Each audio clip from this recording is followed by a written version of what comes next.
Good morning. I got an email.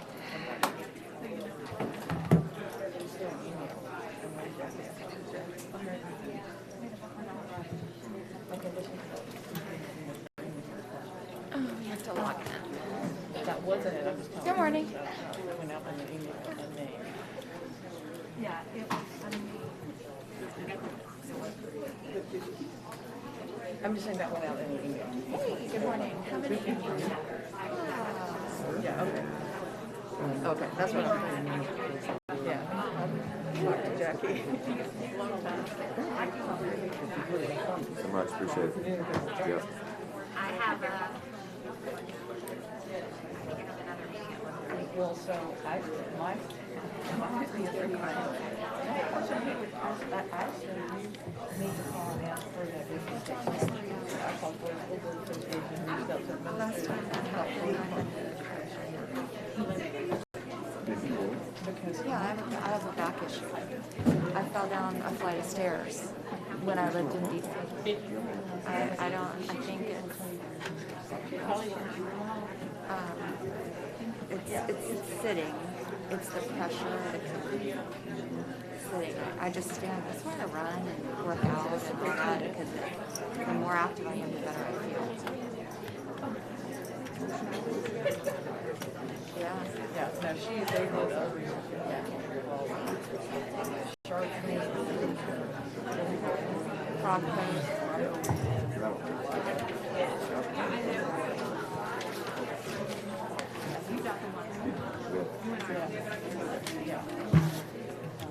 Yeah, well, about that legislative meeting. Huh? About that legislative meeting. Yeah, we did talking about that. You guys ready? Good morning. Because maybe if you struggle to find that email. The school board of the Duval County School District is now convened in its emergency meeting. Pursuant to board policy 2.26, an emergency meeting was called by myself, the chair, to address an issue of urgent public necessity, an issue affecting the health, safety, and welfare of the district community. This meeting is called to discuss Florida Department of Health Emergency Rule 64-DER 21-15 and its impact, if any, on the board's emergency rule regarding facial coverings and practices regarding quarantine, as well as the district's response to the Florida Department of Education due Thursday, September 30th, regarding the same. In accordance with Board Policy 2.26, this meeting was properly noticed on September 27th, 2021 at 2 p.m. As a show of courtesy and respect to each other, we ask that all mobile phones be turned off and that no flash photography be used during the meeting. For those wishing to address the board during our public comment portion of the meeting, please note that pursuant to board policy, we accepted speaker cards for this meeting until the published start time for the meeting. In an effort to mitigate against the spread of COVID-19, we have placed hand sanitizer and disinfectant wipes at the podium. We ask that each speaker wipe down the microphone and the podium before you address the board. The CDC currently recommends that facial coverings are worn while in public if you are in an area of substantial or high transmission, regardless of vaccination status. Thank you for taking the time to join us and for your interest in the operation of the Duval County School District. We're going to begin this morning with the approval of our agenda. That the Duval County School Board, approved the September 28th, 2021 agenda as submitted on September 27th, 2021. I ask for a motion. So moved. Moved by Vice Chairman Willie. Second. Seconded by Board Member Jones. Is there any discussion? Seeing none, I call for your vote.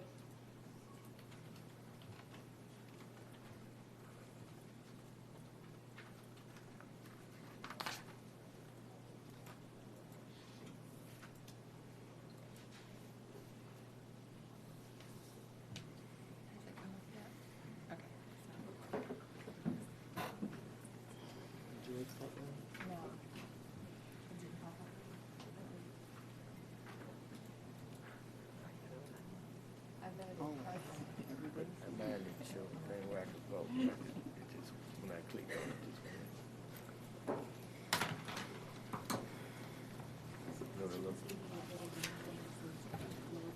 no, I didn't do that. That's why I did. I involved in present. Okay, that's what it was.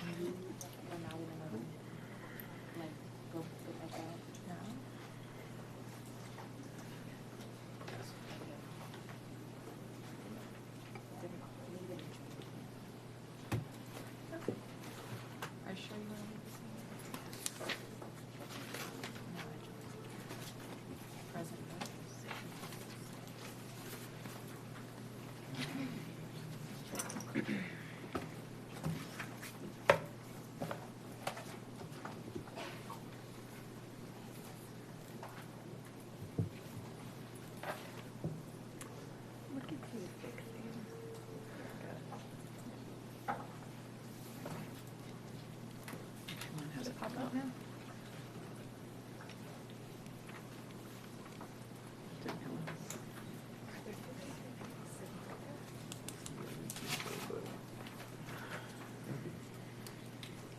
There it is. That dropped.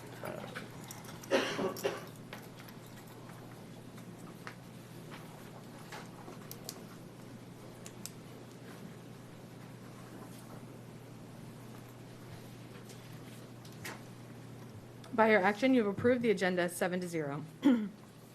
We'll begin with public comment. The school board welcomes your comments on matters that are before the board for consideration. It is not the board's intent to respond, but to use the input in our deliberations. To give everyone appropriate respect and courtesy, we ask the audience to refrain from audible comments or applause. When you come to the podium, please state your name for the record. Please limit your comments to 3 minutes. If your concerns exceed that time, you may present written comments to the board. Board Policy 2.26 provides for an orderly and efficient meeting without disruption by words or actions. You are asked to refrain from references to specific individuals and to follow expectations for civil discourse. Any speaker or audience member that does not comply with these expectations will be subject to warning and removal from the meeting. In an effort to mitigate against the spread of COVID-19, we have placed hand sanitizer and disinfectant wipes at the podium, and we ask that each speaker wipe down the microphone and the podium before you address the board. The CDC currently recommends that facial coverings are worn while in public if you are in an area of substantial or high transmission, regardless of vaccination status. Please remember that speaker cards were only accepted until the published start time for this meeting. Thank you for taking the time to address the board. Vice Chairman, how many cards do we have? Madam Chair, we have 53 speakers for this morning. I just read an announcement that said, please no applause. So consider this your warning. I have security around the auditorium. We will ask you to leave if you cannot follow the rules of decorum.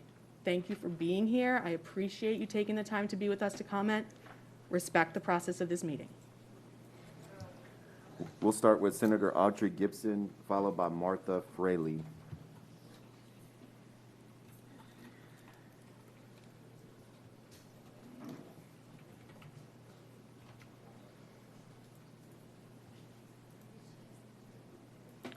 Senator Gibson, thank you for taking the time to join us this morning. Thank you. And good morning as I sanitize.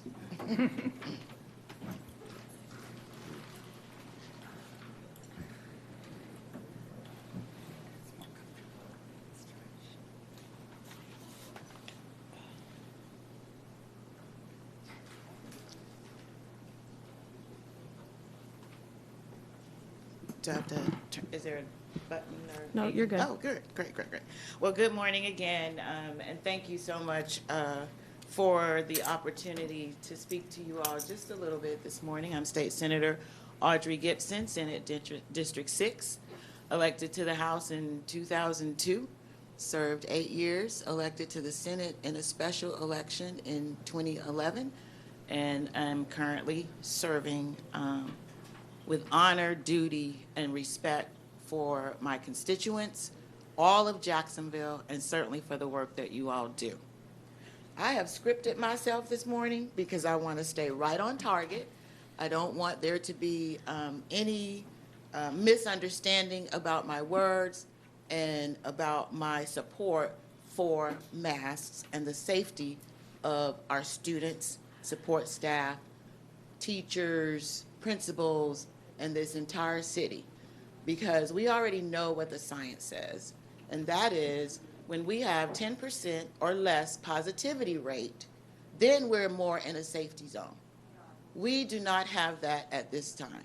And I would ask for the respect that I would give everyone in this audience so that I may speak a message on behalf of the constituents of District 6 and the people around the state of Florida, as a matter of fact. I just want to remind you, Senator Gibson, hold on one second. Yes. Chief Burton, yes, sir. Folks, I don't want to have to remove anybody. I know I might be out of order. Please, pay respect. Because I will remove you. Please. I'm sorry. no, thank you. I wasn't sure if it was who was calling me, so I'm like, is that the Lord?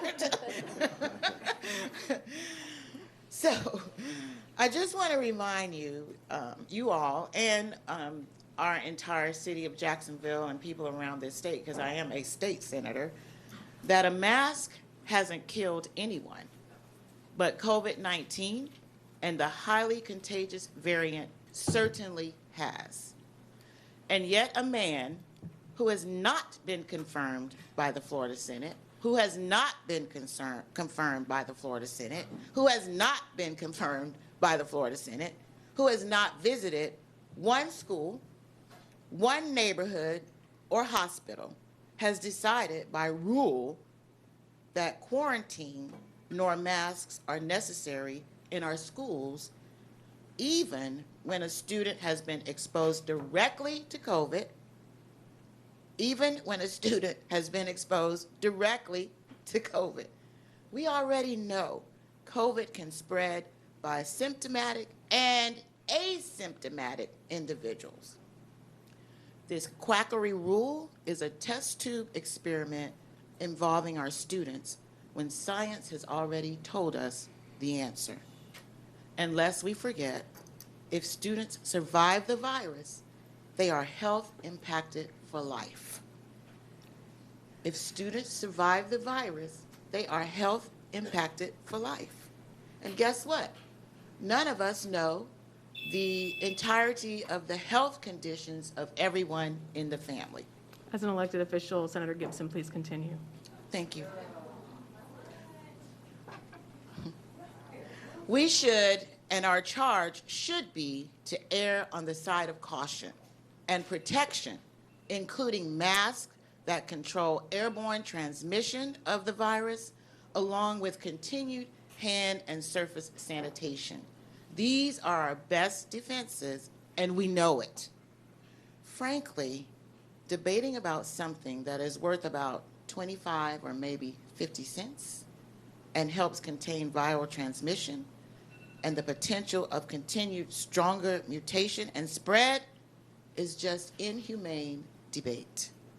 So I ask you, how much is the life of a student, a teacher, a principal, support staff, a family worth?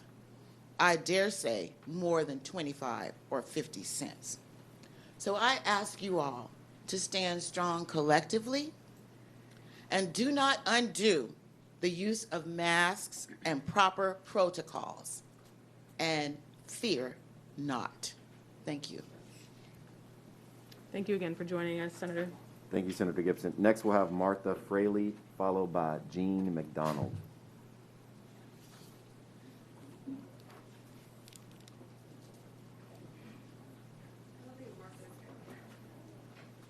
Thank you. Martha's not here. Martha had mask mandate written. Next, we'll have Jean McDonald, followed by Becky Moore.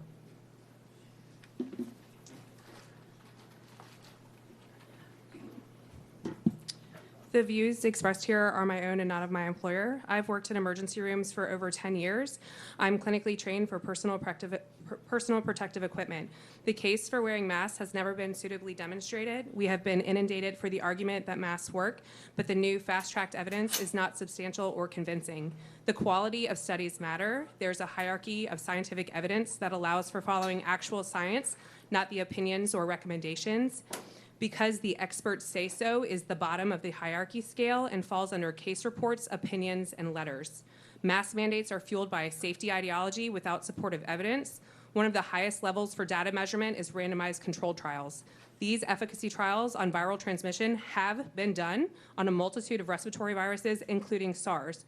This is the gold standard of scientific proof, and it was submitted to each of you via the chart published in 2015 by the CDC and the National Institute of Health. Under surgical masks, it clearly states it does not provide respiratory protection. Due to time constraints, I will not review the absolute ineffectiveness of cloth masks. My question, why did we ignore this well-established, unchanged CDC guidance? What is the difference between cases, hospitalization, severity of illness, and death? All of these are being used as a categorical statistic, but we typically only hear about the one that is most inflated. Most specifically, case counts have been used to manipulate, terrorize every single one of us, yet continue to be the driving number for policy. Case counts do not provide severe illness, burden, or death information. It is a poor statistical number. If you want to make sense of the number of COVID hospitalizations at any given time, you need to know how sick each patient actually is. We must demand transparency when defining illness. A recent local headline read, gut-wrenching, children making up more of Jacksonville's surge of COVID hospitalizations. A majority of readers will take that headline at face value, but in the body of the article, it then states severe illness and death from COVID-19 is rare among children. This headline was meant to sensationalize and not inform. The CDC released its provisional data regarding death by age group. The entire state of Florida reported 30 deaths for children under 17 since the beginning of the pandemic. We see more seasonal deaths in other respiratory viruses. COVID has a survival rate for this group as high as 99.997% and only drops down by insignificant decreases.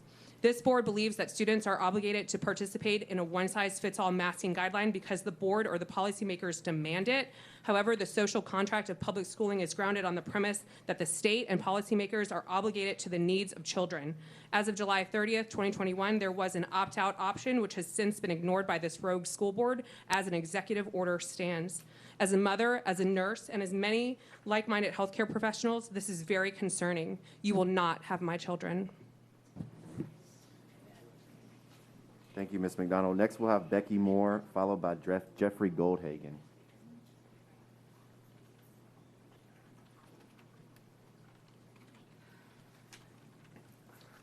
Good morning, Board. Becky Moore here again. Since the emergency mask mandate meeting, I have since moved my daughter out of the public school and have her in a school that does not require masks. They didn't require them last year, and they had the lowest rate of COVID cases in the county as far as schools. Last year, we kept hearing about how Japan wore masks, and their low cases proved masks work, except blood tests actually showed that there was already 50% population spread. Japan wasn't PCR testing their population as much as the U.S. Now in 2021, Japan has 25,000 cases per day in late August as compared to their previous peak of 28 cases per day. Masks don't work to stop cases anywhere. This is a fact. Any studies that claim masks work are of the following: a model where the author assumes masks work by a certain percentage without proof based off of an assumed percentage of effectiveness. The author runs a model to show what impact my mask might have on the case spread, and they are complete science fiction. A mannequin study, which are not humans, there's no tracking of the impact, there's no lab verified infections because they're not living, breathing, nothing. I mean, these are ridiculous. Lack of control group, a recent study that got a lot of fanfare for masks in school was one that did not have a control group. They only studied mask-required schools with no mask-optional schools to compare it with. Without comparison, you have no way to measure results. Fundamentally flawed from start to finish, like the recent Bangladesh study pre-printed that was touted as the proof that masks work, that despite all the purposeful flaws of the study designed to prove masks work, could only show a 0.07% difference, not a 7% difference, not a 1% difference, not a 0.5%, a 0.07% difference. The difference is so close to zero, it's essentially zero. There is no reason to rely on tortured studies to observe what impact mask wearing has limiting the spread, because we have the real world to review. When we have real world outcomes, the only reason to create and promote these types of low quality studies is to push political belief. This is not science as we normally mean it. This is political science. Why are people so keen to push masks if they don't work? There's a myriad of reasons, but one of most likely is people generally do not like to admit being wrong, and institutions don't like to admit being wrong even less. This continuous mask pushing is nothing more than doubling down, digging deeper hole, and inability to simply say, I was wrong, I made you wear a mask for Thank you, no Ms. Moore. reason. While I'm embarrassed, I will admit it. Thank you, Ms. Masks Moore. don't work. Thank you so much. And I will not comply with masks. Thank you, Thank you, Ms. Ms. Moore. Moore. Have a lovely afternoon. Next, we'll have Jeffrey Goldhagen, followed by Max Cox.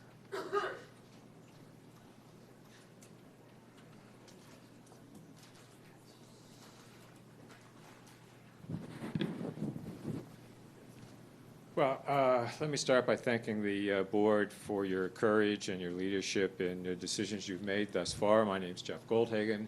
I'm a pediatrician. I have a background in public health. I was a health department director in Duval County for around 13 plus years. And I speak from the perspective of science and public health. I'm also a University of Florida faculty member, but the opinions I present here represent mine and mine only. The intent was to speak about this emergency rule. Once again, this rule represents a continued assault on science and public health, and I would say a complete disrespect and disregard for children's health and well-being. We start from the premise that we want all children to be in school. I think we would all agree with that. We then continue to look at some very specific information. The first is that virus is circulating in our community at extremely high levels. The virus is extremely transmissible. Our community has been hit hard. Florida has been hit hard. We represent 20% or more of the new cases in the entire country. We represent 4% of all cases in the world over the last few weeks. Again, the schools have been hit hard with multiple school closures and classroom closures. Upwards of 50% of children will be asymptomatic. If we assume those statements, then quarantining children is absolutely mandatory if we are going to stop the spread of the disease amongst our children and in our classrooms. We need to make sure that we identify children as being negative who are exposed to others with the disease.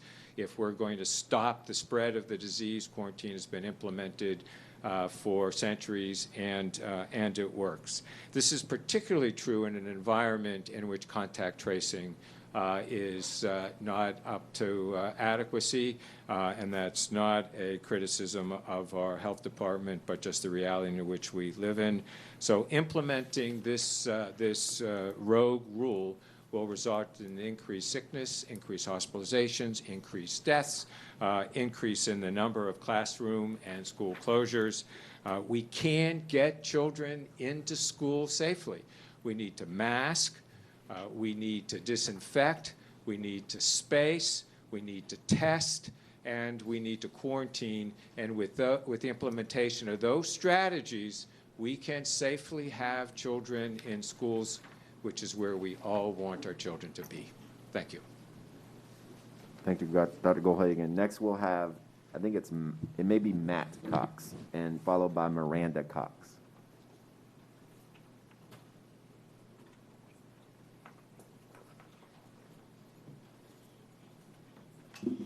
All right, so my name is Matthew Cox. My kids go to school here, obviously, in Duval County. Today, there's no reason for me to try to talk to you guys about facts or data. You're not going to listen to us anyway. Instead, I'm going to make a statement today. We as parents, we're tired. We're tired of you thinking you have the right to tell us what we can and can't do with our own children. You guys are starting to play a very dangerous game with very real consequences. You can see I'm starting to shake now. That's how mad I am about this stupid stuff. Everyone keeps asking, where do we draw the line? Well, I'm telling you now, it's here with our children. We've asked in the past, now we're telling you, do not try to mandate a mask for our kids again.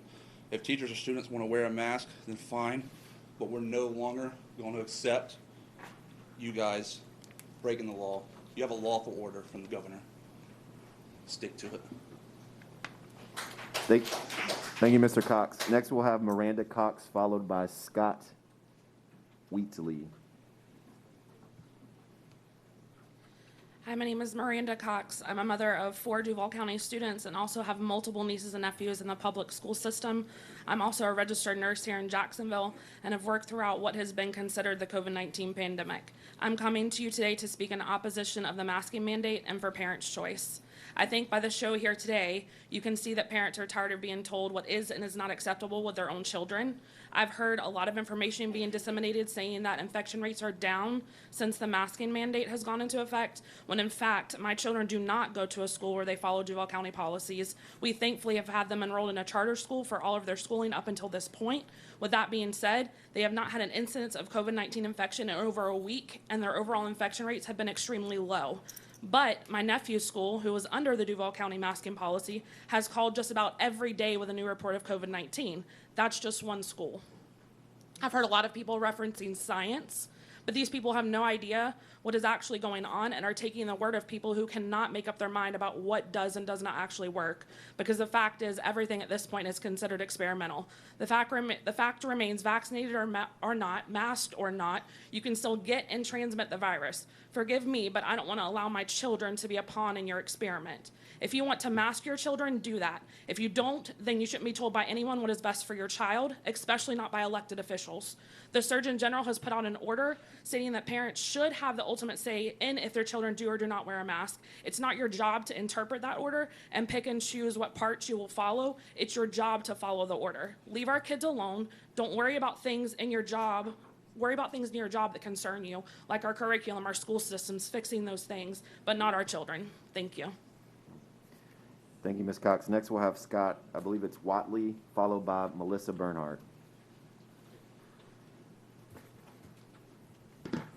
How you guys going? Can you state your name for the record? Oh, Scott Watley. Yeah. Actually had a conversation with the other Scott back there. We were trying to decide who it was. I guess I drew the lucky straw.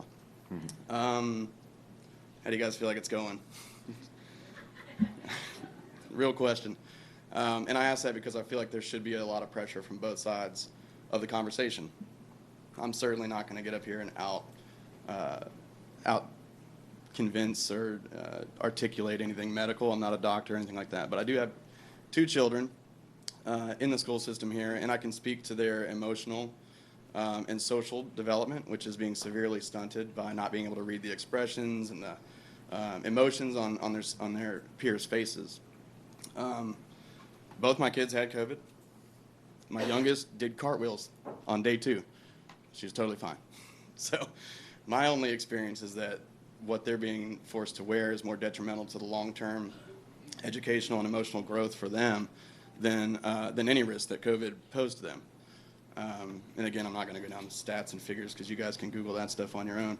What I wanted to do is convince you that you're not alone in this fight if you decide to vote in the decision of freedom and parental choice. I know you guys are under extreme political and social pressures to vote a certain way, and it may feel like your backs are against the wall, but I think instead of coming up here and trying to combat with you guys, I want to let you know you have allies, and in fact, a room full of them. If you were to decide to vote on the side of freedom and parental choice. It's really all I wanted to share with you guys today, and just to say I applaud you for the bravery to make the right choice. There's enough data out there. There's just piles of it. So let's start thinking about the other side of the coin, which is 10, 15, 20 years from now. What kind of society are we going to have if our kids weren't able to develop properly? So thank you. Thank you, Mr. Watley. Next, we'll have a Melissa Bernhardt, followed by Shaylee Hovinga.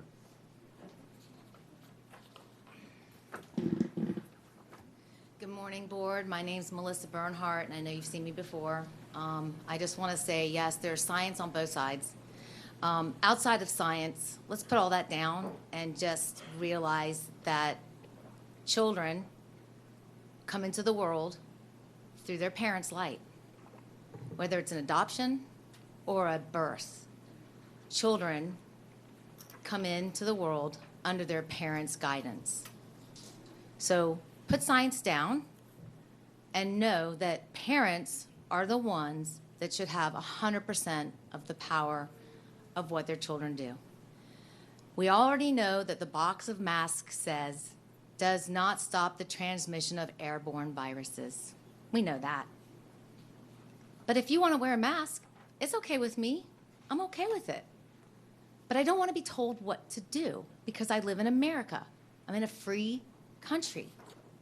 So I have an aunt, and she was in the retirement community, and she had dementia, and she ended up with breast cancer, and the family said, what's the best thing to do with her? And we made the decisions that we wanted to make with her and that we thought best suited her, because at that point, she's a family member, and the family is making the choice for her. So when she died of breast cancer and dementia, it was labeled as COVID death. So that's just my personal experience. So when people are talking about COVID and this teacher and that student, you really need to look deeper into their situation, because the flu also killed a lot of people in the past, but we didn't blink an eye at it. We didn't blink an eye.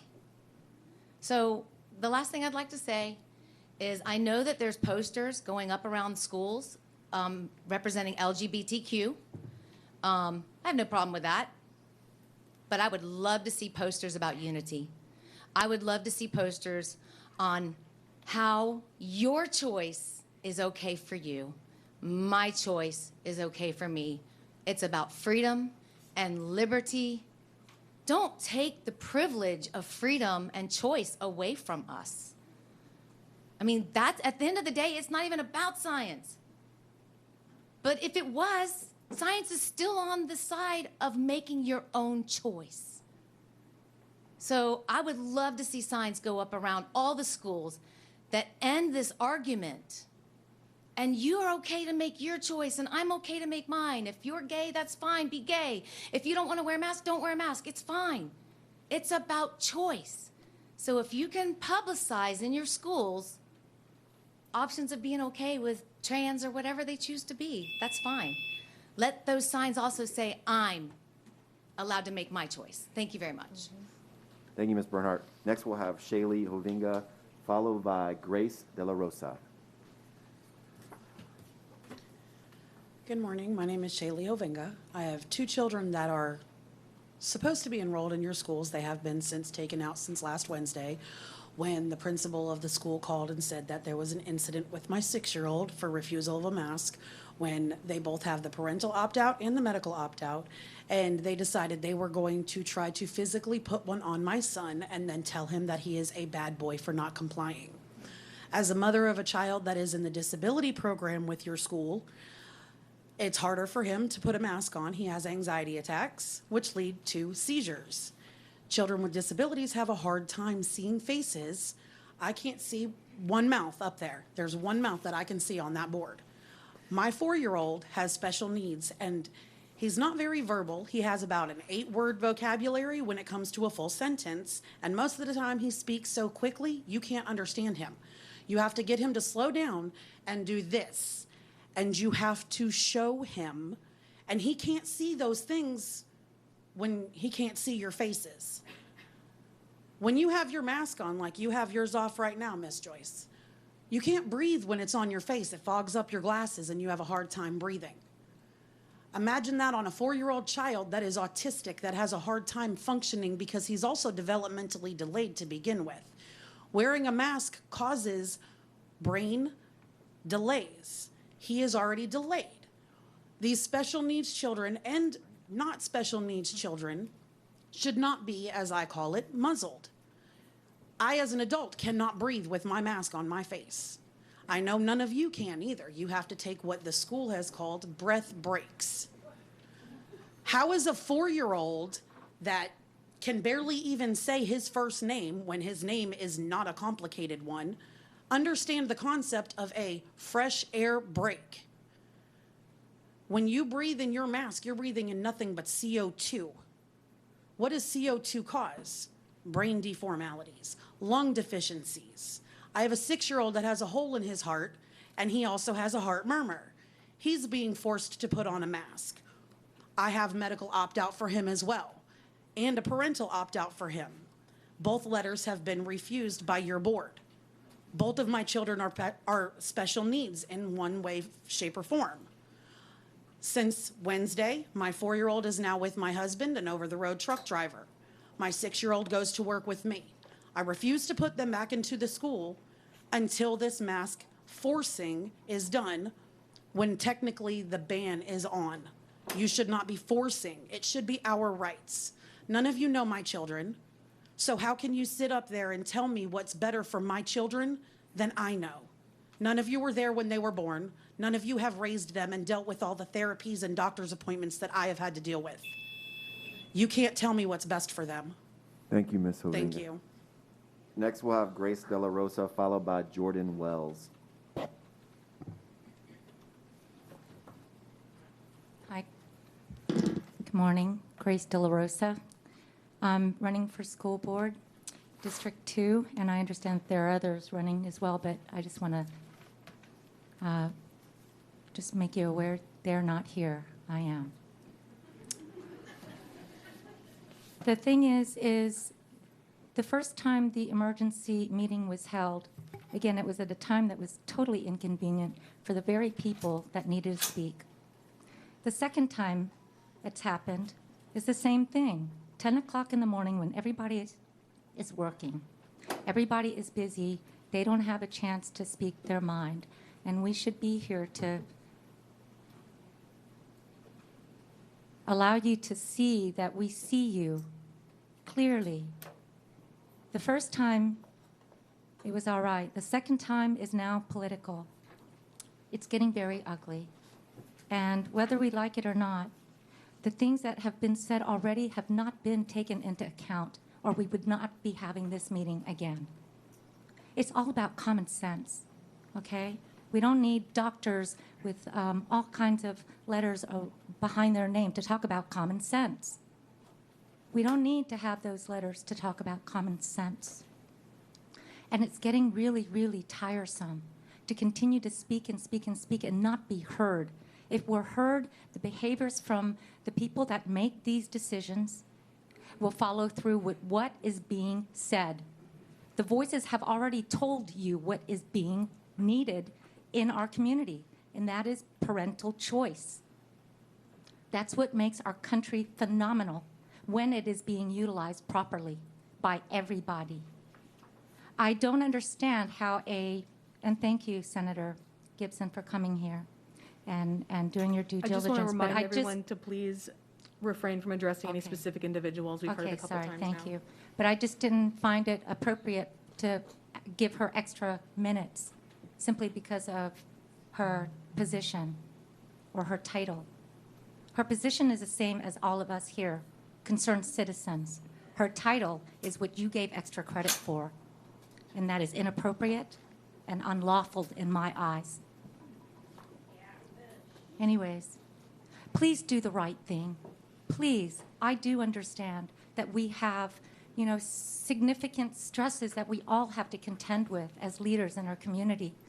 But please, there was a gentleman, I'm sorry, someone already said, please just do the right thing and set the other things aside. Do this for the children, not for you, not for your agenda, but for the children's health and safety overall, and for the parents. You're a parent. I know you are. Please, listen to us.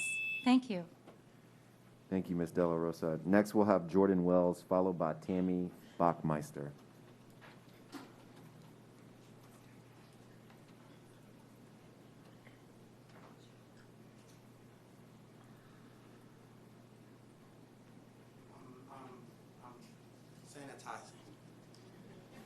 So I'm just going to talk about this from a different point of view.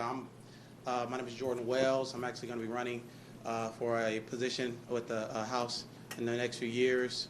I don't know if I get extra time, but I'm also a member of the REC, the Republican National, a Republican Executive Committee. I'm with Blexic Organization with Candace Owens. I'm also a part of Defend America, and I'm also been a teacher for 5 years. So I will say this: I have a child, but I want to put all this aside, and I really believe what is happening in our schools is sad because it's political.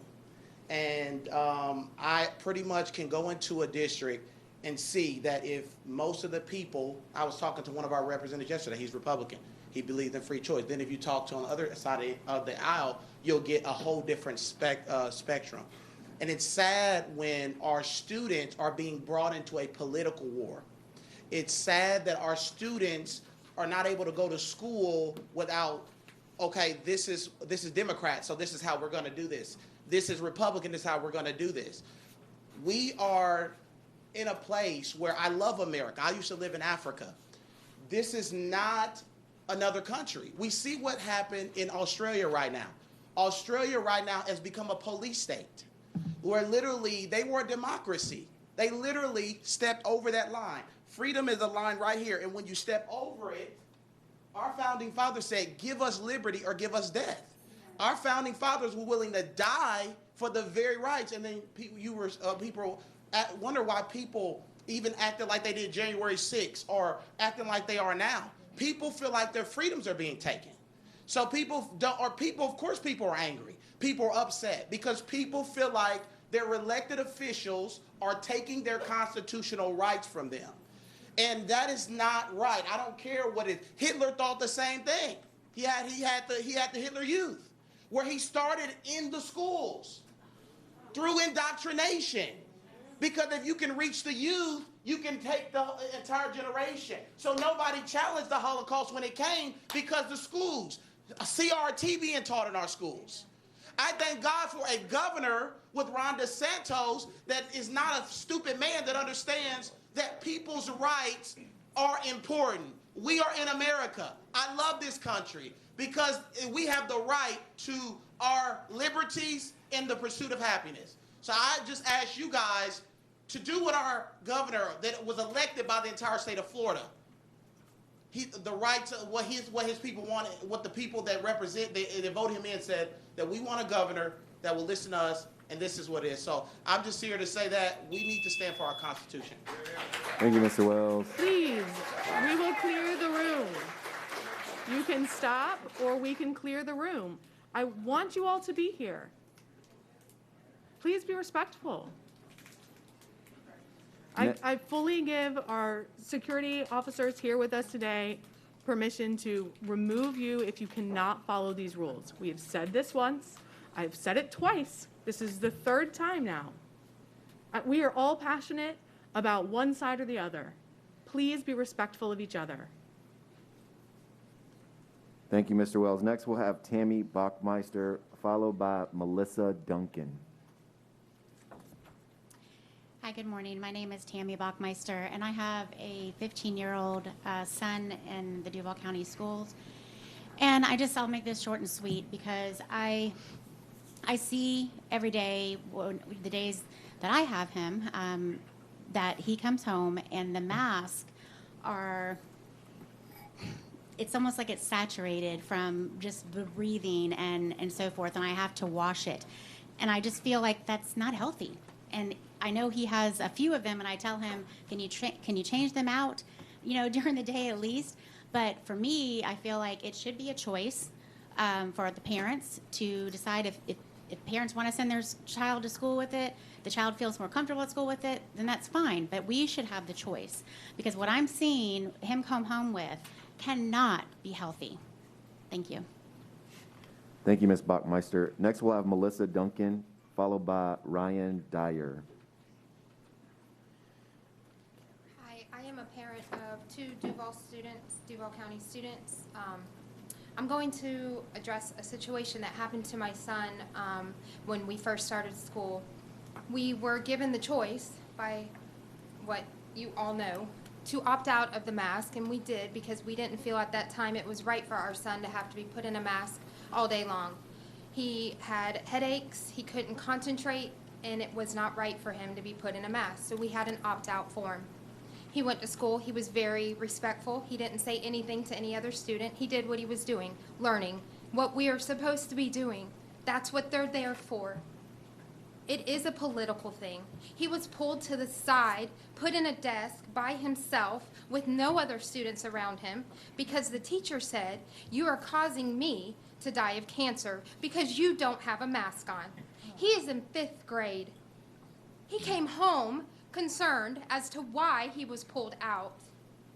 Yes, this is happening to our children all over. And we are parents. Again, you don't know what is right for my student or my child. That is my child that I birthed. I know my child best. And we are done with you trying to say you know what's best for our students when you do not. And that's all we ask. Let us make the choice. Let us do what's right for our own families and stop trying to bully us like everyone is doing to our students. Thank you, Ms. Duncan. Next, we'll have Ryan Dyer. Is maybe the D-Y, and I can't see the last. Ryan? Is there a Ryan? Okay. Followed by Sandra Ingersoll. Sandra Ingersoll. Okay. They both had freedom and then no mask mandates. Mara Macy. Followed by Tina York.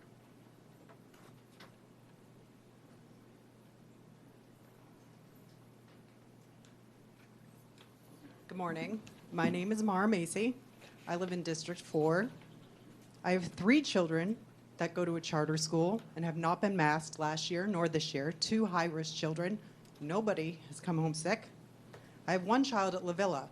Not for long if this continues. I'm going to keep this short.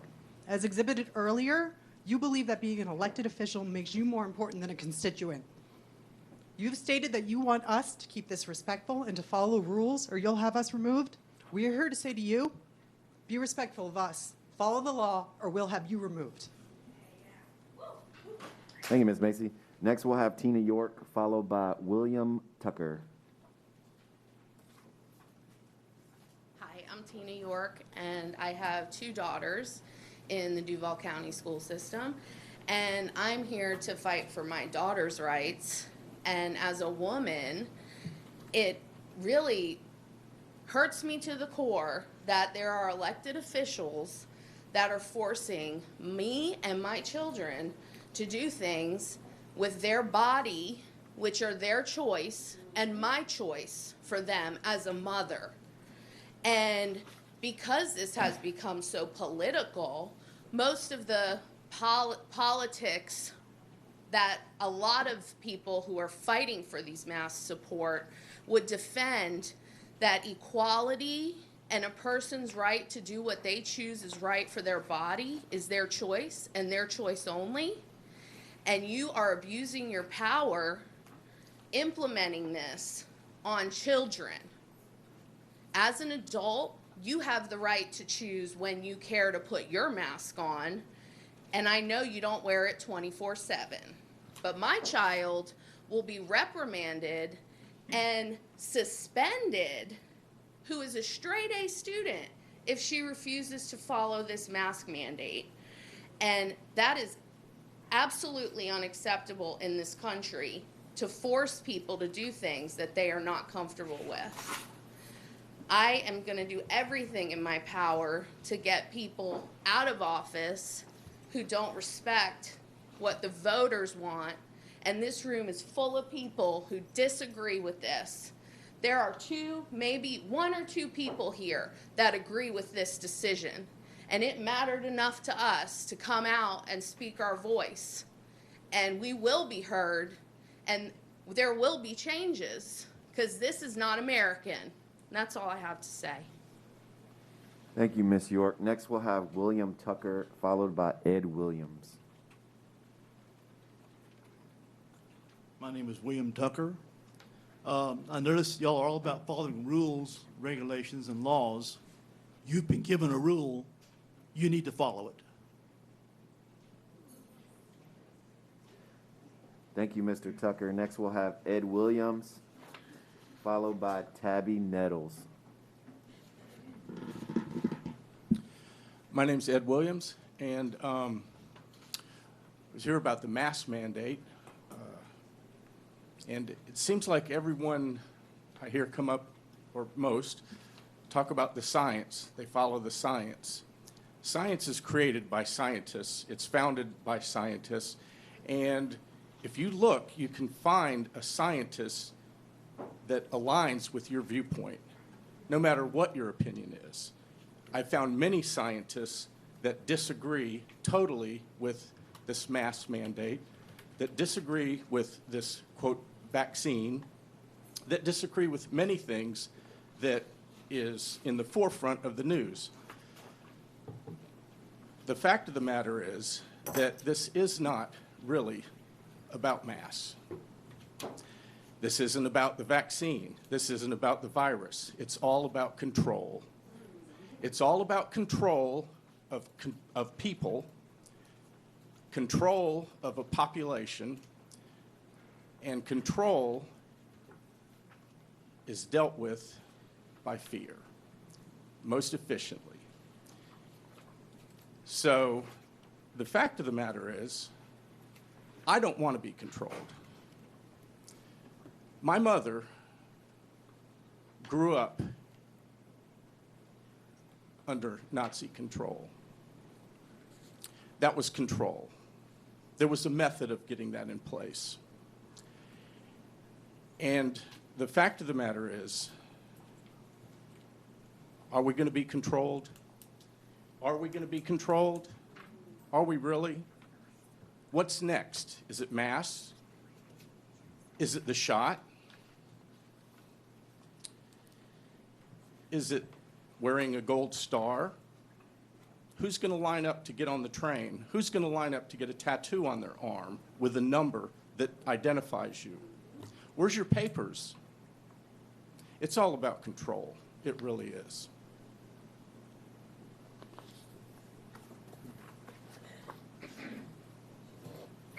Thank you. Was that Mr. Tucker? No. Thank you, Mr. Williams. Next, we'll have Tabby Nettles, followed by Tracy S.W.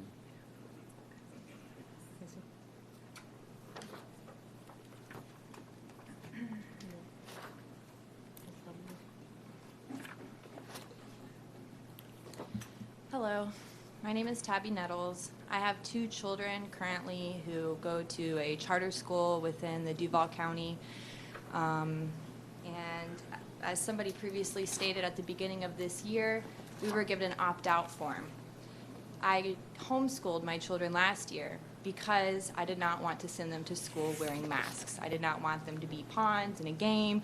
I did not want them to be guinea pigs in some giant science experiment. So the whole reason why I put my children back in school this year was because we were allowed to opt out of the mask, because we were given a choice. So that was fine, because if it's your choice to wear a mask, that's great, and that's your choice. And if it's your choice to not wear a mask, then that's my choice. So I sent my children to school under this precedence, only to be told that now our choice has been ripped away from us because of a mandate that was put in place. I would like to read to you an email that I wrote. So I'm sure we're all aware of the fact that not only has Governor DeSantis said that the masks are not mandated, but now he has also stated that students no longer need to quarantine. There is entire schools all around us that are not forcing entire classes to quarantine, as well as going against the governor enforcing mask mandates. These schools also do not do temperature checks every morning, which we also know do not work, based upon the sheer amount of students that get COVID positive tests daily throughout the school that my children go to. Every day they do the temperature checks, and every single day there's another student that has had COVID, and now the entire class has to quarantine. My children have missed over 20 days of school since the beginning of this school year because of these quarantines. Because of your policies that are obviously not working, and ignoring the governor's orders, because I guess rules are great, but only ones that follow your agenda, you're forcing so many students to miss out. Are you aware children get sick 6 times per year? And are you also aware that we as parents can make the executive decision to keep our child home if they aren't feeling well? These schools all around us that are not forcing these ridiculous mandates and quarantines, have you spoke to them? Because if you do, you would realize that they aren't dropping like flies. Kids get COVID and then they get better. Not to mention that most people get better. Sure, there have been deaths, which of course is sad, but the recovery rate is far greater than the death rate. My bad. So yeah, in the mask mandates, in the quarantines, in the temperature checks, stop the promotion of fear. Do you wear your mask every single place that you go? And if you do, cool, that's your choice. Your choice. Are you happy that you have a choice, considering you've robbed parents and children of their choice? The example that you're setting is despicable. You're not following rules. You're not following regulations. Thank you. Thank you, Ms. Nettles. Next, we'll have Tracy, SW. She left, okay. She had Freedom on hers, followed by Lydia Savitsky, and then Regina Clark. Lydia Savitsky, and then Regina Clark.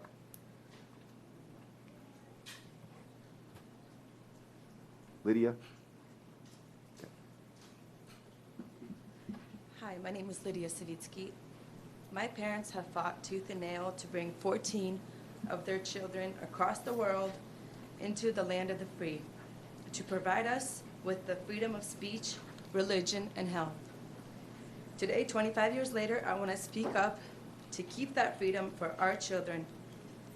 Prior to this year, I had 3 children in a private school with mask freedom for teachers or students, and not a single person in the whole entire school suffered from having that freedom.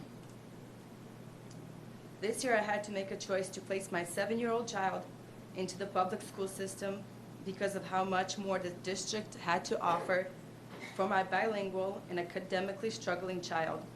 Unfortunately, I was greatly disappointed in the system and the mask mandate, as it is so focused on lowering a very low COVID rate, while the children are now suffering more tremendously from depression, suicide rates, and bullying in schools, even from parents or even from teachers who are singling these children out, who are making them feel like they shouldn't be there, how they're making them feel like they are worse than the rest. I was very disappointed in the school district, and if this mandate continues, myself and all my relatives are pulling their kids out from the school district, even to just prove that we have that freedom. We will not continue to stand by. We will speak up, and we will fight for that freedom that the land used to have. Thank you, Ms. Savitsky. You're gonna need to go. I'm sorry. Thank you. Mine too. Mine too. Yeah, thank you. Thank you, Ms. Savitsky. Next, we'll have Regina Clark, followed by Therese Watson. My name is Regina Clark, and my children are grown and out of Duval, thank God. But first of all, I'd like to say, Madam, I'm not sure which chairman you are, but how is clapping disrespectful, first? Second of all, I Ma'am, think... we would just ask that you direct any comments to the entire board and not single out one board member. Oh, okay, sorry. Anyway, look around this beautiful view that we the people pay for, and these plexiglass. Like, does this really stop anything? It's a clown show. Sorry. Children will be more mentally messed up, and did anybody ever think about the poor deaf children? Nobody can see their faces. There's way more of you guys than there are of them. Pull them out of your schools. Everybody team up. Start your own little school. Get them out of the school. Thank you, Ms. Clark. Next, we'll have Therese Watson, followed by Jay Patel. Therese Watson? No? She has no mask mandate. Jay Patel. Kimberly Norris. Jay had no masks. Kimberly Norris had no mask choice. Is that Kimberly? Okay. Followed by Alex Norris. Good morning. My name is Kimberly Norris. I have 3 children at a charter school in Duval County. And I deserve to have the right to send my children to school without a mask. We teach our children to obey the rules, and as leaders of the community, you need to follow the law. Thank you. Thank you, Ms. Norris. Next, we'll have Alex Norris, followed by Mirtha Rust. Is there Alex? Alex was her son. Oh, Alex was her son. Got it. And then Mirtha Rust, followed by Sarah Tyler. Hi, everybody. My name is Mirtha Rust. I was here before. I spoke to you how I'm an immigrant, but I want to ask everybody, who else is an immigrant here? Look at that. You know what? You all are. You know why? Because you all, your forefathers, your parents, or yourself came here for one reason only, because this is the best country in the whole world. Am I right? Yes, it is. Look at all these people. But I ask you one thing. Why do we love this country? Because we have the best constitution in the whole world. Do we not? I ask you. Please tell me, do we not have the best constitution? So, why are you not following the Constitution? The Constitution gives us the right to be free and make our choices. Am I right? So why are you taking that away from all these parents? Why are you taking that away from me, who I suffered a whole hell of a lot with my family when we came to this country? Because we have a right to choose what's best for our children, not you. We do. I'm a grandparent, and I help my sons put them to private schools. Why? Because I know I don't want them to experience the public school system that we have right now in the United States, and that is a shame. So I ask you guys to look inside your heart and listen to all these parents, because all they want is what's best for them.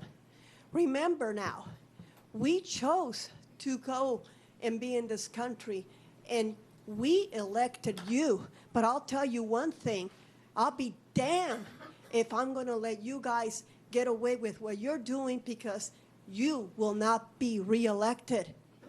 Thank you. Just as a reminder, I want to ask everyone to please direct your comments to the board, not audience members, and refrain from any profanity. Thank you, Ms. Rust. Next, we'll have Sarah Tyler, followed by Erin Montgomery. Hi, my name is Sarah Tyler. I want to comment about someone has died from wearing a mask. My friend's husband contracted COVID and went home sick. He did not realize that that is what he had, and he thought he was getting better. He went back to work where he was required to wear a mask, and he couldn't breathe, and he thought it was because the mask was inhibiting his breath, and he died. 5 children, my son's best friend, his father, because of a mask policy.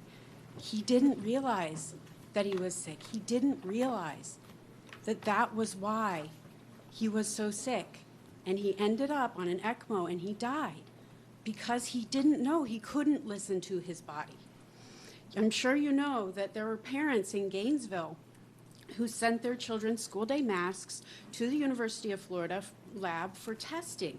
They found 96 unique strains of dangerous pathogens on the masks. 83% of the masks were contaminated, and they have all kinds of horrendous things on them: strep, tuberculosis, meningitis, pneumonia, E. coli. The masks were filled with dangerous pathogens that are dangerous for the kids to be breathing in. It's like a petri dish on their face. What I originally was going to comment on is this article from the New York magazine Intelligencer. It says, "The science of masking kids at school remains uncertain." This article goes on for 14 pages. It says, at the end of May, the Centers for Disease Control and Prevention published a notable, yet mostly ignored, large-scale study of COVID transmission in American schools. Distancing, hybrid models, classroom barriers, HEPA filters, and most notably requiring student masking were each found to not have a statistically significant benefit. Further in the article, it notes that many of America's peer nations around the world, including the UK, Ireland, all of Scandinavia, France, the Netherlands, Switzerland, and Italy have exempted kids with varying age cutoffs from wearing masks in classrooms. Conspicuously, there is no evidence of more outbreaks in schools in those countries relative to schools in the U.S. That's the end of my comments. Thank you. Thank you, Ms. Tyler. Next, we'll have Aaron Montgomery, followed by Debbie DeCipio. Hi, good morning. Aaron Montgomery. I've got 4 kids that I pulled out of Duval Public School in lieu of the August 23rd meeting. So this meeting is based on the premise that we need to do something about what the case rates are and whether or not that we keep kids masked. So how are we getting those case rates, right? Through testing, through the PCR test. That's how we're arriving at our numbers that you guys will be making your policy based off of. A PCR test, by the way, that can't distinguish between common cold, can't distinguish between flu, can't distinguish between pneumonia or SARS-CoV-2. But this is a test that you all will be basing your policy off of to say that we need to keep kids masked. Meanwhile, this test can't do anything to give us any clarity on whether or not these kids are testing for COVID or not. So I think that needs to be taken into consideration when you guys are deciding whether or not this whole room of people is telling you don't take away our parent choice, don't take away our freedom. There's a fundamental premise at work here, and we can't just put our heads in the sand and ignore the elephant in the room, which is there's no definitive test that define whether or not somebody has COVID or not. The false positives on this PCR test are coming in at over 90%. Is that really what you want to stake your legacy as a board on? Taking away parent choice, taking away parent freedom on something that's entirely inaccurate and provably false? So the other thing that I think is worth mentioning is, as the board chair lady has made reference to several times, that there's rules and regulations, and it's clear that you expect everybody in the room to adhere by it. So what kind of duplicitous nature and precedent would that set if you guys end this meeting and decide to go ahead and ignore the new state orders through the Attorney General and the state governors? I mean, what are we supposed to tell our kids about the leaders that we elected on this board if you go ahead and say, no, we will say no to our higher elected officials, but you listen to what we say? The duplicity in it is just jaw-dropping. So thank you. Thank you, Mr. Montgomery. Next, we'll have Debbie DeCipio, followed by David Willis.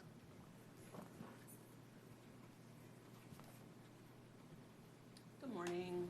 My name is Debbie DeCipio. I have a couple of short. Good morning. My name is Debbie DeCipio. I have a couple of short. It'll be audio for the audience for you guys to listen to.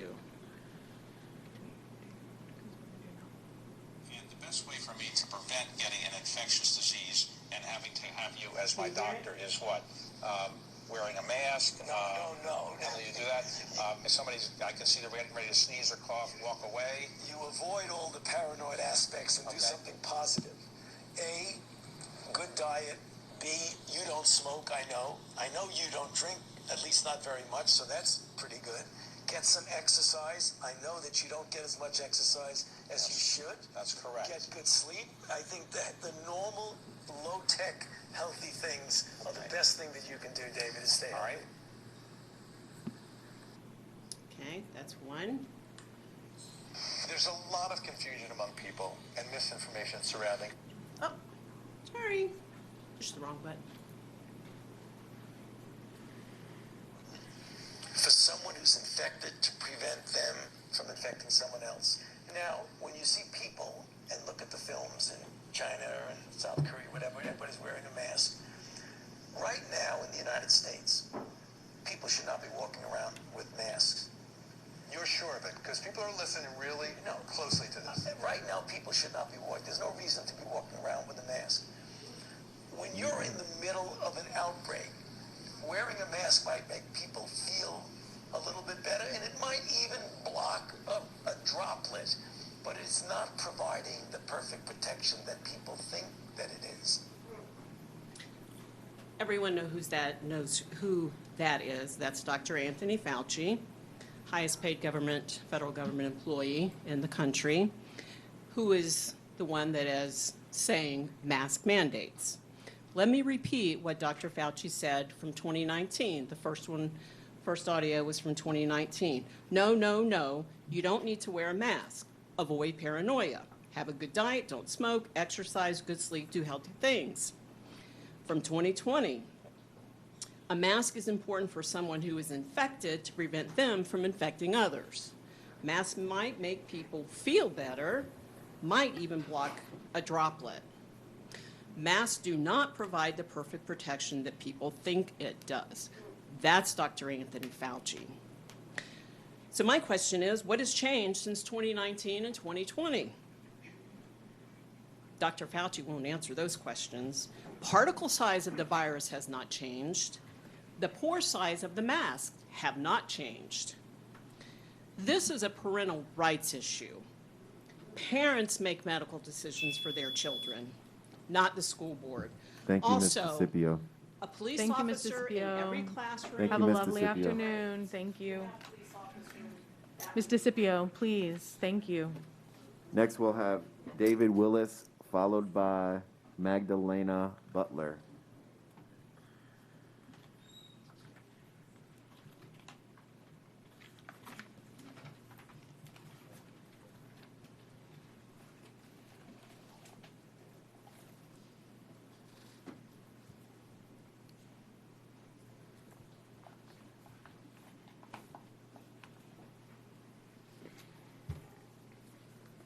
Good morning. I'm Ben Franklin. I want to say that I'm with the Guardians of Freedom. We're here in support of Moms for Liberty because we realize that the moms are the ones that celebrate and bring up the next generation of patriots. And we will continue to support them in whatever way we can. And I want to read you a quote that's attributed to Edmund Burke. It said, "For evil to prosper, the only thing that needs to happen is for good men to do nothing." These people here are our patriots. These people here are the ones that are trying to tell you, the school board, that we don't want this. But yet, because of the society we operate in, that operates under fear and loathing and misinformation, this mask mandate destroys a child's personal, emotional, and physical development. This is a tactic that's used in Muslim countries to break down, destroy, and undercut the infidels, which are anybody that is non-Muslim. Take this to heart, what you're doing to these children. It's a damage to their physical and emotional well-being. We do not do this here in America. When will we stop bowing down to the teachers' union and our rogue government? Follow the duly elected governor's directions. How many more of these meetings are we going to have before folks understand that we don't want this and you need to follow the rules that you so implicitly place upon everybody else? Follow the rules. Do what you're supposed to do, and you won't have any problems. Otherwise, you can and will be replaced. Thank you, Mr. Willis. Next, we'll have Magdalena Butler, followed by Corey Allen.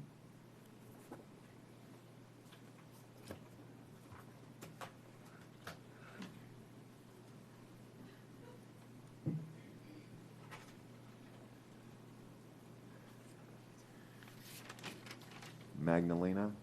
No, not you. Corey Allen. Magdalena had mask mandate comply with Governor Corey Allen had no mandates, no force freedom. Nicole Wolf.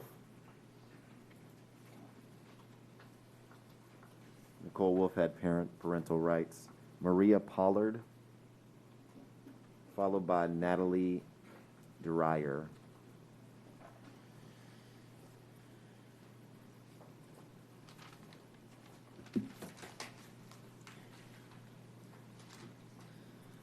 Okay, good morning, members of the board. I am Maria Pollard, and I am a mother of 3 children in Duval County, all under age 12, who have been affected by this mandate. I don't envy your jobs. I know you're all here today thinking of an entire county where I just have to worry about my family and my 3 boys. You do have a hard job. I beg that you guys listen to us. We're worried parents here, like some of you are. You act and you decide in the name of public safety, and that is definitely noted and felt by all the constituents here. In your website regarding the COVID protocols, one of the safety protocols for the athletic department is that they wear their masks indoor and on their way to practice. But they have to take it and they can't remove it during games and practices. So where's the public safety there? If they don't have to wear it when they're face to face blocking a pass, then obviously this is not about safety, I say to you all. Because we choose and pick where the mask is effective. These masks are not effective and they're doing no service to our children. Look at our sister counties around our state. The cases are going down in cases where there are no mask mandates, like in Clay or St. John's. So these masks are not helping our children. You guys are not doing them a service if you think you are. I came to this country 25 years ago from South America.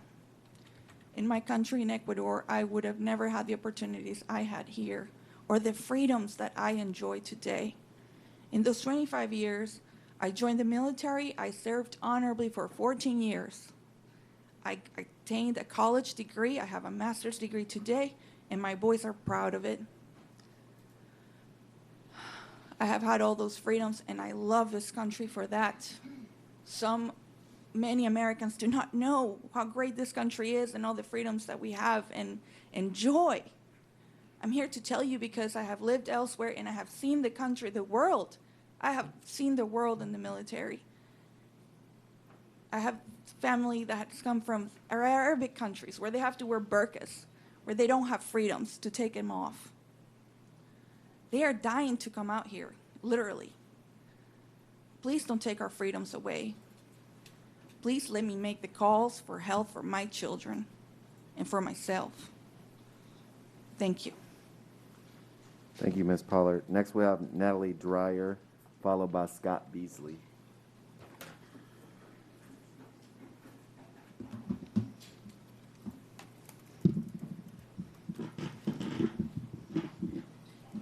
Good morning. My name is Natalie Dreyer, and I'm mom to 2 amazing middle school children.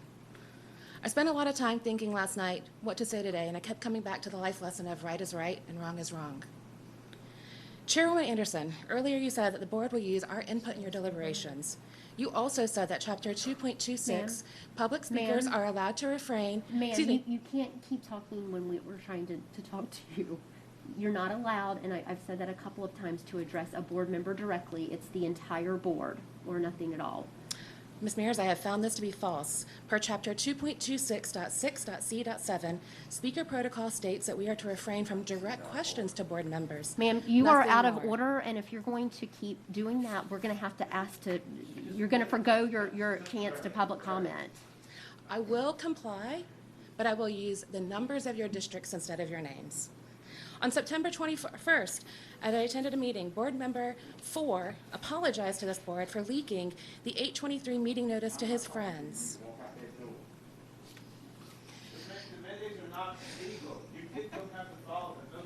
On September 21st, Ms. Dreyer, I just witnessed wait, board just- member 4 Ms. Dreyer, apologizing to this Ms. board. Dreyer, please just pause for a second. We'll allow you your full time. Both of y'all need to step out of this room, is what I'm telling you. Yes, sir. You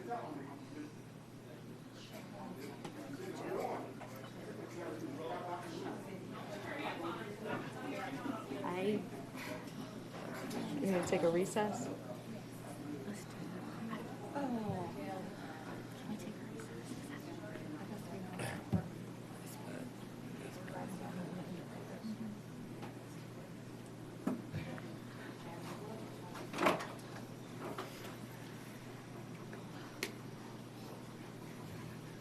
Vice Chair Willie, should we restart Ms. Dreyer's time? Because it was definitely interrupted. Yeah, I think the timer was paused, so if you would like to begin again, please do so, Ms. Dryer. Thank you for being here and for complying with our policies. Thank you. On September 21st, I witnessed Board Member 4 apologizing to this board for leaking the 823 meeting notice to his friends, who in turn shared it to larger networks without the meeting yet being public knowledge. The board accepted his apology, but yet his apology is due to the public, not the board, because again, wrong is wrong. Now, less than 1 week later, today's meeting was also shared improperly. An activist group shared this meeting's notice and agenda along with their call to action Sunday morning, September 26 at 8 a.m. via social media. Yet the official notice for this meeting was not made available to the rest of the public until 9:30 a.m. on Monday, September 27th. How could a private group have it on Sunday when it wasn't published until Monday? While this oversight has been acknowledged to me by General Counsel Mayers, there is no action on the source of another preemptive leak. It should be a top priority of your board to determine the source of these actions and hold people accountable. The citizens of Jacksonville elected you, and please take your honorable status seriously and put a stop to these actions eroding public trust, because wrong is wrong. Last Thursday, I was the only citizen at your public policy workshop. The communicable disease policy was referred back to the subcommittee for it to be represented at the October 19th special board meeting. Then, Chief of Staff Young shared that the case positivity rates are declining at an average of 1.5% per week. With this trend, October 4th was the projected date for the county's unlawful mask mandate to expire. Rates are declining. Sounds great, right? No. No one was initially happy about this opportunity to unmask our children. Instead, the board used hushed tones and picked a new date of October 5th with talk of a waiver. It would be awfully inconvenient for the mandate to lift and expire on the 4th based on the moderate level that we have reached, and then for you to enact a policy designed to re-enable you to mask our children 15 days later at the 10/19 meeting. So instead, the consensus was to move the policy vote to the October 5th meeting. Even more suspicious than the ends justify the means actions is that the numbers for the last week were published at 8%. Thank you, Ms. I Dreyer. cannot ask you, I feel like my time is interrupted. Well, I cannot ask you We started the time direct for you questions. again. We've given you more than 3 minutes I at this implore you point. to stand We up and do the appreciate right it. thing. You are welcome to send that correspondence to the board directly. Please align with our Your Thank you, time Ms. is Dreyer. done. Thank you so much. Next, we'll have Scott Beasley, followed by Swandi Beasley.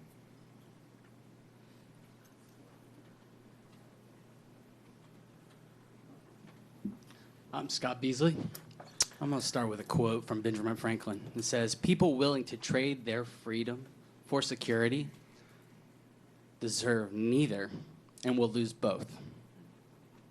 I was thinking about what I was going to say today, and I could rattle off some statistics that y'all won't listen to anyways, and talk about, the stats that your child is more likely to die driving to school than to actually die from COVID. But then I thought about it, that maybe y'all need a reminder of what y'all are elected to do. Y'all are not rulers over us. You do not have power over us. You have been given permission by we the people who elected you to represent us. You are not representing us. These masks don't do anything but harm our kids. It's a form of abuse. This is abusing our children. Each day, they have to wear it for 8 hours with all of that junk. You know what a kid breathes in, breathes out. It's disgusting. And for y'all to think it's okay to just force it on their face like that, it's pathetic and disgusting. Remember, we are the people that elected you. You are to represent us, and we have given you permission to do that. You are not doing that anymore, and you will be removed. Except for you, Charlotte. You've done a great job standing up for parental rights, and we really appreciate it. All the rest of you, I don't care. You don't even have to say it. All the rest So of you if you can could go to your just- dystopian, Sir, again, authoritarian Thank you, Mr. area Lewis. of New York To a board member. You can and only speak to the California board. Could you ask and him to have enjoy him it. removed, Goodbye. Please, thank you. You can follow along if you cannot follow the decorum of this meeting. Thank you, Mr. Again, we Beasley. have been doing this for months. It is the same thing over and over and over again. Madam Chair, I would ask You're- at this point, you're welcome I to mean, go. literally, we've probably given 7 or 8. We're still having people stand up, not behave appropriately, I guess because they're wanting to get the audience kind of behind them. I think the appropriate thing to do, rather than to have to deal with what we're dealing with, is to clear the room and have them come one by one with public comment. That's enough. I mean, we have to have respect for this process, or it becomes a safety issue. If they all show. We don't have many.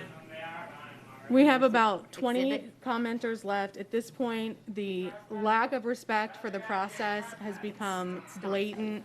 What I'd like to do is take a few minutes to recess. We'll come back, and I'll make a decision about finishing the rest of public comments in the auditorium, or if you'll need to come in one by one. We'll take a 5-minute recess.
Board members, we're going to go ahead and get started. We've asked our next 3 speakers to join us in the auditorium.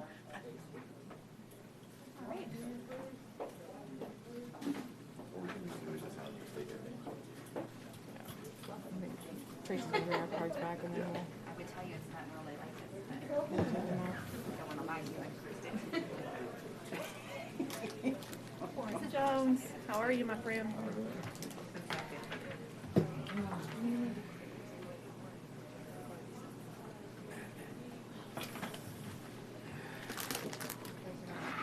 No, I'm worried.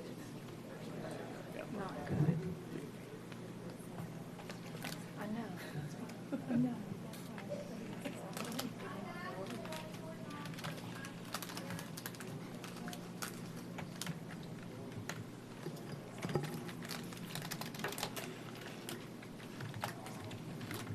As soon as we get those speaker cards back, we'll reconvene the meeting and get started.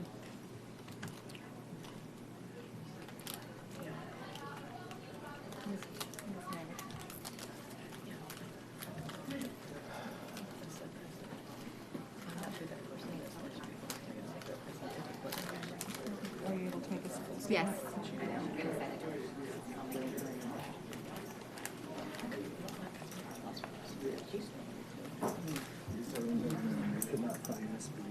Okay.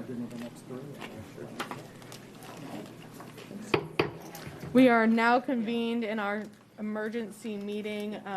Ms. Mears, if you would like to remind folks what our process is here.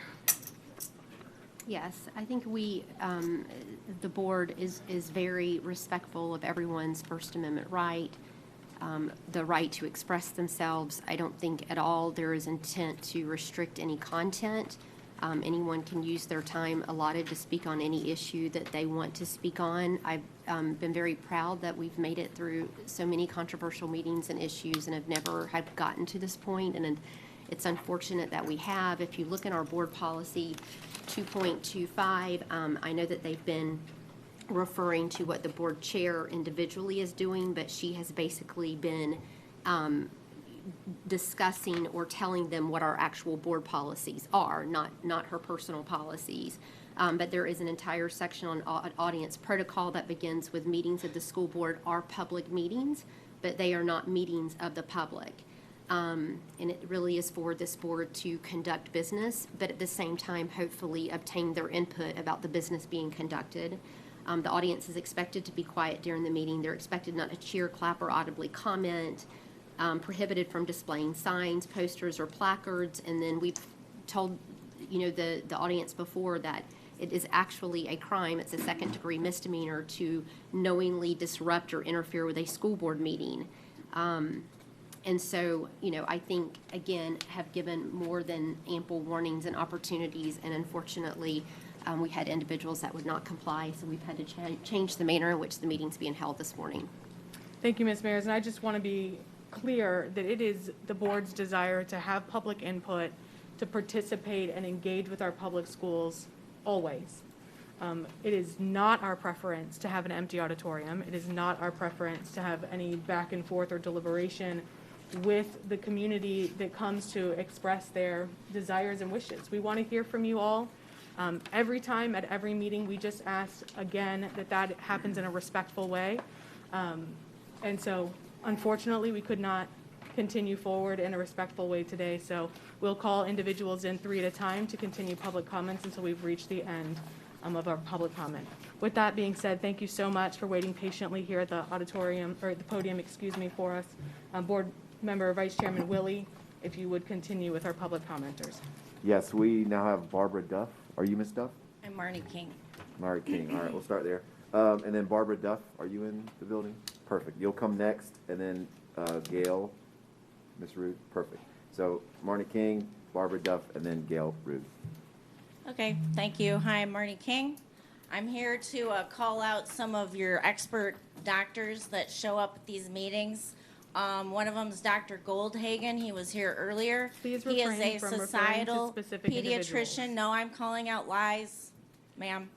Lies. You can comply with the rules of our meeting, or you do not have to speak. Okay, all right, all Please right. do not Well, let's call move out on to a different specific topic. individuals. Thank you. Let's move on to the money. I just recently read, and you can correct me if I'm wrong, that $160-ish million is being allocated to this county for different purposes as long as you follow COVID protocols given to you by the CDC, an unelected body, okay? So they don't make the rules, and neither do you. You don't make the laws. You're supposed to follow them and teach children. That is your only job, to get education across to children. You are breaking the laws. The Nuremberg codes are being violated, okay? My body, my choice. This is a simple concept. I feel completely disrespected right now in this room. I've been talked down to, belittled, censored, cajoled, threatened since I've been in here today. Threatened to be removed. I do not like censorship. I get censored all the time. I've been banned from Twitter. I've had multiple accounts on Facebook for sharing facts, for sharing what other MDs talk about, other than your expert witnesses that show up to lie here, okay? They don't even work at some of the hospitals they mentioned. One lady shows up in scrubs and a white lab coat. She's retired, but the fake news eats her up like a spoon, okay? They love her. Now I get censored off of other school board meetings. They no longer put the videos up. How dictatorship can you get? You're a dictator then. You're not following the laws. Don't pretend you are, okay? You don't care about science facts because you're in it for the money, I'm guessing. $170 million? Is anyone skimming? Is anyone skimming? I'd like some real investigations here because you're breaking laws. You are breaking the law, okay? Our little clapping, that's not a law. Clapping is not disrespectful. Sitting there with disgusting masks on your face, acting like you're our dictators, is disrespectful. So shut up with your disrespectfulness. I don't want to hear it. So I'm going to go ahead and clap. Woo! Thank you. Thank you, Ms. King. Next, we'll have Barbara Duff, followed by Gail Rude.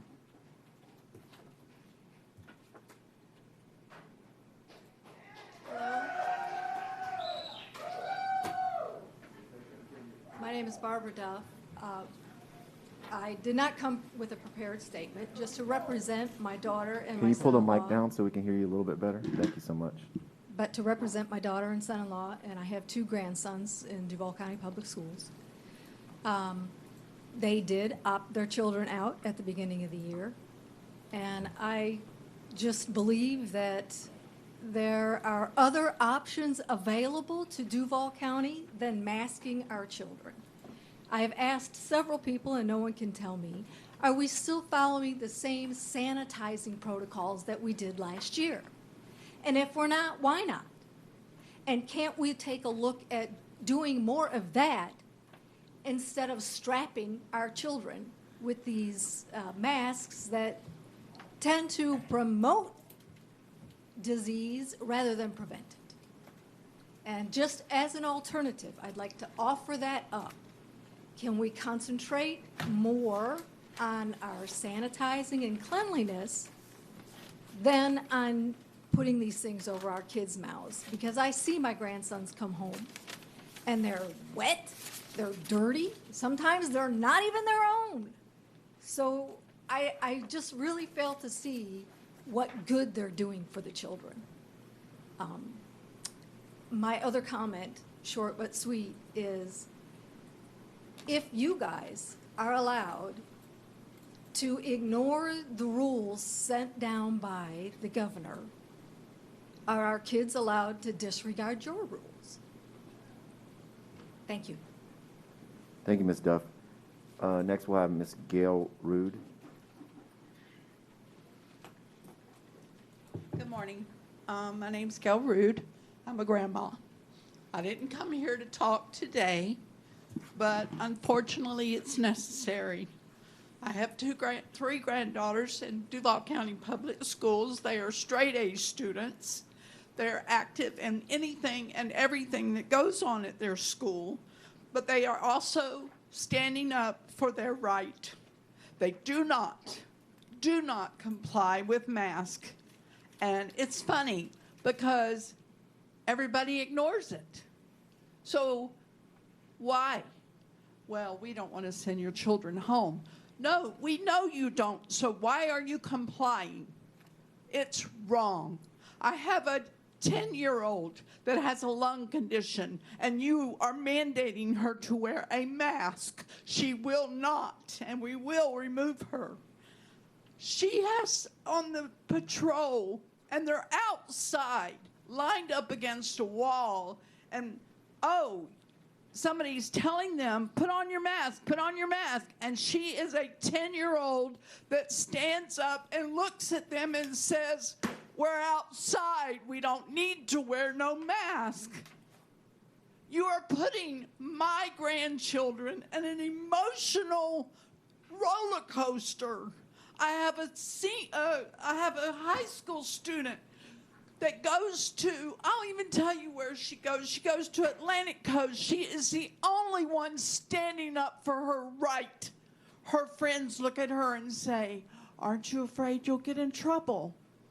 No, I'm not. I will take whatever they dish out because I have a right to do what I want to do. It is my body, my choice. And I ask you, logically, how many children you know that will not play with their mask, put their hands on their mask, remove their mask? How many germs are getting on their mask and we're telling them to put them back on? It's wrong. I have a heart condition. I've had COVID. I'm 67 years old. My entire family have gone through COVID. That is about 15 to 20 in my family. We have all survived because we took medicine, we took vitamins, we exercised, we sleep, and we are fine. It is not that dangerous. Are people dying? Yes, I'm sorry. But they are people that are weak, and it's unfortunate in our life that we all are going to die. I'm going to die. And it's God's will how I die, not yours, not the government, not anyone else. It is God's will when your time is, whether it is in a car, whether it's in a plane, whether it's just walking down the street. He will choose when you die, not you, not anybody else. And that's all I have to say, and we will not comply.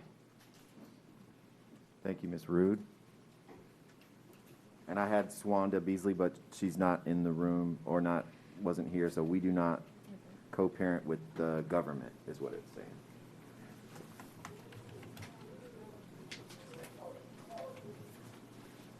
Next, we'll have Marjan Masudi, followed by Mark DeGeorge, or DeGange, and then Cynthia Youngs. Good morning, everybody. I'm Marjan Masudi. I speak 5 languages. I have accent. Sometimes I get excited. I can't express. I'm from Iran. My husband is from South Carolina. His family been here 300 years, he showed me. And he's a good citizen. And my dad was Speaker of the House for Shah of Iran. He had the 3rd biggest newspaper. I grew up in boarding schools in England, in Cyprus. I have 2 children. One of my sons got murdered in Iran. Everything we had was confiscated, but training of Democrat, Republicans, of Ayatollahs brought into my country in '79 by President Carter. But I'm so glad through that, and thousands of us, we got saved by Jesus Christ. My brother went to JU in '70s. I had to wait so many years to come here legally. I would come and visit my families. 6 months summer with my children, send them to school, bring cash money, go back 1 day before my visa expires. I'm very lawful citizen of Jacksonville. I'm a prayer warrior. I helped so many children. I live in the heart of Sin City because my husband bought that house 40 years ago. But we are in a very low income, but our tax money, it goes to Woodland Acres. I pray for Woodland Acres. I was a part of a church. We gave school bags and food, and they still do, to Windy Hills. I have a heart for sick people and poor people. I live on a street that 90% of them are black children without father. Their old fathers is in jail. I feed them. Me and my husband, Johnny Watkins, we have an open kitchen by ourselves from our own pocket with 5 friends from my church. I feed them every day. They come from school. I walk them from Woodland Acres. I clean the streets. I have a right. I ran from a country to be free in this country. These children come to my house. It's the best place in their life. They come to my house and backyard. They throw all their masks at the door. I wash their hands. I put alcohol. I feed them. None of them have COVID. 2 years. None of these kids. None of them had. Not their families. Our house is their rescue. It's their heaven. I don't stand with putting masks on people. Yes, I stand with law, but I live in a country that I have my choice. I ran from a country that they put all my Christians family, they came to Jesus, they've been beaten them up. My daughter said, Mom, please don't come back to see me in Iran. So I please ask you, there are so many of us in this country. Thank you, Ms. We ran Masudi. from a country that they put us Thank in you. prison for our freedom. Thank Don't you. do that to us here. Thank you. Next, we'll have Mark DeGange, followed by Cynthia Youngs.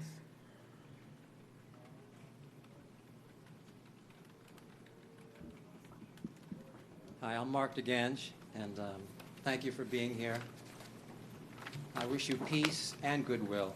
I know there's a lot of animosity here, and I can feel the passions are really rolling strong today, but I have a firm conviction that each of you really knows the right thing to do.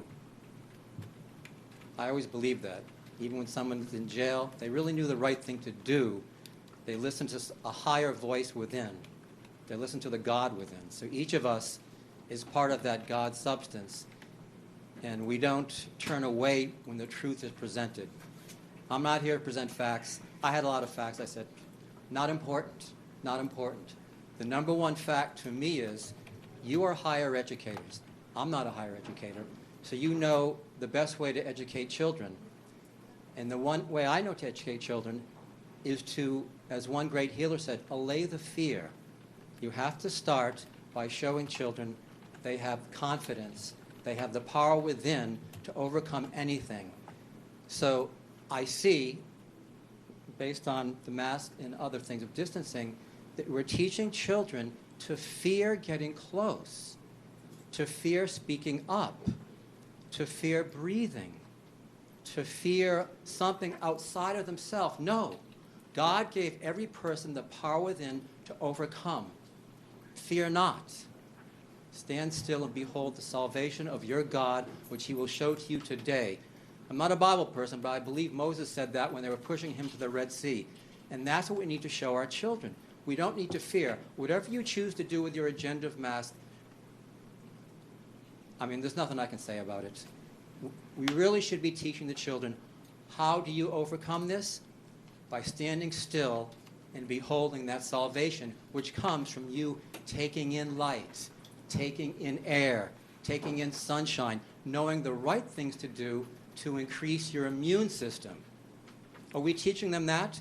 As far as I know, since the beginning of this pandemic, it was only taught, do this, stay away, do this. Not how do you empower yourselves?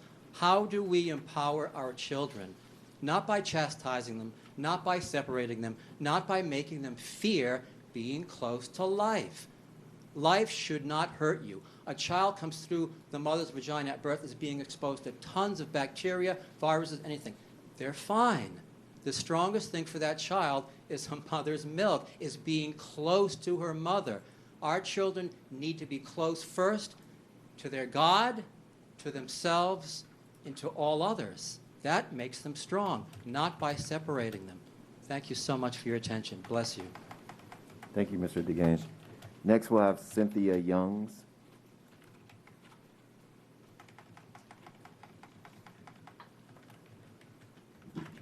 Hi, my name is Cynthia Youngs, and I come here today nervous as all get out. And respectfully to you guys, I know y'all do a hard job. And today I just want to tell you all in person, face to face, that as parents, we trust you with our most valuable asset, and that is our children. And I'm feeling very deceived this year. We came into this year feeling very trustworthy. You guys set a policy at the beginning of the year. We all made our decisions based on that policy, and I feel that it was deceptive of you to change that policy. I feel like that you knew that you needed our children in those seats to get the count, to get their money, and as soon as that count was done, you changed your course. I feel deceived, and I feel like I should be able to trust you, and I don't, and I'm having a real problem with that lately. I want to talk about your first round of mandate and opt-out and how it was deceptive. You did not require masks. You strongly recommended them. And then you hid the opt-out form in Focus. And you had to have a special 20-point click sequence to get to it. I know because I spent 3 hours one afternoon trying to figure out how to get it to populate for my second child. Then you said you mandated masks, but you didn't. You strongly encouraged them. So I will tell you right now, there are 1 million parents who did not opt their children out of the optional policy. So that was deceptive, and I don't appreciate it. All we want is honesty. Now that you are actually mandating masks, I see that your medical form is very easily acceptable. It's right on your website. It's been emailed to me 10 times, and it's in multiple languages. Why didn't we do that the first time around? I'm just curious. Why deception?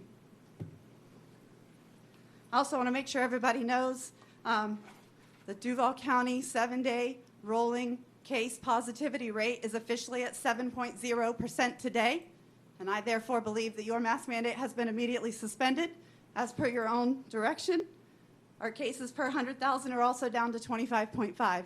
I know your website doesn't say the same thing, but it should. Again, we don't trust you. I'm just here today to ask you guys to stop being the agitators. Stop causing stress. Stop causing problems. We love our administrators. We love our teachers. We obviously love our students. And we just ask you to let them do their job. Let them teach. Let our kids be social. Take your politics elsewhere. Also, I've heard about transparency with the new draft policy that you're drafting regarding communicable diseases. And so we would just like to see your draft. We'd like to be a part of your discussion. I know you're trying to decide which group of parents would come to you with the same views as you. And we would just ask that you allow all of us to see it. Let's all talk about it. We don't trust you anymore. Thank you, We Ms. should be able Youngs. to. Next, we'll have Carmen Martinez, MD, Dr. Carmen Martinez, followed by Mary Ellison, and then Alira Peterson.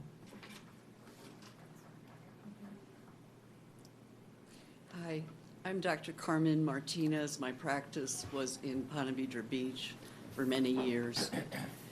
I've practiced internal medicine at Beaches Baptist Hospital. And I'm here to protest against medical tyranny and to stand for parental rights. The COVID pandemic has changed our lives in many ways, and the loss of our freedom is the topic today. Medical tyranny has been implemented on Duval County by the school board. And despite Governor DeSantis's rulings and executive orders, you have ruled against the law and proceeded with medical tyranny. The proponent, terrible handwriting. The proponent of the past people that stood up here and said that masks keep you from getting COVID. This is totally absurd. It's been proven over and over and over that the virus goes right through the holes of the mask and is aerolized. It means it floats in the air. And The only thing the mask does is stop a couple of droplets, which you can stop by covering your mouth when you sneeze or cough.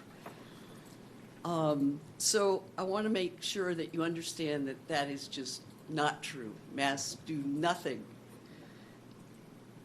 And I can send you a PDF with multiple studies, and I will forward that to the board. Cases are being used now to determine the case rate to implement the mask. And as the previous speaker said, the case rate now is under 8 or 7.99. So the mask should go. But that is not even going on. I mean, I thought that was why this meeting was called originally, was because the case rate went under. But maybe not. Maybe it's all about the parental situation where you're quarantining 1/5 of the school body because somebody in the classroom had COVID. The fact is that asymptomatic spread does not occur. You have to be sick. You have to have a high viral count for you to spread the disease. And it makes no sense to send everybody home. Everybody's going to have to be exposed to Thank you. COVID. I Thank didn't you, see Dr. a yellow Martinez. light. It went from green to red. It was actually there. I apologize, but you're welcome to share any comments via email with us. Okay, I just want to say that I'm I'm against. sorry, but your time is up. I appreciate it. Your time is expired. You're welcome to Thank share you, your Dr. comments Martinez. via email. Next, we'll have Mary Ellison, followed by Alir Peterson.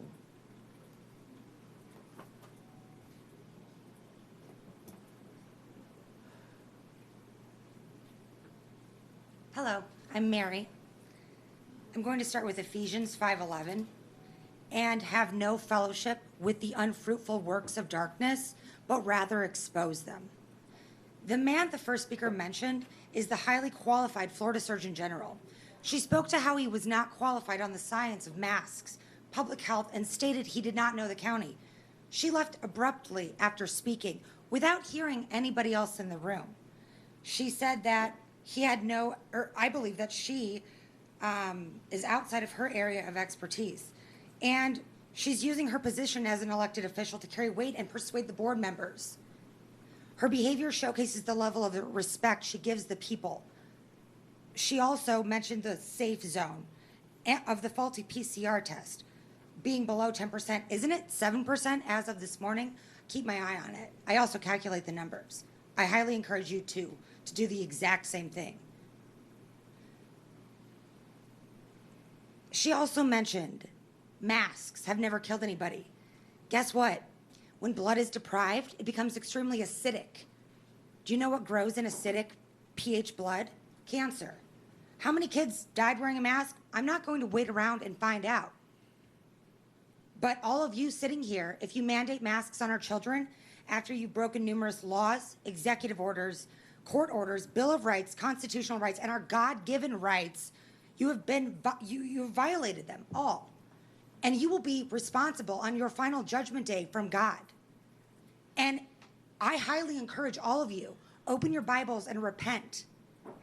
If you didn't know what you were doing was wrong, I highly, highly ask that you get on your knees at some point today and pray to Jesus Christ for clarity in what to do. How many bonuses are given out if the vaxxed number of children go up? Because I know that that's going to be our next battle. Unless we stand up for our freedom and our God-given right. You do not control our rights. We are given those by the Lord Jesus Christ, our Savior. And we are here to protect our freedom. And you are not doing anything other than acting as a tyrannical board. By refusing to follow law and order, you are causing children chaos and confusion. The schools are no longer following any law and order you set. Are they supposed to follow you, or do they follow DeSantis, or a highly qualified new Surgeon General? What is it? Dr. Fauci? Because he flip-flops. Wear a mask, don't wear a mask. What is it? Shouldn't it be ultimately up to the parents? Do you have children? Do you care? Or are you here for a paycheck and a power seat? Ask God.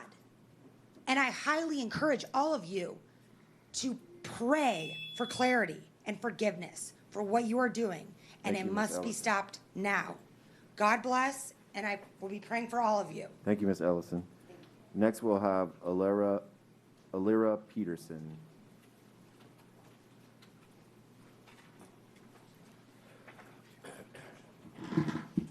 Hello, I'm Alira Peterson. It's pouring and everyone around me is using umbrellas. Umbrellas cause rain.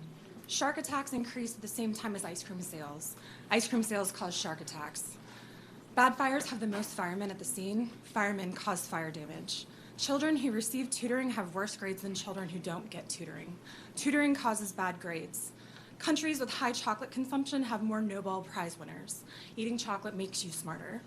Obviously, none of that is true. Those statements are all examples of the fact that correlation does not equal causation. Why bring this up? Because this board has shown a lack of understanding of basic concepts like this, and I felt a refresher was needed. This lack of understanding between causation versus correlation is rampant in school boards, and it's a shame that these positions seem to attract those with poor scientific understanding. For example, a school board member of Sarasota in her own Herald Tribune editorial said in praise of their mask mandate, "Our public schools saw 291 positive cases during the first week of school, 392 during the second, and an alarming 936 during the third week. Thankfully, the positive cases dropped to 763 after the mandate, and they continue to fall." What she fails to recognize is that the cases had already peaked in her community level in Sarasota before the August 30th mask mandate took place. She clearly doesn't understand correlation versus causation. The highest peak of cases in Sarasota was 3 days prior on August 27th. How do I know? From confirming through 3 different sources, including usafacts.org, who uses CDC's confirmed COVID case data, Google statistics powered by the New York Times, and Sarasota's own Health and Human Services biweekly heat maps. Please confirm that this is true. Pull out your phone, visit bit.ly/3EMNFFHV. Scroll to the pink cases per day chart, hover your cursor over the highest peak, and see that it falls between August 27th through September 2nd. Want more evidence that masks have no impact even if cases happen to go down? The following comes from each school district's own COVID dashboard, all during the same time, all per 10,000 students. Cases went down in Sumter by more than double the rate that cases went down in Sarasota, even though Sumter has always remained mask optional. Sarasota fell by 3.8 cases per 10,000 students after their mask mandate. Sumter went down by 8. Mask optional counties Liberty and Manatee saw cases drop by more than Sarasota during the same time. Cases also went down in Gadsden, Collier, Palm Beach, Alachua, Osceola, and Hillsborough. Cases went down during this period regardless of mask policies that stayed the same or policies that changed. Anyone who continues to believe mask policies have an impact on cases is not operating from a place of logic, data, or scientific understanding. You're operating from a place of religion, faith, belief, and nonsense, which has no business in determining how best to make or implement policies that impact the safety of our children. You might as well believe that ice cream sales cause shark attacks, umbrellas cause rain, firemen cause fire damage, tutoring lowers grades, and chocolate consumption leads to Nobel Prize awards. Thank you. Thank you, Ms. Peterson. Next, we'll have Leslie Smith, followed by Katie McNeil, and then our last speaker for this afternoon, Melina Gay. Good morning, everybody. My name is Leslie Smith. Thank y'all for being here. I don't envy you guys. I know y'all are in a hard spot. I have 4 children in Duval County, ranging from 6 years old to 15. 3 of my 4 kids are in honors classes. Last year was difficult. My oldest was quarantined for over 20 days at different times for coming in contact. Negative test after negative test. Not once was he positive for COVID nor symptomatic, yet he had to stay home. This hurt his grade point average and his grades severely. Not a good thing. Went to the school and tried to prove he's not sick. He's not sick. Did not matter because of the protocols. this isn't good for kids. They need to be in school. The mask, the mask. The start of the school year, I thought this is going to be great.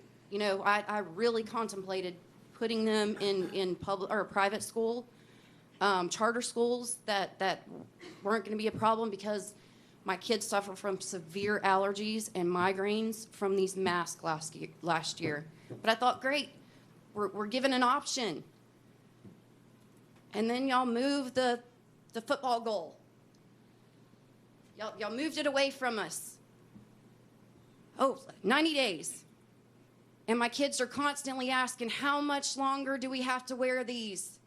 Because I'm trying to make them respectful and productive members of society and not be disrespectful to adults who are forcing them to wear these masks. And after 3 times of my 6th grader forgetting, not because he doesn't want to be respectful, but forgetting his paper mask in my car or at home, can be written up and suspended after 3 times. A straight A student can be suspended and on his permanent record when it does nothing.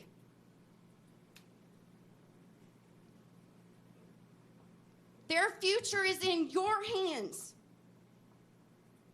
When he tries to go to college and that is on his record because he forgot to bring a mask 3 times. Thank you, Ms. Smith. Please remember this when voting. Thank you, Ms. Smith. Thank you. Y'all have a great day. Next, we'll have Katie McNeil, followed by Melina Gay. My name is Katie McNeil. Dealing with my father's death last year was by far the hardest experience of my life.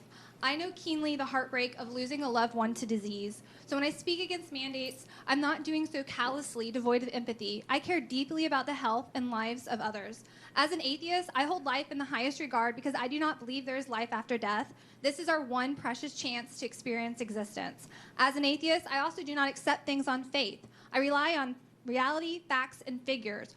While I respect everyone's individual beliefs and rarely talk about my atheism out of that respect, my silence is only warranted when your religious beliefs do not impact the freedoms, health, and well-being of myself and my child.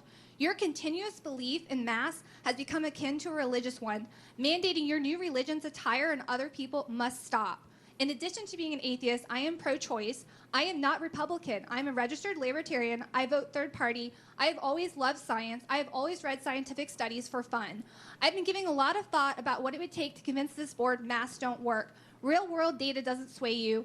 Randomized controlled trials don't sway you. Expert testimony doesn't sway you. The law doesn't sway you. The possibility of being personally liable for attorney's fees don't sway you. I am extremely informed on the topic of masks. I am willing to debate anyone for any length of time about mask efficacy. I'm not afraid to do so because I am armed with knowledge of fact-based truths. The same is not true of mask pushers. You won't debate, you won't interact with the data that I've emailed. You rely on emotional appeals. People who are confident in their cognitive abilities and topical understanding are not afraid to debate. People in search of the truth are not afraid to be proven wrong. I wonder what recourse there is to push back against people that are so profoundly inept at scientific understanding and abuse their power. Florida has no process for recalling school board members. This needs to change. We need a law that will allow you to be recalled. Whether you have children or not, whether your kids attend public school, all of those who care about the well-being of children need to start attending every school board meeting, no matter the agenda. This board clearly needs to be closely monitored. When certain board members are up for re-election, they need to be challenged by candidates who are better equipped to discern facts from fantasy. Parents need to transfer their children out of public schools using Hope scholarships into schools that understand the importance of breathing. Parents need to send their kids to school maskless. This board flaunts the rules. You should ignore theirs. File lawsuits. Be the loudest for the longest. I stayed and listened to the entirety of the last meeting. The back and forth comments were illuminating. This board has such true believers, they honestly think the reason a few students tested positive for COVID was because they took their masks off to take a picture. I would point out the logical fallacies of that statement, but I've already learned my lesson. This board is logic-free. There are board members here who would likely fail 6th grade science. I've come to the conclusion that most of you are simply not smart enough to correctly analyze the data. This board is not intelligent enough to hold their positions and make decisions for Duval children. If you disagree and think you are smart enough, feel free to debate me at any time. Thank you, Ms. McNeil. We'll have Milena Gay, and while Milena Gay is coming up, we did have Teresita Montgomery, and she was on for parent choice, but she's not here. So now we'll have our final speaker, Melina Gay. Good morning, my name is Melina Gay. I feel like this might be a waste of time to come here and talk to you guys, but I think it's also the right thing to do. I feel like decisions have already been made. I had an experience here. Last time there was an emergency meeting, and I thought it was going to be a fair process. But after I left that meeting, I realized that you guys had several expert witnesses, doctors, to testify.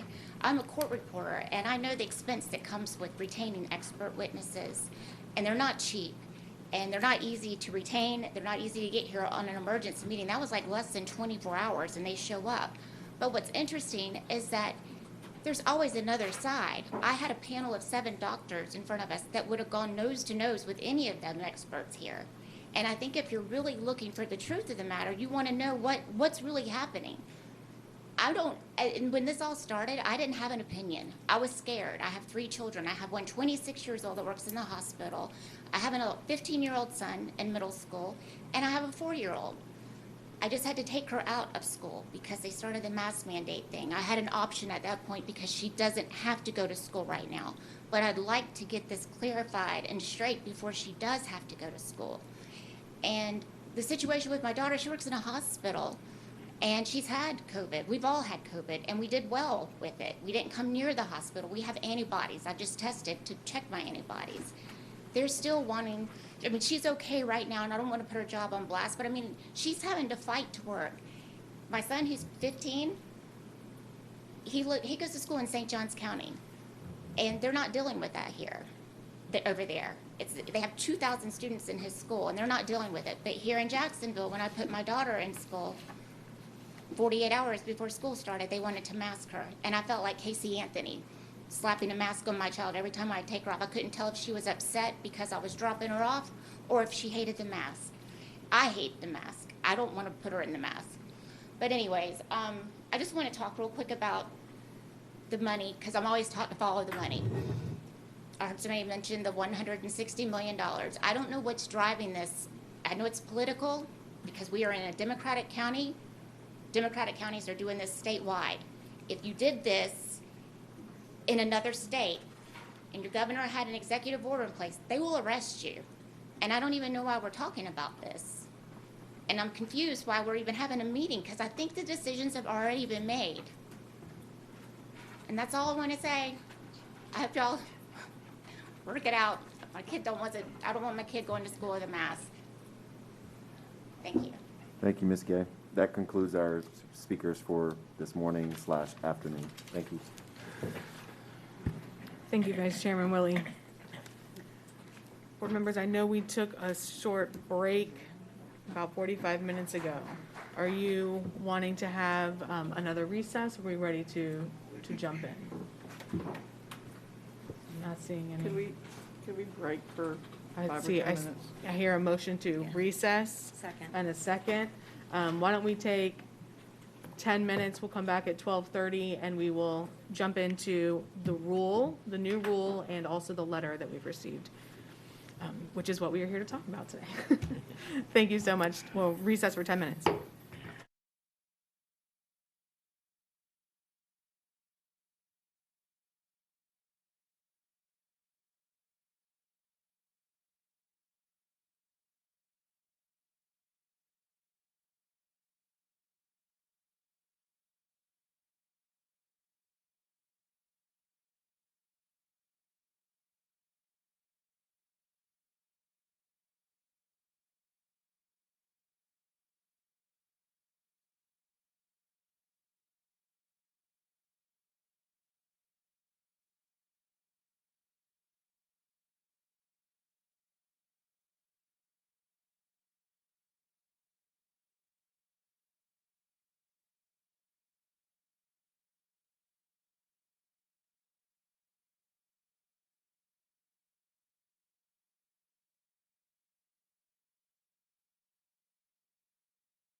Yeah. Mhm. Mhm. Yeah. Just making all the friends. Yeah. Freedom. Are you ready?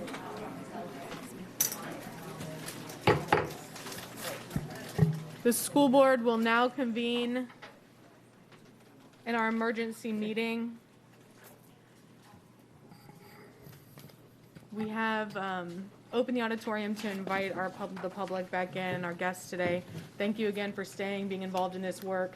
I just want to remind you to please refrain from any disruption. This is the work that we are here to do today, and we certainly want to make sure that you have access and open access to your officials in this process. Please do not disrupt the process. Thank you so much. Okay, our first item of business here is to review the Department of Health Rule 64 DER 21-15 that was issued last week. So I would like to go ahead and turn it over to our legal counsel to review the rule, explain it to us, tell us how it's different than what we've seen before, if you don't mind. Sure. Ms. Mayers. Thank you. So this meeting was noticed to discuss two issues, the Department of Health Rule 64 DER 21-15, as well as the district's response to the letter from Commissioner Corcoran that we received last week. And then he is expecting a response from us this coming Thursday on September the 30th. So what prompted this, I think I'm going to take it even further back, if you don't mind, if I could just give a little background around this topic and what got us to the point of the rule. The first time that we addressed masks, they were addressed the year before, but on August the 3rd, shortly before school began, we had the conversation regarding whether or not there would be a mask mandate. And at that time, it was determined that masks would be strongly encouraged. We did have an emergency meeting on the 23rd. And at that point, it was determined that there would be a mask mandate, but that there would be a medical opt-out. The superintendent was also given direction to create a criteria that would allow for an automatic suspension of the mask mandate. And we're also going to kind of talk about where we are in terms of that criteria today, as well as how the new Department of Health rule comes into play. So I think one thing I'd like to do, just so everyone has a copy, is to pass out the new Department of Health rule. I did leave a summary that Superintendent Green had attached and sent to the board on top, because it really does outline the differences between DOH Rule 15 from DOH Rule 12. And as you can see, the main difference between the rule that we did have, that was, oh, sorry.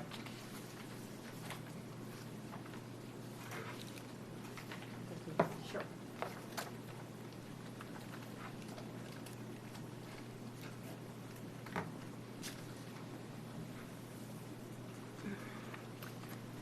The main differences between the rule, Department of Health rule that had been issued, and then the recent rule that was issued on September the 23rd, is that now it reads, for students who have been in close contact with a positive person, it is now up to the parent to decide whether their asymptomatic child will quarantine.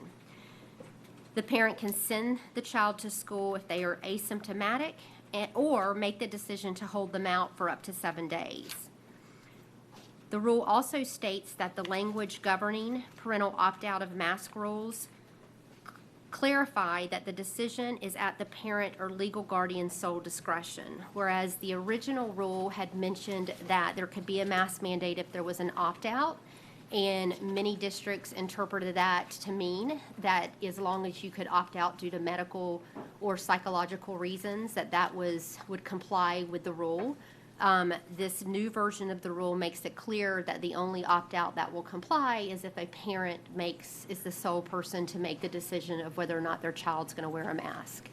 So those are the two main differences between the rules.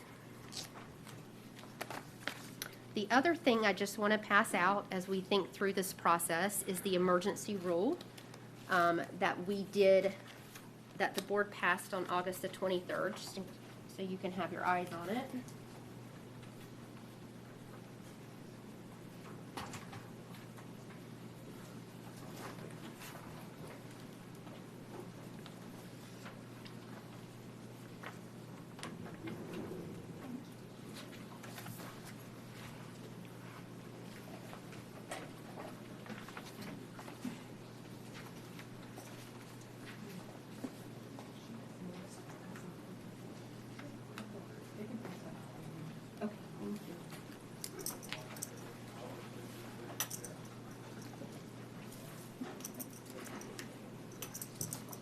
And then recently, after receiving the Department of Health rule on September the 23rd, on September the 24th, a letter was received from Commissioner Corcoran.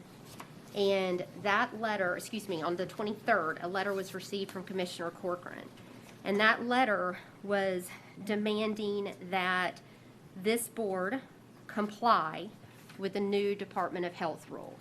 In other words, mask would be, you can still have a mask mandate, but a parent and only a parent makes the decision if there's going to be an opt-out. They're not required to bring any type of medical forms forth.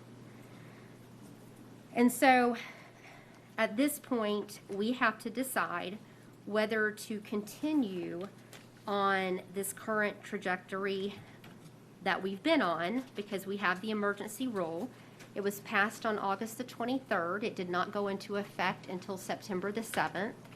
It is good 90 days from September the 7th, which I calculate to be December the 5th. However, again, part of that rule is that if we met certain criteria, based on data points within the community, that the mask mandate could be automatically suspended by the superintendent. And so I don't know if at this point we would like to talk about, I can certainly tell you, and I think you've heard it today, what those numbers are and what the criteria is and where we are. So just a second, if you don't mind. This is not the first letter we received from the commissioner or the first time we'll respond. Do you have, because I'm keeping a timeline, do you have the original? Yes, I do. So the first letter that we received from Commissioner Corcoran was on August the 27th, 4 days after our board meeting, where masks were mandated with the medical opt-out. And then we sent a letter responding to Commissioner Corcoran on September the 1st. And then our next letter from Commissioner Corcoran came on September the 23rd. It asked for a response within 1 day. We sent a letter to Commissioner Corcoran explaining that we had to comply with sunshine laws. And it's my understanding that most, if not all, of the districts around the state also requested additional time so that these meetings could be held so that the board could make decisions. And so we asked until September 30th for that to happen.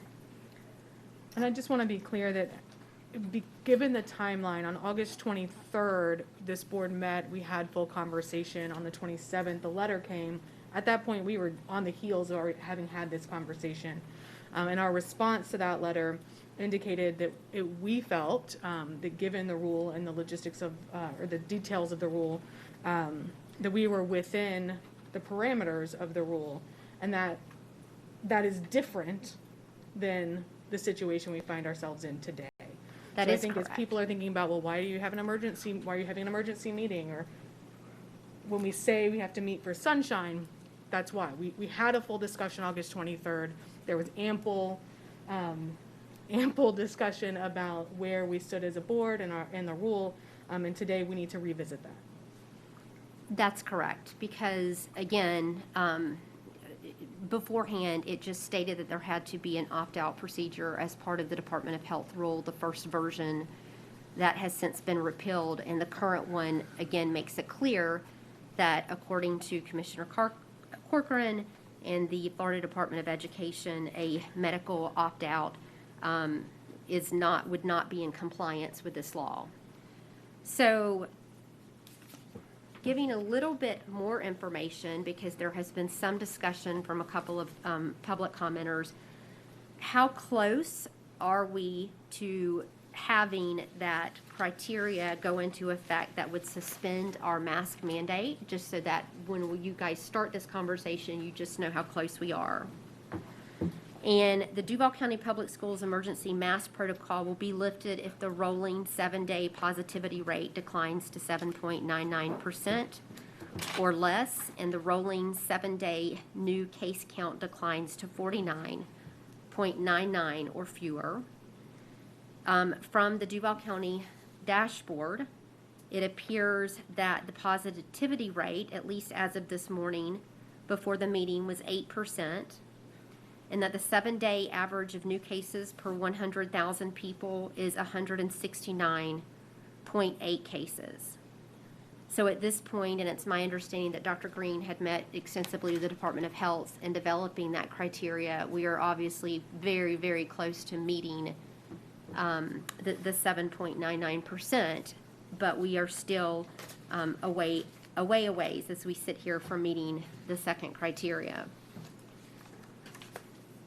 So I think at this point, looking at where we are and the decisions that we have to make, if this board decides to comply with the rule, then that would be, one issue. Obviously, we would make those changes and we would comply with the Department of Health rule. And to be clear, everyone keeps talking about mask, but it's not just mask. It's about quarantine, which is a huge part of that rule. That essentially quarantine has now become completely optional. So I think that the board has to decide, and I know that at this point has kind of fallen to the superintendent because we have not currently had a policy on quarantining. If the board, however, decides to continue forward with the policy, I think because we did get the new Department of Health rule on the Thursday, the 23rd, in order to respect the process, and we would never advise as legal counsel that it's a good idea to just do whatever feels good at the time and to ignore laws. I think it would be appropriate for this board to consider challenging the validity of the law, because that's essentially why the board would go forward and not follow it, because they would be claiming that it's an invalid rule. So I think if the board decides to make that decision, it's time for the district to consider a formal challenge to the new Department of Health rule, which, as we know, I believe 5 other districts had filed petitions with the Division of Administrative Hearing. Those districts were Orange County, Miami-Dade, Leon, Alachua, and Broward. Recently, those were dismissed only because there is now a new rule. So their boards, having spoken to them, are all doing the same thing that you all are doing. They're regrouping and trying to decide if they want to go forward and refile with the Division of Administrative Hearings. I can tell you that there's currently 1 case pending before the 3rd District Court of Appeal. There was a petition filed that's still pending with the 3rd District Court of Appeal. We obviously have Judge Cooper's order, which everyone was watching, that recently they attempted to have that heard by the Florida Supreme Court, and the first DCA declined to have it heard by the Florida Supreme Court. That's very recent. As recently as yesterday, and Ms. Beckman can speak more to that, there was a decision by a federal judge supporting the mask mandates. And I just tell you all of this because these are what I'm trying to keep up with, moment by moment, second by second.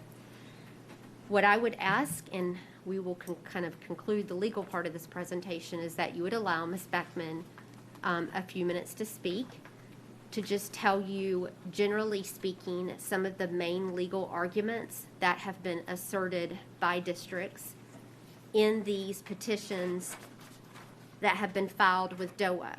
That really the heart of the matter is how the executive order that led to the Department of Health rules affects the board's ability and interferes with the board's authority to be able to do its job. You very well may not agree with the arguments, but in trying to make a decision between the two, I would just ask that you give her a moment to explain some of those arguments.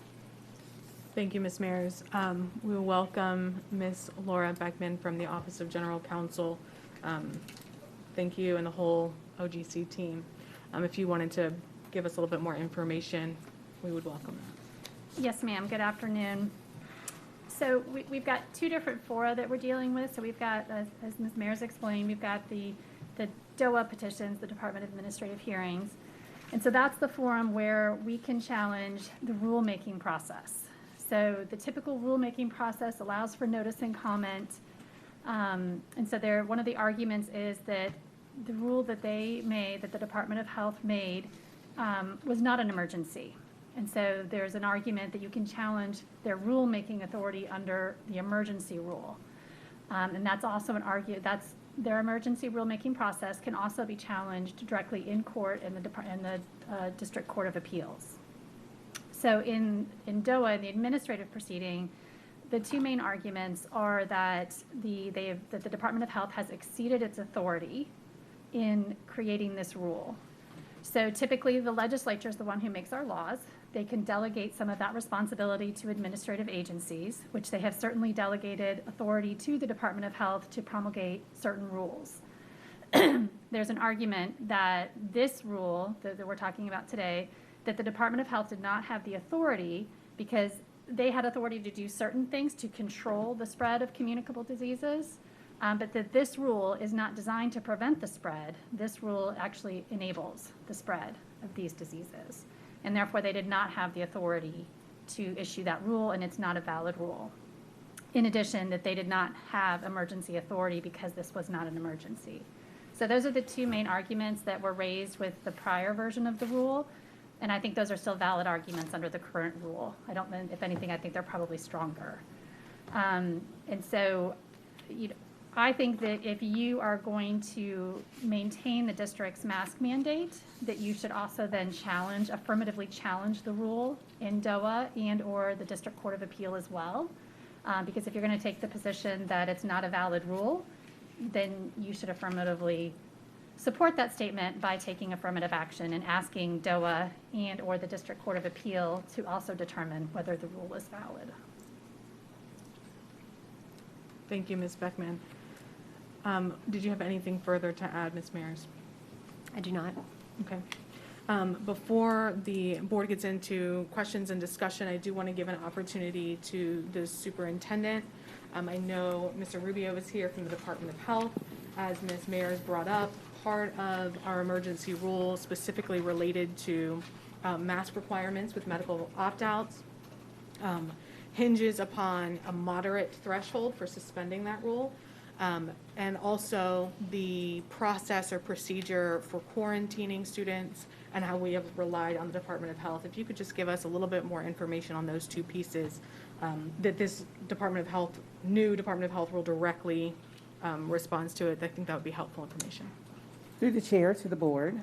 First, I will address the criteria that the board approved that would immediately stop the mask mandate. The board approved the moderate level, and I think many people don't understand there's two prongs to moderate. It's number of cases per 100,000 as well as percent new positivity rate. And it goes on a 7-day rolling average. For us, it's every Thursday. So many times people will look at, oh, today this is what it says, and it's not based, it's based on the information we get from the Florida Department of Health. I believe that Nina has a copy of, each of you has a copy, and it's always going to be in the lag. So where we are today is based on September 23rd, that we're at 8% for new case positivity rate, and we're at 169.8 cases per 100,000. And the moderate is a span. I believe it's about 5% to 7.99, and there's a span of cases, number of cases. So again, on Thursday, we will get this information, and if at Thursday, if the moderate for percent of new cases is in the moderate level, and the number of cases is in the moderate level, at that point, we would notify our families that we are suspending the mandatory masks, and that, just so parents know, we still have all of their original opt-out information. So it would just repopulate back into focus. So that is the situation with the criteria. The second piece is the quarantine. I need to remind everyone that it is the Department of Health that manages and directs the quarantine contact tracing. Earlier in the school year, you got a letter from me about a major concern that the cases were so overwhelming that the Department of Health could not keep up with contact tracing, and that we put procedures in place to support the Department of Health for elementary. The first case that occurs in a classroom, all of the students in that classroom's families receive a letter that there was a positive case in their classroom. Within 7 days, if a second positive case comes into play, then the entire class is quarantined and put on working through Teams. We try not to call it Duval homeroom because that doesn't really exist, but through our Teams platform, and that they are together on the platform for 7 days. This new ruling, though it, Ms. Mayor, it does impact the school district, but technically it impacts the Department of Health because they are the entity that does contact tracing. They're the ones who are contacting families, letting them know your child has been in close contact with a positive case. And it is their assertion that they are going to follow the new executive order, that it will be a parent's decision. As a school district, we can put other things on top of that, such as, well, because you're only contacting at the elementary level those that you have identified, we can still say, well, we'll still notify all the families in that classroom. But it is important that there are two distinct pieces here. The school district has always been in charge of mask mandate. Last year, we had a mandatory mask mandate. And the Department of Health has always been in charge of quarantine. Because they're the entity that tells us, hey, this executive order only applies to students. That's different than what we're going to tell your employees. So I just think it's important that we acknowledge that even though this is an executive order, it applies to two organizations. The school district, masks have always been this board's decision, and then the district implementing the decision, the policy. And then anything related to quarantining has always been the Department of Health. And the only reason that we became engaged this year is because the cases, the voluminous amount of cases that were coming, and we were being good partners in supporting the Department of Health. Thank you, Dr. Green. I appreciate that input. Mr. Rubio, I'd love to give you an opportunity to weigh in with the directions that you've been given at the Department of Health and how your operations and procedures will change as it relates to the school district, if you don't mind. So thank you very much for allowing me to speak, Chairman. So with the new rule change, we also changed our letter that we send to our parents anytime that we have a contact to a case. And our letters to those parents do reflect the change in the rule, that the parent has the decision and will make the decision as to whether their child will quarantine or not quarantine. So that's where we stand today as to the new rule and how it is affecting our ability, or what we are doing when we're doing case investigation and contact tracing. So the case investigations and the contact tracing won't change? Correct. The case investigations will not change. I mean, every time that we are made aware of a case, we will work with the schools to determine contacts and work through those contacts, and then allow those, notifying those parents that their child was a contact.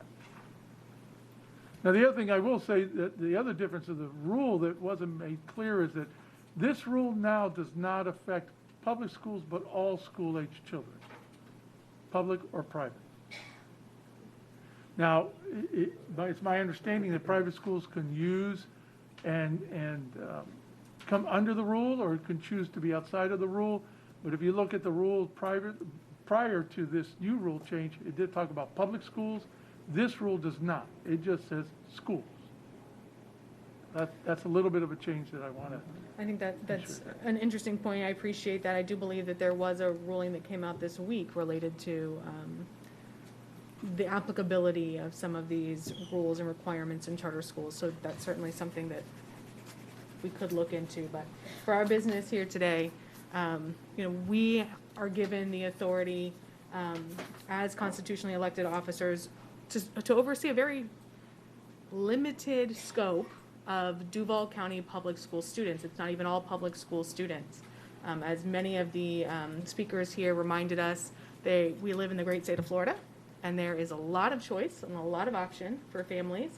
And so charter schools, private schools, certainly folks that choose to keep their children home for homeschooling have lots of discretion that may be different than the policies that we put in place just for our Duval County public schools, traditional public schools.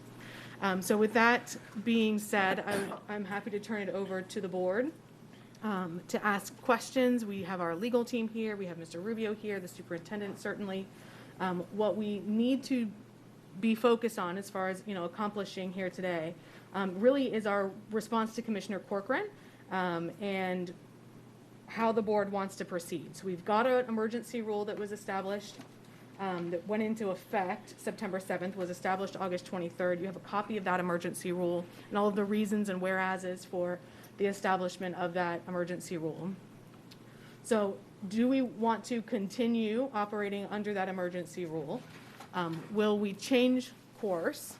And I think as Ms. Beckman has proposed to us today, is there an interest or is there a desire to look at the authority of the rule in general? So those are the questions that I would want you to be thinking about answering, and whatever additional feedback or discussion points you have for the board or for the staff, I'll open it up to you at this time. Who wants to kick us off? Vice Chairman. I can start with, through the chair. I just have a couple clarifying questions first. The first one, just to clarify, the Department of Health rolling 7-day average below 8, so 7.99. The cases per day, is that just a one-shot deal, or is that also over a 7-day span? For clarity for everyone. Through the chair to Vice Chair Willie, it is on the 7th day, the 7-day rolling average. So the one-pager that you have is showing the previous week.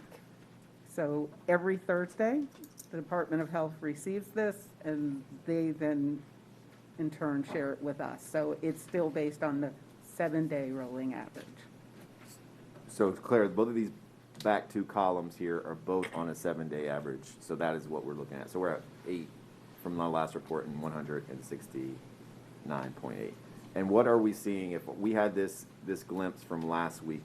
What would what would the trend be in that, especially on that back number, because that's the number that seems like we're not there yet. So what was that trend from the week of the 17th before?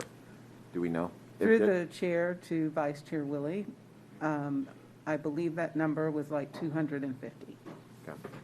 Mr. Rubio, do you have any additional data to add as we look at the trend for both the case percent positive and cases per 100,000? Yes, Madam Chair. The percent positive will always decrease before you will see the case per 100,000 decrease. So we have been seeing a steady decreasing in these numbers over the last month, and so we are expecting that the report that will be published on Friday, that are going from Thursday to Friday last week to Thursday, will definitely show reduction. I believe we'll probably be well below the 7.99. I just don't know how low the case per 100,000 will go, whether we will still be in high transmission rate or the next level down. I don't think we'll make moderate. Moderate is 49 cases or less per 100,000 to get to the moderate rate, but it will definitely be a reduction. We are seeing reductions every single day. Our numbers every day, fluctuate. Obviously, some days are a little higher, some days are a little lower. But again, our averages for the week have been dropping steadily over the last 3 or 4 weeks. Thank you, Mr. Rubio. That's certainly good news for our community. Yeah. Vice Chairman. One other question. When we think about, and this is for Mr. Rubio, through the chair to Mr. Rubio, potentially, for the DOH when it comes to the quarantining and contact tracing, if the rule now is the parent has the choice to be able to quarantine or not. Does that extend out the numbers and sort of the path of how much you actually have to contact trace if that student has to come back? How does that work with the capacity of the Department of Health at this point?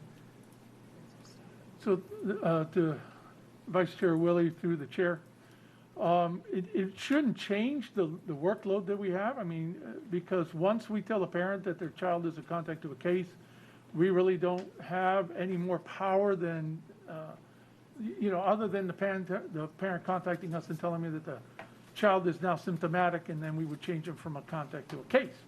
And then that would change to, you wouldn't have to quarantine, now you're isolating for 10 days since the day you became a case. So that's really the only change. I mean, other than that, we really would not have any other interaction with the parent. As the rule states, the parent is the one who determines that. The other thing that I will bring out is that the rule makes it very, very clear that the parents are not to send any child that shows any sickness to school. Got it. Because the reason I asked that question is because my thought is if you have a class of 7 individuals and 1 was positive and those 6 now potentially were exposed, all 6 of those come back, my thought is, does it start over with each of those 6 if there's a positive case that then extends out and expands the capacity or stretches the capacity of the Department of Health? But you're saying it won't do that because it won't because of the situation you just mentioned. So to Vice Chair Willie, through the chair, again, we would take that on a case-by-case basis. So every time a contact would become a case, we would start an investigation on that case. Got it. So it could impact us because we could see cases go up. I will say that today we are not in a situation we were back in when school first started. We do have more staff on board. We have trained staff on board. I'm sure you'll hear from the school board staff that we are hopefully doing a better job today than we were back then. But those always change every day. I mean, so but we're trying to stay in front of this. We're trying to stay on top of it. I appreciate that. We're trying to do our job. And I'll yield the rest of my time. But I will say, as I look at this, I think we came up with a rule and we put parameters in place to come out at a certain point. So I would love to see us maintain what we have and then figure out what that next steps are. I am open to conversations around the Department of Health, the quarantining part of this rule, because I think that does is sort of in our discretion, but a little bit not, based on what the conversation is. Thank you, Vice Chairman. Board Member Jones saw a hand. Thank you, Madam Chair. I guess at our last meeting, there were concerns that the Department of Health was not contacting the parents in a timely manner. Sometimes the parents were not contacted until the 7-day quarantine period was over. Where are we in that contact tracing process now? Are we doing a better job, or are we still behind? Because if parents have the discretion to send their students back and they're not even aware that they have been in contact with someone who was tested positive, then, you know, how effective will the changes be? Dr. Green, what's your experience? Through the chair to Board Member Jones. First and foremost, this last Friday was the end of the school district's role in managing elementary. So this is the first week that DOH is pretty much taking it over. And we are in a much better place than we were in August. Our concern will still be that it still takes about 48 hours from DOH knowing that they have a verified case to the line list, identifying who's all been in that criteria of close contact, which means with 6 feet or less, and then notification. So you're already in day 2 of the 7-day quarantine period. They are doing much better in notification. Someone mentioned, what is the workload? Workload now reverts back to the school district.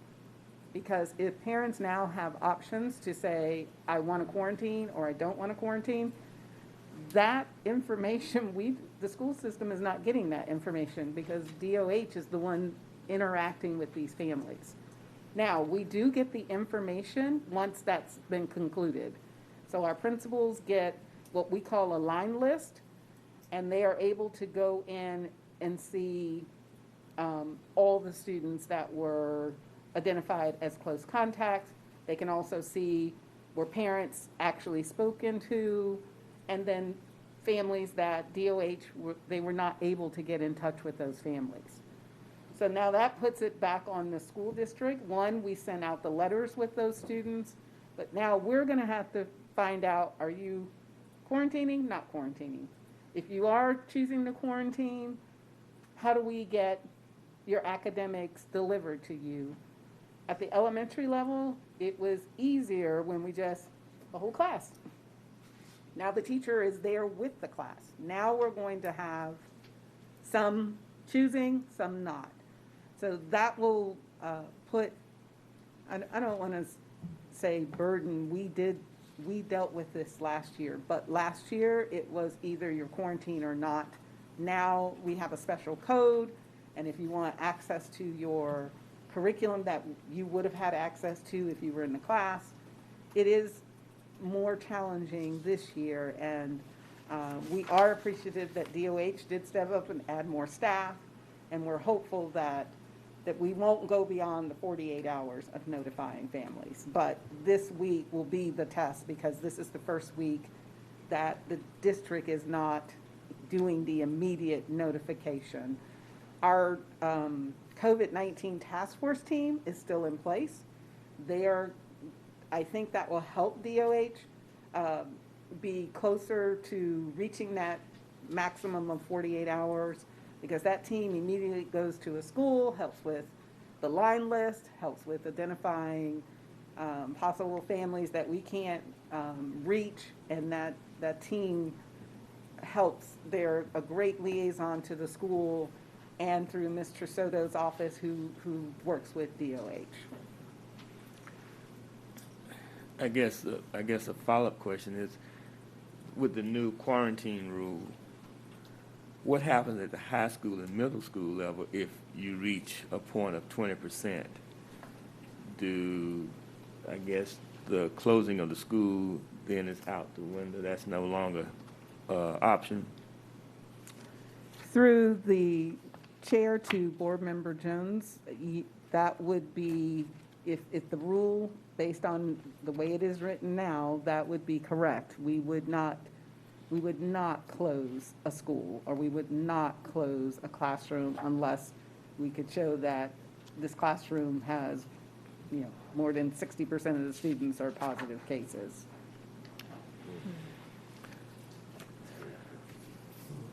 And I guess the legal question is, when we talk about executive order,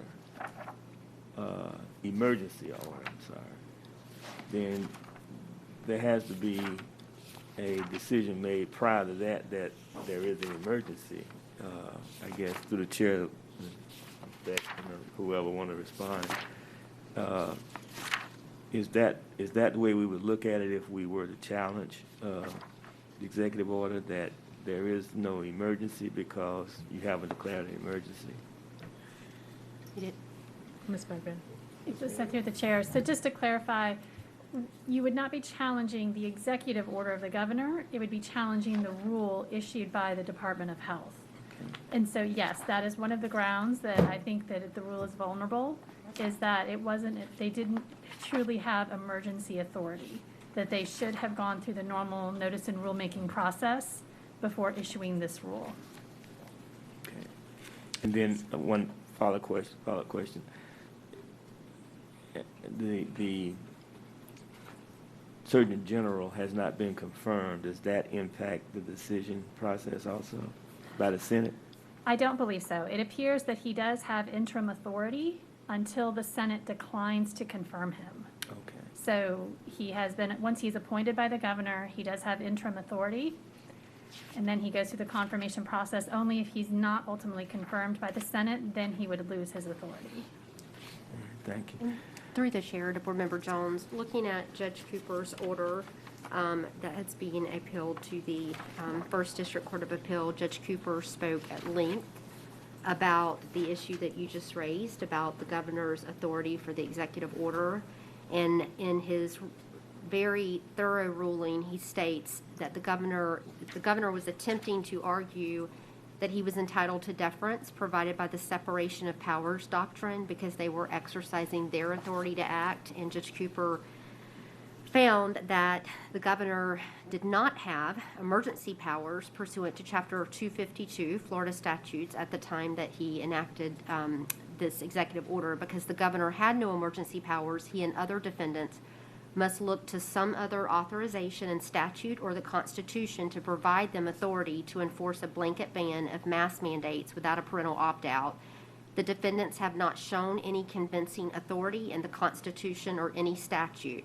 However, they cite to the Parents' Bill of Rights as their authority. If defendants do not show they had authority to issue the executive order, take the actions it called for, and all the things that it led to, the defendants do not have a separation of powers defense, thus the executive order and the actions taken as a result are without authority and are null and void. So we have currently an order that states that, and we're going through the appellate process because, we keep getting the allegations that you're not following the law, but we're also having to look at, is it a valid law? And that's what the judicial process is for. The mask mandate, I think, based on the positivity rate for the last 7 days, shows that we're having some good results from that. I won't use the word positive.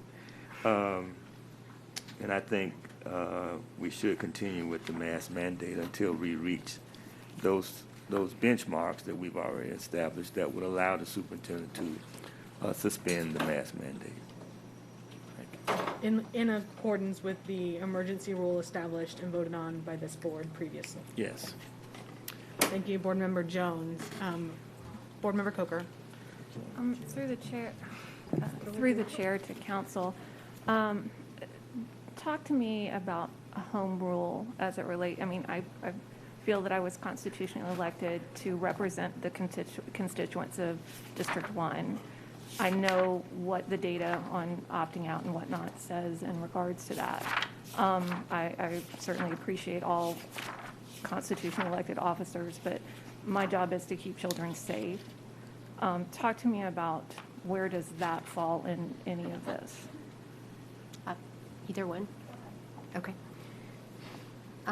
Through the chair to board member Coker, that was another issue, and that was raised in Judge Cooper's order as well. Those were certainly arguments that were made.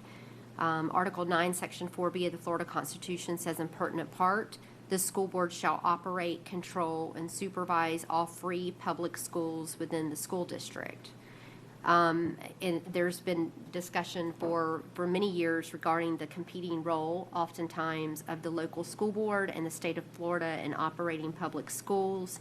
I think there is, Judge Cooper kind of went through that analysis, and I think that he believed that there were, even as recently as a Supreme Court case from Florida in 2019, that the school board has been given enormous discretion and authority.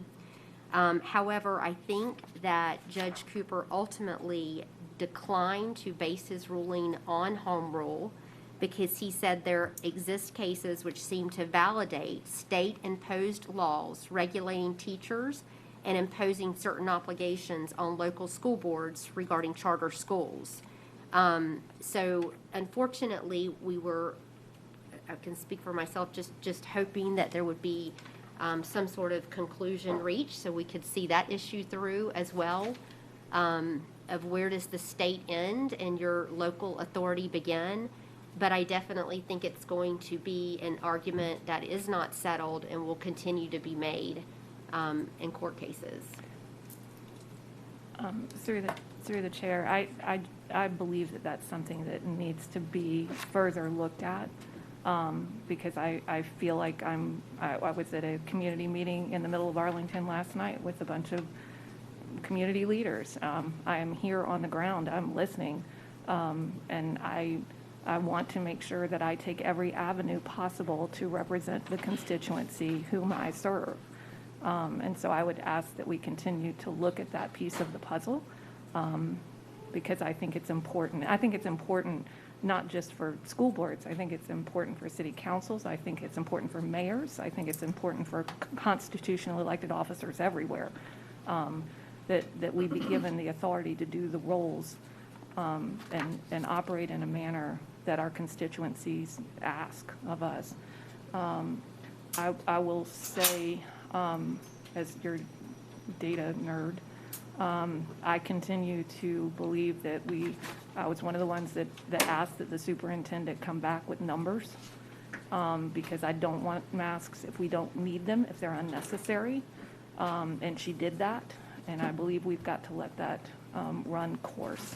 The minute those numbers say what they need to say, then that's a different story. But I believe that we voted as a board on some numbers that came to us through strong consultation and good advice, and that we need to continue to make sure we look at those numbers.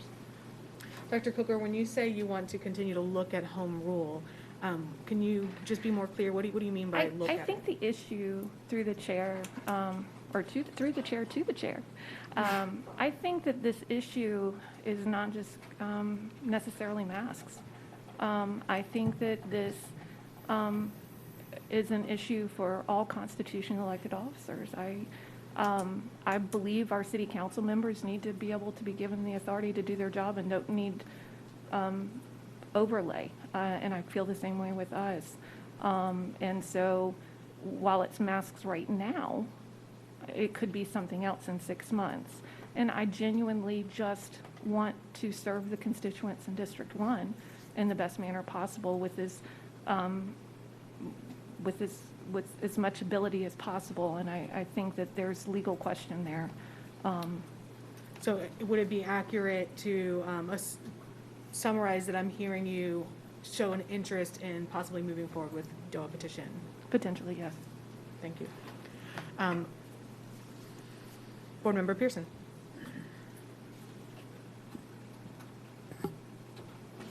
I have a different question, and then I'm going to bring something up for the third time.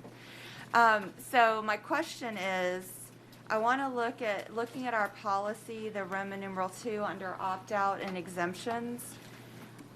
I would like a compare and contrast between what's written in our policy, what the opt-out form says that parents received, and the evaluation process for how those forms were either accepted or rejected.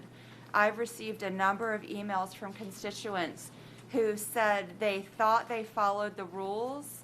Some paid money, well, I guess probably all paid money to go to a doctor, to get a form signed, only to find out that their forms were rejected. And so I think there's some things that we heard in the public comment that need to be investigated, like a mask forcibly being put on a child who had an opt-out form. And I think as those come to us, we can forward those to constituent services and let the staff deal with that. But I do have concern that what we have in our policy matches what we're doing in practice, and that we're keeping faith with the public on what we passed and what we're doing. I find that point very well made and well taken. I just want to be sure that I understand in the context of this conversation around following the rule. I have a and context. Response to Corcoran, if you wouldn't mind kind of tying those together for us. Okay, my context is, and I'll be saying this for the third time, I prefer the parent opt-out.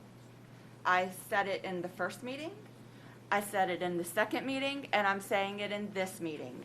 And depending on the discrepancy between what's in our policy and what we're doing, I would even say that would give a reason to go to the parent opt-out, because we may not be following our own rules as we presented them to the public, and that troubles me.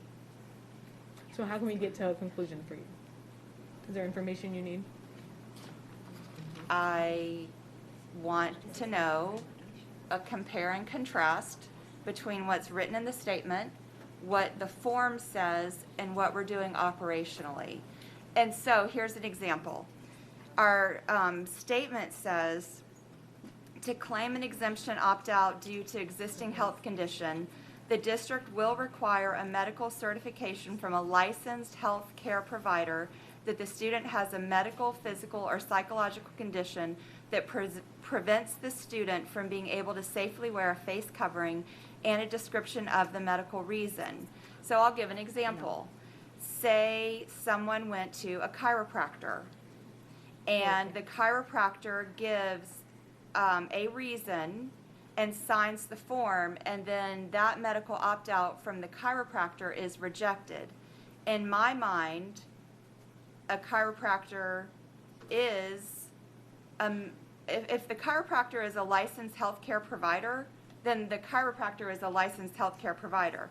And if the chiropractor says there's a medical, physical, or psychological condition, then that's it. That's a valid form. What I'm hearing from constituents is that they have turned in forms that they thought were valid, only to be told that they weren't, and they feel like we're moving the goalpost on them. And I have to say, I somewhat agree with some of these cases if what I'm getting is the correct information through the email. So I think probably Ms. Mayers and perhaps Dr. Green both could have some input. Ms. Mayers, if you want to start. Sure. Through the chair, I would defer to Ms. Beckman just to give a quick, as she's here, and she's the litigator handling the Helm case that the district is currently defending in federal court, which involves some similar issues. I'm listening to my litigation team. So, again, if she could just give kind of a quick statement about, discussing matters in public that are relating to pending litigation, I would appreciate it, and then you guys can continue. Yeah, as you're all aware, we are in litigation in federal court. A group of parents have sued the school board over the mask mandate that we're discussing here today. And so, Board Member Pearson, some of the issues that you've raised are also issues that are being argued in the litigation. So just wanted to make sure you were all aware of that, these are constantly evolving issues, but that is one of their arguments in the litigation as well. Is it your advice, Counselor, that we do not have the superintendent lay out the process by which the medical form was developed? I'm trying to balance. Certainly we want to discuss these issues here today. Certainly you all are entitled to the information. I'm not necessarily advising you that you cannot discuss it. Just be aware that, currently they have filed a motion for preliminary injunction. We're in the process of responding to that. That hearing is on October 15th. I fully expect that everything you discuss here today will probably be introduced at that hearing. And through the chair. I'll withdraw my question, and I'll jump straight to, one more time, can I please make a plea for switching to the parent opt-out? That is, and then if I understand it, we would be complying with the rule. If we switch to, we would be mandatory mask with a parent opt-out, which is what I've been asking for, but mandatory mask with a parent opt-out, and it seems like we would comply with the rule. Can someone tell me if that would be true? Ms. Mears, can you confirm That would be true. Okay. Opt-out at the sole discretion of the parent is in compliance with the new rule? They would still have to declare the opt-out through paper form, focus, whatever. So there would still be a declaration. People who, and this is the situation we got in before, that there were people who said, I'm not going to wear a mask and I'm not going to sign your form. That does not exist. That would not exist. You either wear the mask or you have the opt-out. Those are the only two options, and we would still be under the same discipline system. If you do not have an opt-out and you're not wearing a mask, then you're under the discipline system. But it broadens our opt-out, and it does give that discretion to the parent, and I am fine with that. We were at 10% before. I do not think that it's going to skyrocket. And I think that is a reasonable thing to do. But I may be the only one who thinks that, but I'm going to make that plea again. Okay, so your preference would be to abandon the emergency rule that we currently have set forth in favor of following the Department of Health's rule, which is sole discretion of the parent. I was thinking that it was an amendment to the opt-out section to say, to give the opt-out power to the parents instead of a medical opt-out, but I don't know procedurally if that's possible. Do we have to That would be a strike? pretty substantive change. And so I'm not sure what the official procedure would be. I'll let Ms. Mears mull that over. But I think it would, I don't mean to decline through the chair to the chair, but I think it would be easier if I can understand through the continued discussion where the board's going, and then try to think about what our steps are going to be in terms of implementing that. Thank you, Ms. Mears. Can I ask a clarifying question? Sure. Through the chair to Board Member Pearson. Is there any connection at all with the numbers? When you talk about the parent opt-out period, is there any connection at all to the rolling average or any of that, or that's just separate and just in general without any of that? Just trying to get a sense of the same thing, trying to get a sense of where everybody is. I understand. So I was in favor of the parent opt-out in August. Yep. And I was in favor, I don't remember the second meeting, but I was in favor of the parent, and I said, I think I'm going to lose this one, but I'm still going to say it. And I'm in favor of it now. So for me, it's not, I think our numbers are looking good, and this all made me, no, wouldn't it be awesome if this were a moot point in a week? But I still think that as long as we are under a policy, I prefer to see the parent opt-out over the medical opt-out. Regardless of community statistics. Mm-hmm. Board Member Hershey. Thank you. I would just like to comment to a question that Board Member Pearson asked. I'm happy to share that email if anybody wants it. I asked that specific question about 2 weeks ago when I received an email from a parent about their medical opt-out form being rejected. I got a detailed response from the superintendent that clarified language that said that a chiropractor, based upon what the district was looking at, did not qualify. However, we did not make that known to the public, and the way the form was written, I think it was misleading to the public. I do have a question through the chair to Mr. Rubio. We are looking at the sheet with numbers for the decline in rate as well as the case per 100,000. I think I know the answer, but I'm going to ask it anyway. Is this specific to Duval County as a county or specific to Duval County Public Schools?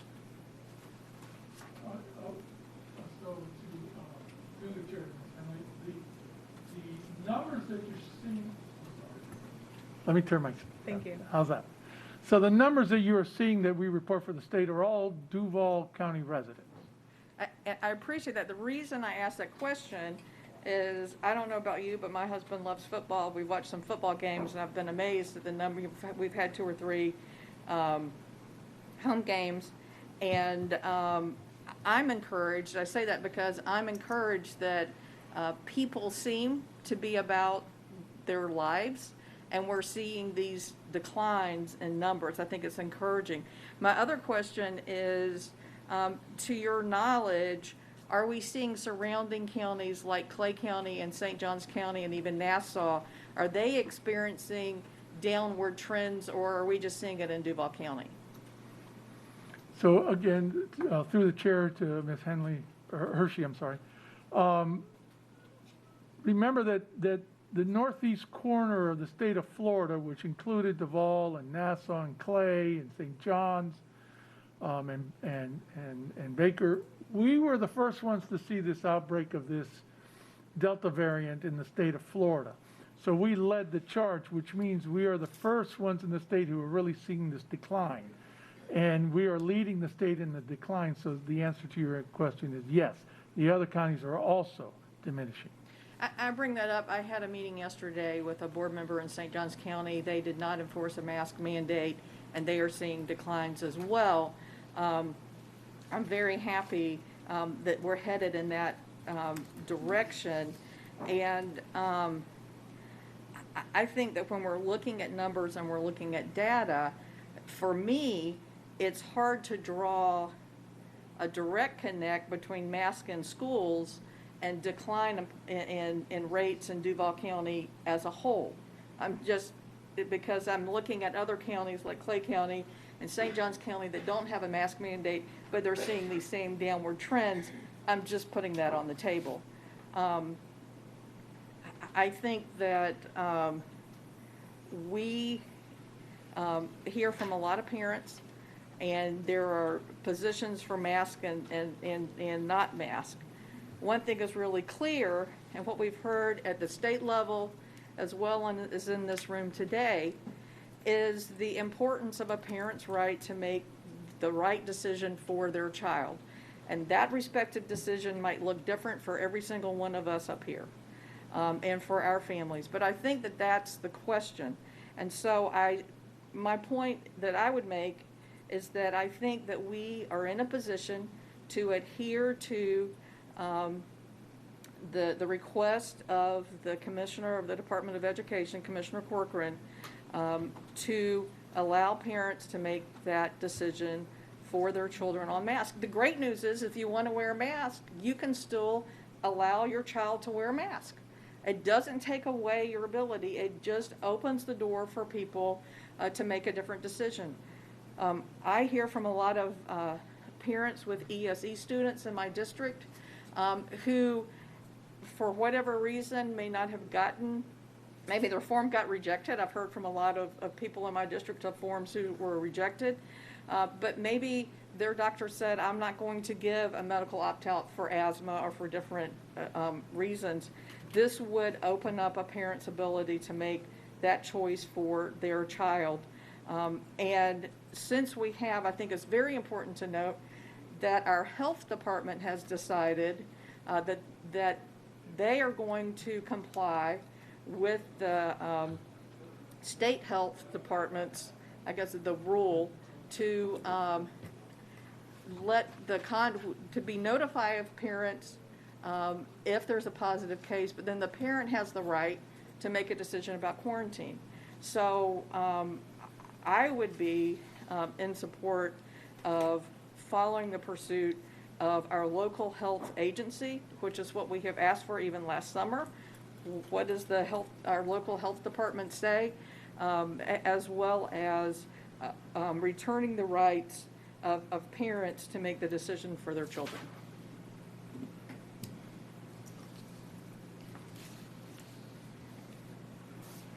I fully hear what you're saying, so I'm going to ask one other piece of the puzzle, just because I'm starting to hear everybody's positions, and the only other piece that I've heard some folks speak on, but you didn't say anything about, is the whether or not there's an interest in challenging the particular rule. Absolutely not. Thank you, Board Member Hershey. Board Member Joyce. Thank you.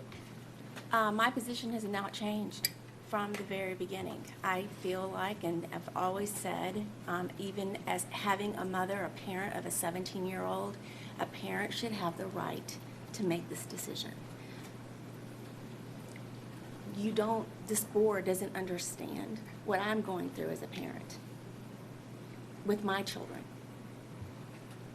We don't educate our children with a blanket. I mean, what we do, we are very specific about how we educate children based on their needs.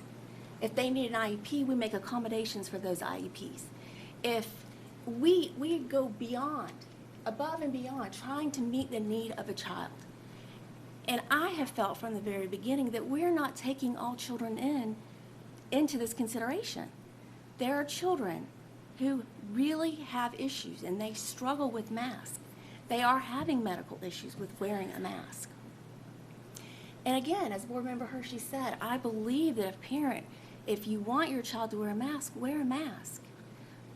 But I'm going to advocate for those families and those parents and those children who this is not helpful for them. This is detrimental for them. Wear a mask if you want to wear a mask.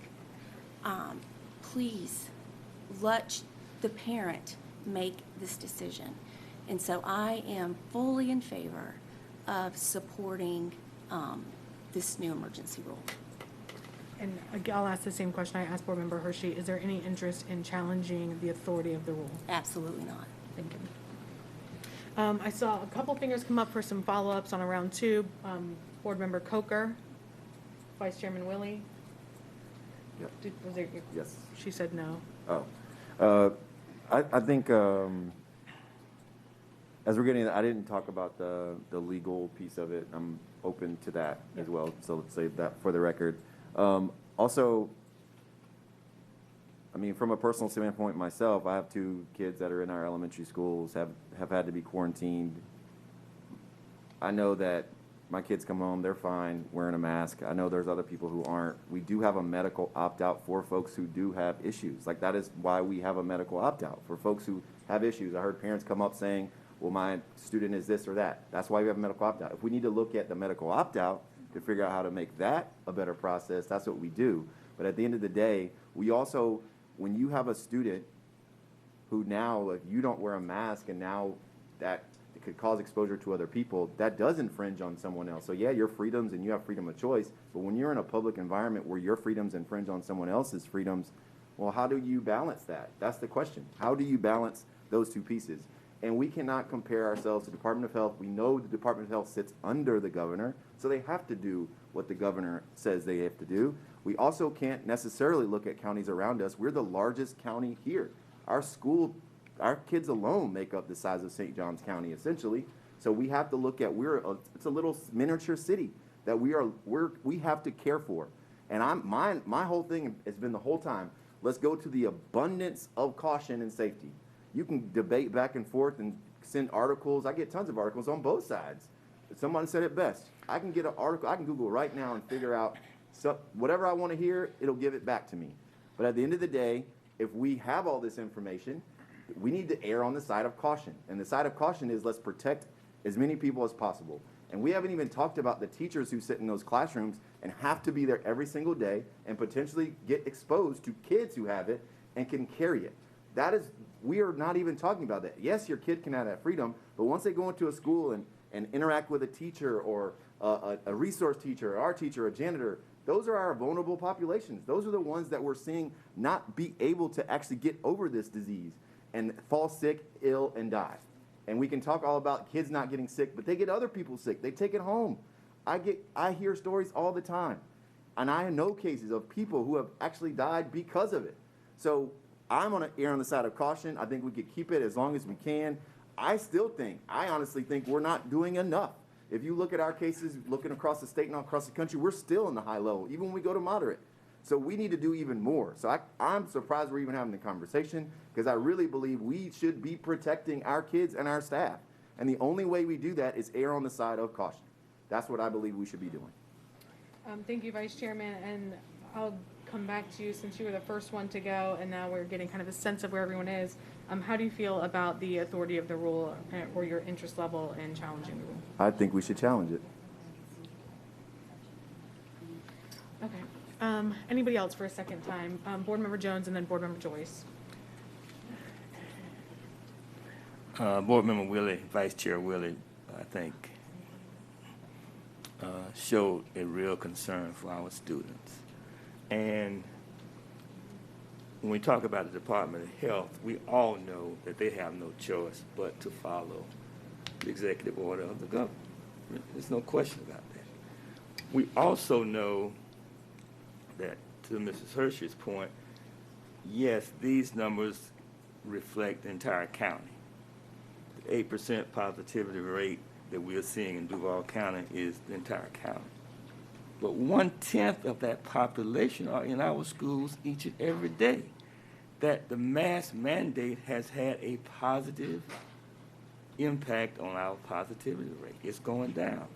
Now, we don't have the figures for all the counties, but I noticed when I look at Alachua County, they have a mask mandate, 6.5% positivity rate. The cases per 100,000 population is a lagging indicator. So as that positivity rate comes down, these numbers are going to come down. We're headed in the right direction. To reverse course at this time, I think, is a mistake on the part of this board to remove the mask mandate without the medical, with only the medical opt-out. I think we're heading in the right direction. Dade County, 5.3% positivity rate. They're going down with mask mandate. Clay County, adjoining us, 13.5. They don't have one. So, I haven't looked at all the numbers, but they're based on the ones I see here. There's clear indication that those districts that have a mask mandate are seeing a reduction in the positivity rate, which at some point will affect the cases per 100,000 population. So I think we're headed in the right direction.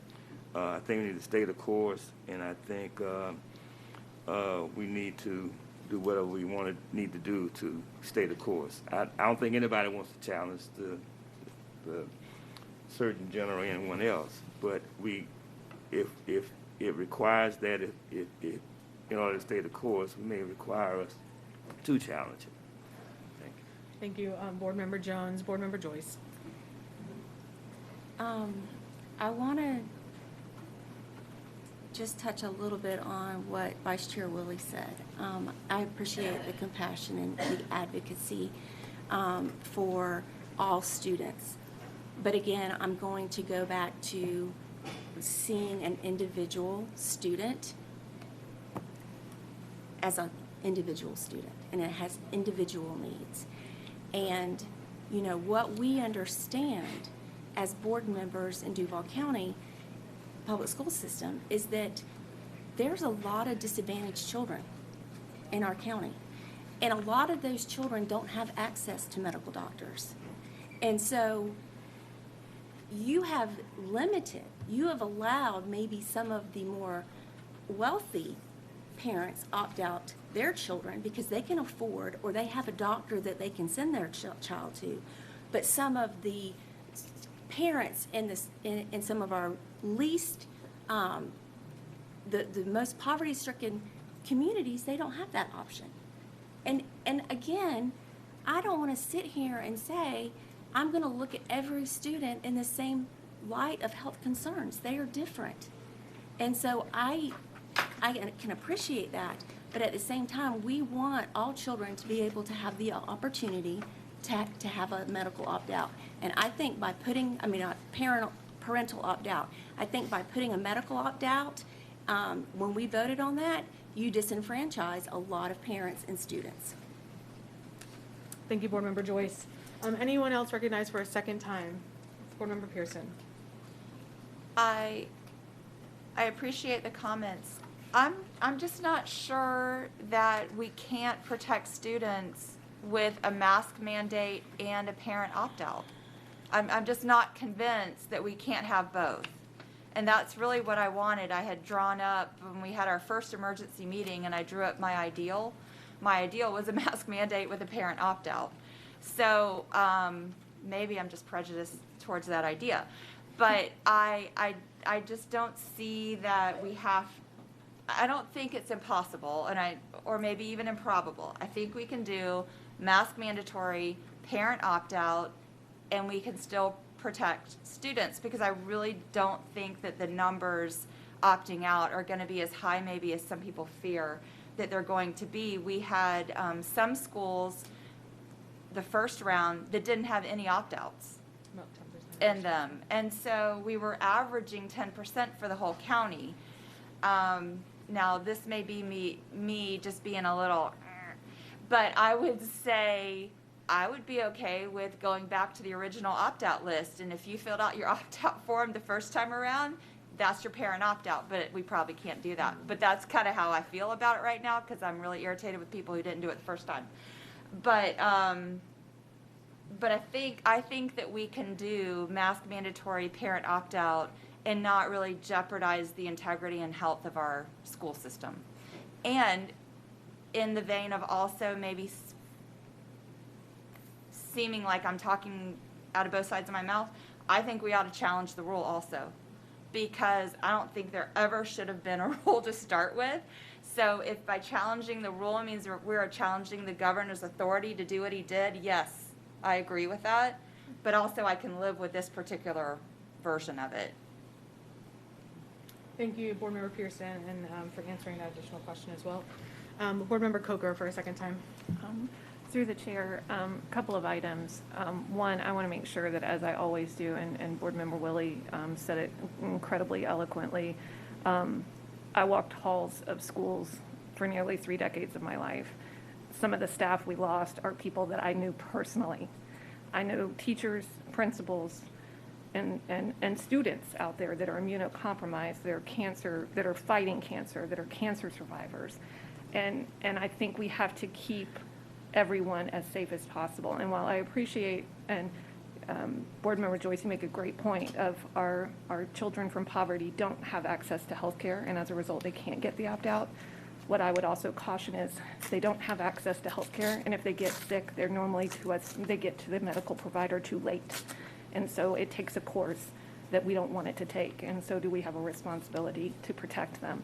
But I agree with you. They can't get to the opt-out, but they can't always get the care they need also, both sides of the coin. And I know you've worked in high poverty schools and you know that, probably better than most. Is there not some place, Board Member Pearson, she keeps coming back to the opt-out piece for the parents, and in many ways, I'm like her. I wish that had originally stuck, and I wish that all of our parents had adhered to that. That wasn't what occurred. The one thing I would ask right now is we have set these numbers. They are the numbers we know right now. What I'm learning about COVID and this Delta variant and whatever else comes our way is that scenarios may change. I would like to ask that our superintendent continually monitor whatever data point she learns that we need to be looking at, that it might be that there are other data points we need to look at some point to get us to a point where, and back to the mom that says it all the time, and I love it, that, back to a point where the environment in Jacksonville is safe enough that you wear a mask if you want to and you don't, but what level is that at that we can get to the moment you're talking about? And so we gotta make sure, right now it's the metrics we've set, because that's what was told to us by the experts. And again, I appreciate our superintendent getting us to that moment, but maybe there are other metrics along the way that help us as well to get to where Board Member Pearson is. Thank you, Board Member Coker. I believe, unless anyone else has a desire to speak for a second time, Board Member Hirsch, you're the only other member that has not spoken for a second time. Do you have a desire to speak? I don't have Anything to add? any further comment at this time. Thank you, Board Member Hershey. I do want to get us kind of moving in the direction of a conclusion here. I will add to the discussion as well. I have a lot on my mind. I'm thinking about a variety of issues that we haven't even touched on yet. Related to quarantining and testing and communications and how do we get kids work. At the forefront always of my thinking in this is educating children. How do we make sure that children learn and teachers can teach? That is what we have been authorized to do as board members, and it has been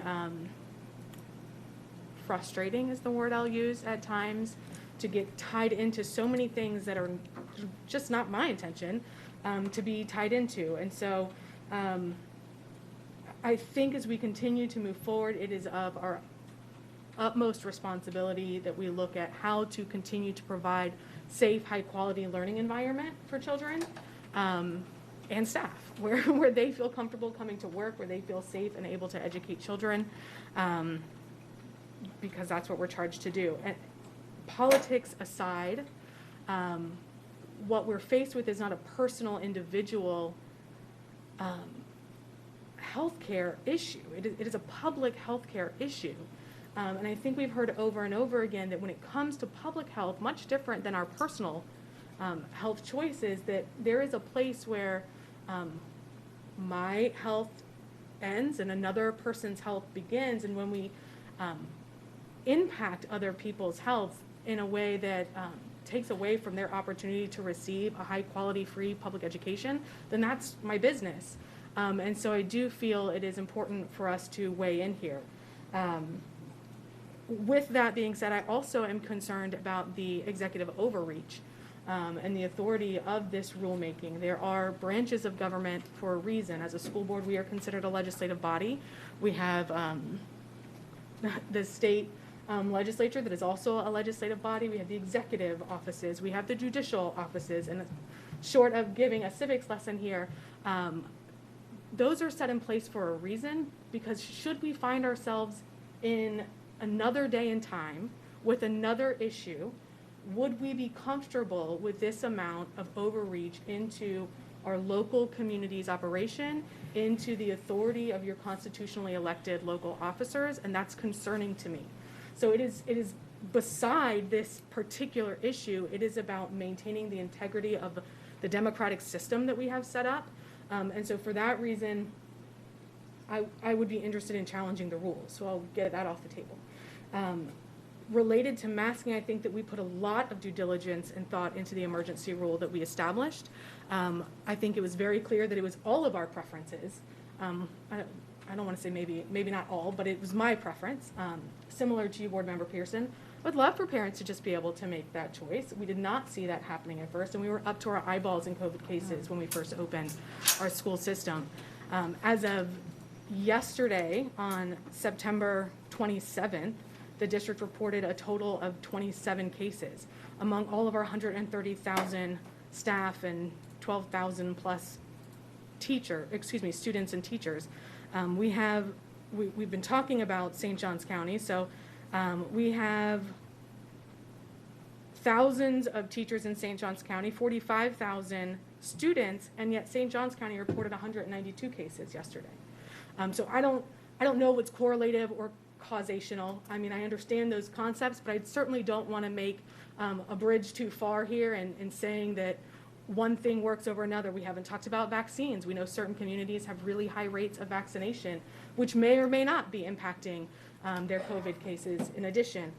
I am not a public health official. That is why we have continued to defer to our public health officials in the Duval County Department of Health to help guide this process, to give us this guidance, which they did, along with other medical experts in our community when we developed the emergency rule. I think the rule that we established is sound based on community data, and that when we depart from that rule, it will be because our community is in a healthier, safer place.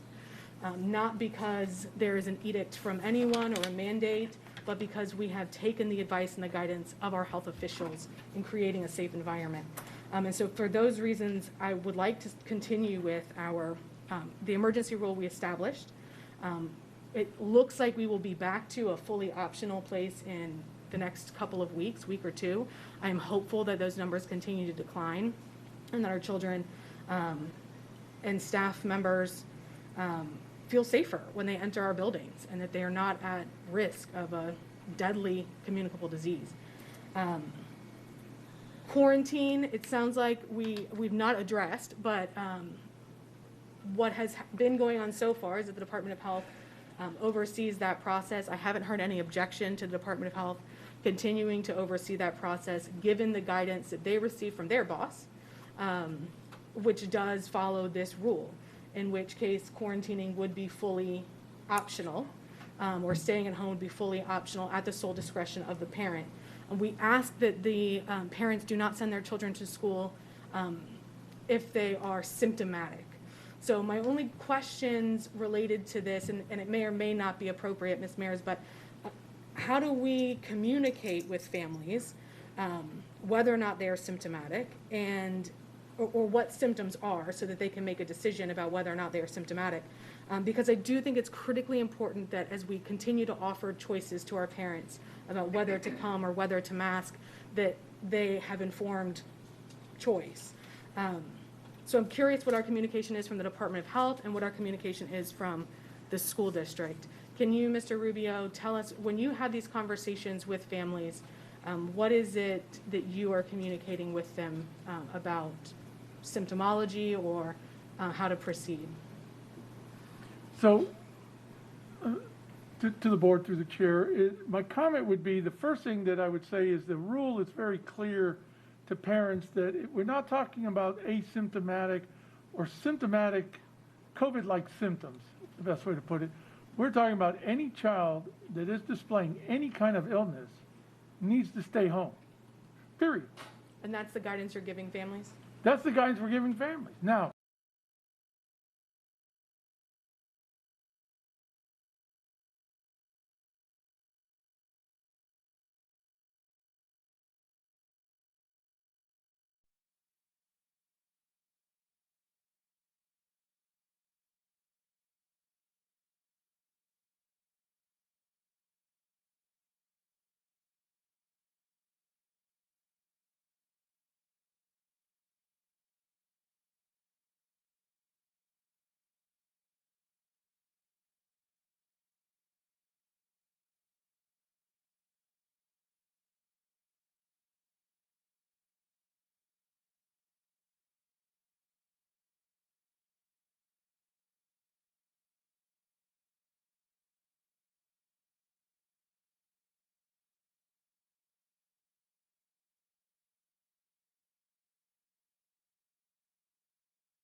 going to return to school, and at which point we would then get them work, get them assigned to, is that, since we're not closing classrooms, how will students receive work? Through the chair, again, if a parent chooses to quarantine, they would, the same process as if they were involved in how we did it in the past. They can request, I want my child to receive work. Schools have the option of either setting it up on Teams, or it is delivered in the way that the teacher feels is best suited for that student. Thank you. How will testing play a role? And I know that there were some other pieces of the Department of Health's rule that seem to prohibit, I don't know if prohibit's the right word, but discourage maybe, other ways of intervening, mitigating spread. Is testing addressed, or other biometric, for example, measures? Ms. Mayer?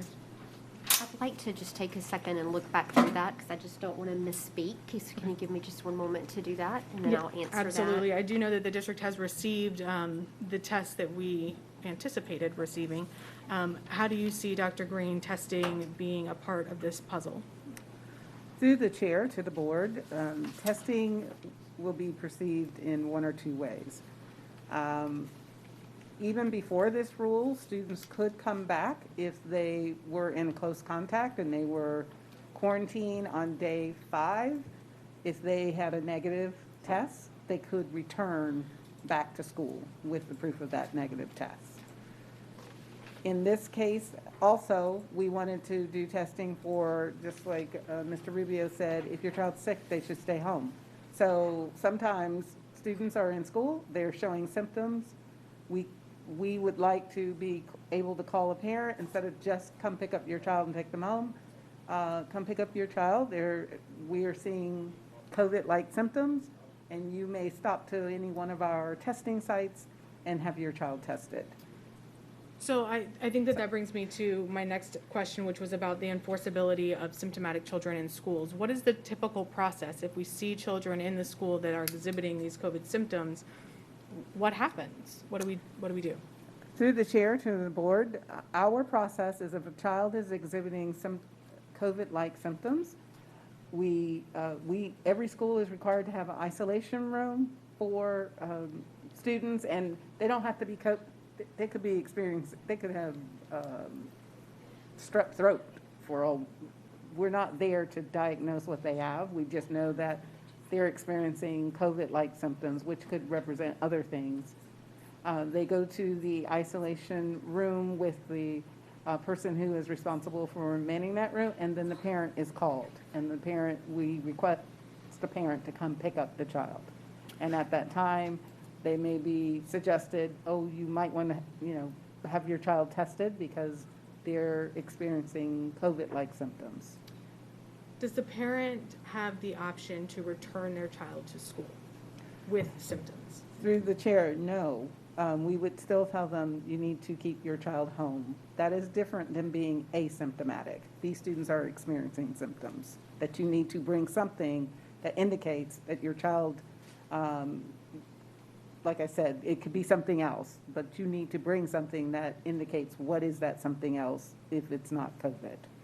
So I just think that this is an area for us to consider, especially from a procedural standpoint, because I think making sure that we communicate what the limitations are for parental discretion seems to me like another place where we may find ourselves in murky water, some muddy territory, when we think about the parent's right or freedom to choose what to do for their child when it comes to being in a school building. Something to think about. Ms. Mayers, did you have an opportunity to I look back at did. that? And through the chair, I mean, it's not directly stated, but one thing that I'm looking at of the rule, the new rule, Department of Health, is subsection 3A1, One, allow the student to attend school-sponsored activities, or be on school property without restrictions or disparate treatment, so long as the student remains asymptomatic. So I think to the extent there would be any COVID, testing, that could be seen as a restriction, and it would have to be something we would get parent consent for. I mean, it sounds like we could continue to offer that service, but it's going to be through parental consent. If the child is asymptomatic. Correct. If they're symptomatic, then we could ask for testing. We could ask, but I still think at this point it's going to be with parental consent. I'm not sure that it matters between the two of them. Yeah, having taken my little one to do It's testing, not that fun. It is not fun. Do we have any additional issues that we need to address from Ms. Beckman? Yes, ma'am. There's one that I just omitted earlier. That was my fault. I barely touched on it, but I think it warrants a little bit more discussion, and I think Ms. Beckman would ask to be able to fill the board in on that. One thing I wanted to make you all aware of is that, we're already being sued by parents who don't agree with the mask mandate. It is a very high likelihood that if we do not keep the mask mandate, that you will then be sued by parents who feel like their children cannot safely attend school without the mask mandate. There was a similar lawsuit in Tennessee in federal court. The decision came out on Friday, where the school district did not have a mask mandate, and a group of parents of medically vulnerable children sued under the American with Disabilities Act, and the court granted the preliminary injunction there and required the school district to have a mask mandate so that those children could safely attend school. So just from a litigation standpoint, if we switch courses and do not have a mask mandate, we will very likely be in the position of being in court fighting both sides of the issue, which just makes it more challenging from a legal perspective. Thank you, Ms. Beckman. I appreciate that. We've had lots of conversation, lots of questions. At this point, Ms. Mears, what is it that you think you might need from us? I think at this point, the question is, we already have a policy. And, the question is, are we in any way going to look to use emergency rulemaking powers or whatever else to make changes at this time to that policy? So, if we already have a policy and there are enough board members, there's a quorum that would like the policy to remain the same, I don't think there's anything else to be done at this time. And again, of course, that policy is regarding masks. If you are comfortable leaving quarantine where it is now, which that's not something that we've put into a policy, and as the superintendent indicated, that has been a function of the Department of Health. And we're kind of reacting to what the Department of Health tells us, which is probably why we haven't had it in a policy before. Now, I know that there have been some schools that have, I think, tried to hire their own, and I think that's a very different issue. So if there is enough board members in favor of what we currently have, we do nothing. And the question is, if there are not, then what changes are we looking to make?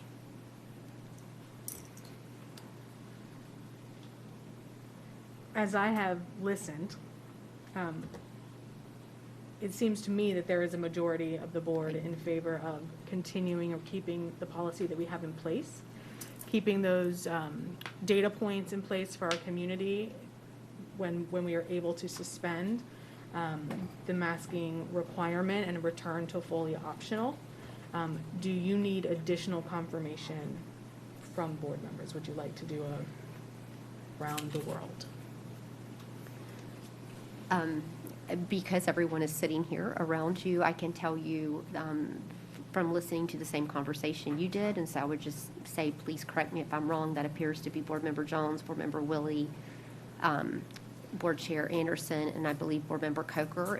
If that is wrong, please speak now, but otherwise, I think we move, the mask mandate will remain in place with those four and we move forward to the legal challenge issue, because I do not have I'm not sure I have a complete number on that. Maybe you do.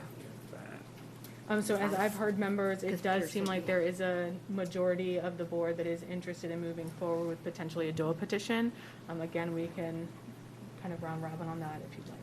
And I think if there's going to be a motion, just because of how things are changing and strategy and whatnot, I would just ask that it would be to go forward with legal action necessary to support the board's, position, and not take it so much to a DOA challenge, but certainly we will be having conversations individually with all of you or in public meetings to discuss exactly what's on your mind. But as you can see, it's changing moment to moment. So that's what I would ask. So your guidance would be, rather than taking any sort of official action here today, given the interest of looking at the authority of the rule, we would have individual conversations as board members with legal counsel?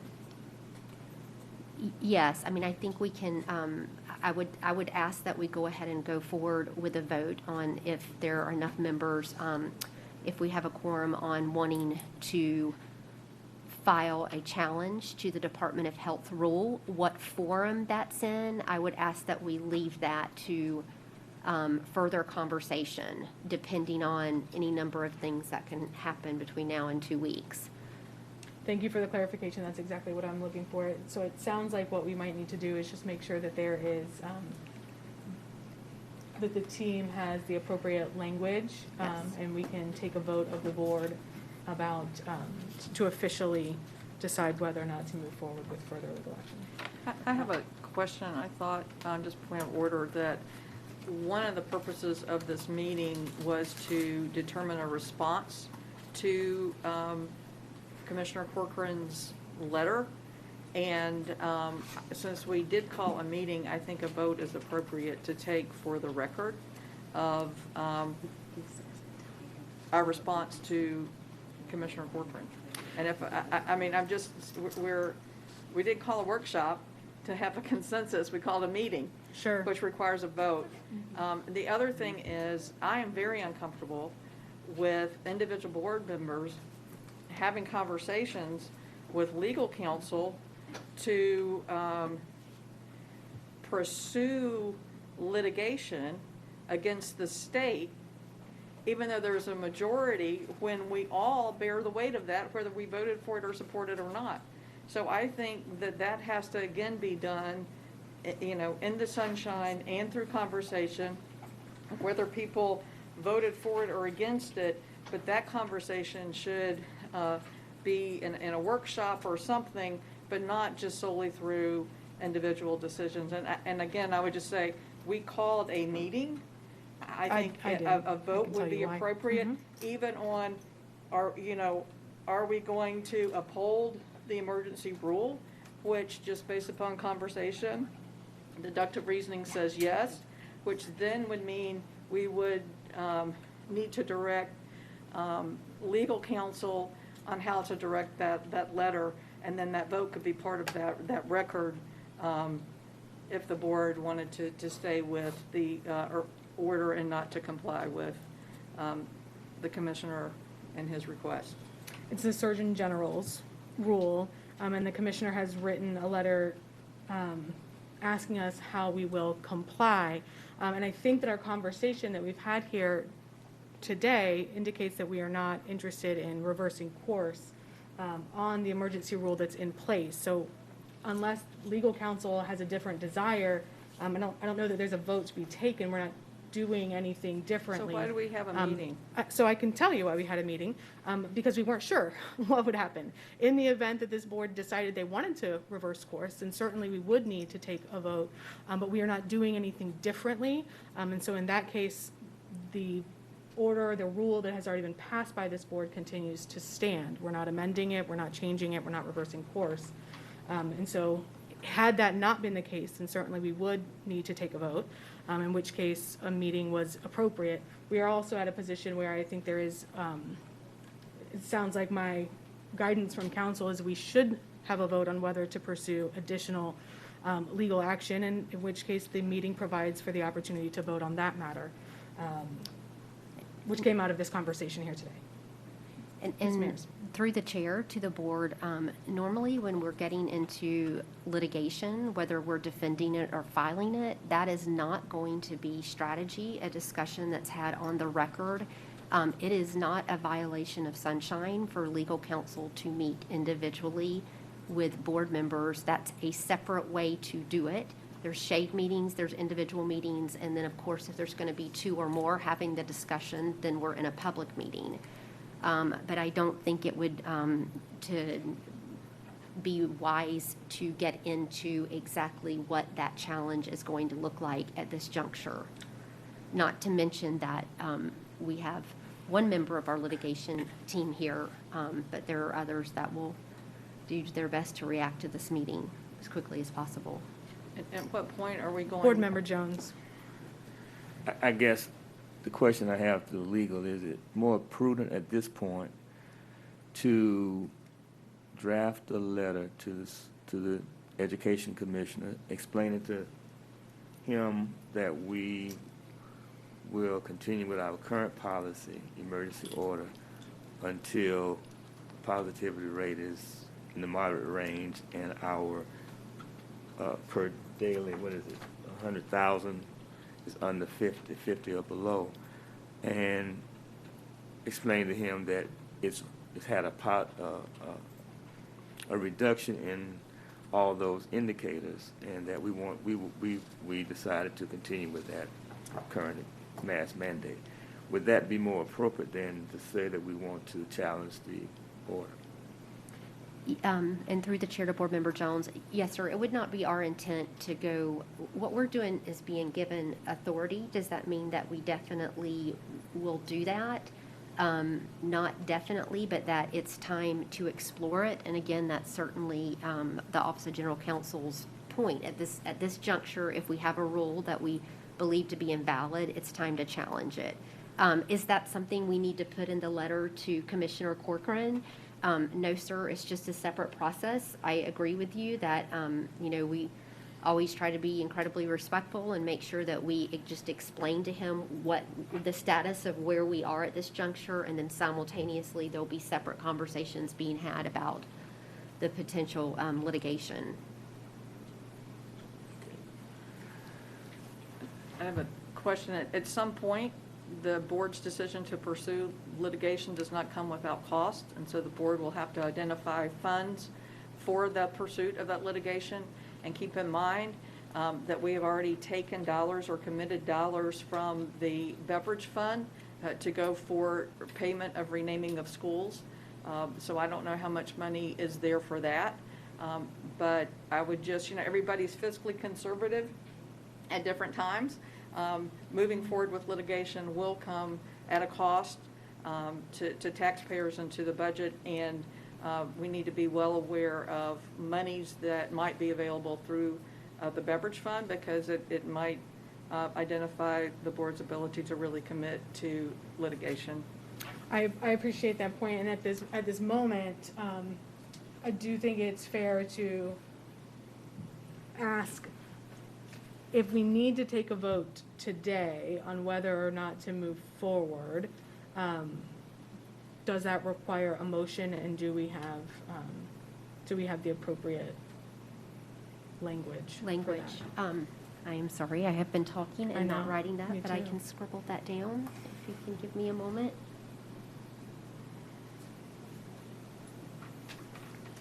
I just want to make sure that we position this conversation, if it's in the context of discussion over a vote, that we get to that point, and that we're not out of order.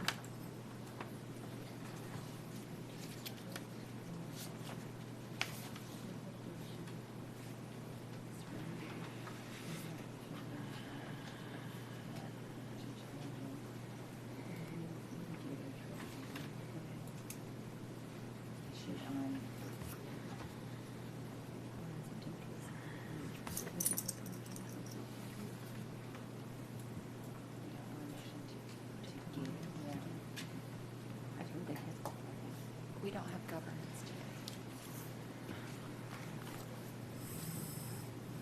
Are you ready, Board Chair? Ms. Mears? Through the chair, I think it would be a motion to provide the Office of General Counsel with the with the authority to explore and possibly move forward with litigation challenging the new Department of Health rule that was issued on 9/22. Okay, so I'm hearing a motion to explore authorizing the Office of General Counsel to move forward. Is there a motion? That's not what she said. I didn't read the whole, I didn't recite the whole thing. I just wanted to summarize that we're talking about exploring, not necessarily entering into. But there's an important part that you missed. Please repeat, Ms. Mears, and then I would entertain a motion. Okay. A motion to provide the Office of General Counsel with the authority to explore and/or move forward with litigation challenging the new Department of Health rule issued on 9/22. And I'm using that word explore only because there have been inquiries of what are the other 5 that originally filed their suit that was dismissed because the rule was repealed. Where are they? And I don't have answers to that yet, so I think we could have continued conversation, but this vote will also allow us to move forward with litigation without coming back to the board, if that's the decision. Is there a motion, and then we'll entertain discussion? I'll move it for discussion. Moved by Board Member Jones, seconded by Vice Chairman Willie. Discussion, Board Member Pearson. Yes, so getting back to Board Member Hershey's point, it sounds like we're committing funds today. And that's where I wanted to make sure we were clear about that. And I'm wondering if we can vote to explore, get the results of the exploration, and then vote at another time to pursue, which would be the point where we're committing funds to it. Because I don't know that I'm comfortable committing funds today. Is there, so what I'm hearing from you is potentially an amendment? To explore striking and/or pursue.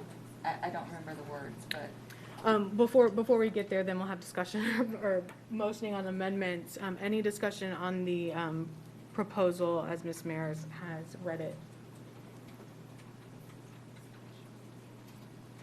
No, so I'll come back to if there is a desire to amend, I would entertain a motion to amend, and we would need to look at that language. Move to amend. Through the chair, the only thing that I would say is time is of the essence now. And I say that because if we're going to be writing this response to Commissioner Corcoran, I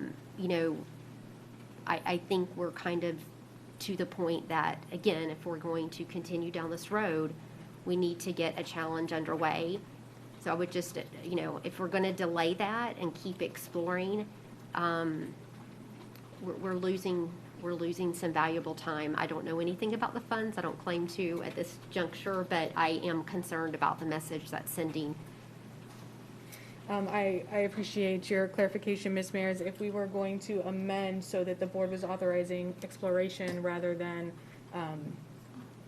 moving to expend dollars in litigation, how might we change that language? I mean, I think that at this point, you would amend it to provide, and I'm not really sure we actually need a motion to explore it. I mean, that's something that we do every day. I think the question is, at this point, do we want to move forward? I mean, I certainly don't have all the answers because there are going to be some board meetings that are not being held for another week and a half, and they have asked for additional time from Corcoran. They don't have a Thursday due date. And so, are we going to sit back and wait until, those board meetings? And so maybe the cleaner way to do it is just to say a motion to provide the Office of General Counsel with authority to move forward with litigation, challenging the rule, and then if that gets voted down, I don't see a reason to have a motion to explore. That's our job. We explore all options. Just for clarification, I think what I'm hearing from the board is a desire perhaps to go forward, but I'm also hearing the board bring up concerns about taking a look at ensuring that this is the right financial decision for the district, which may or may not be able to happen at this meeting today.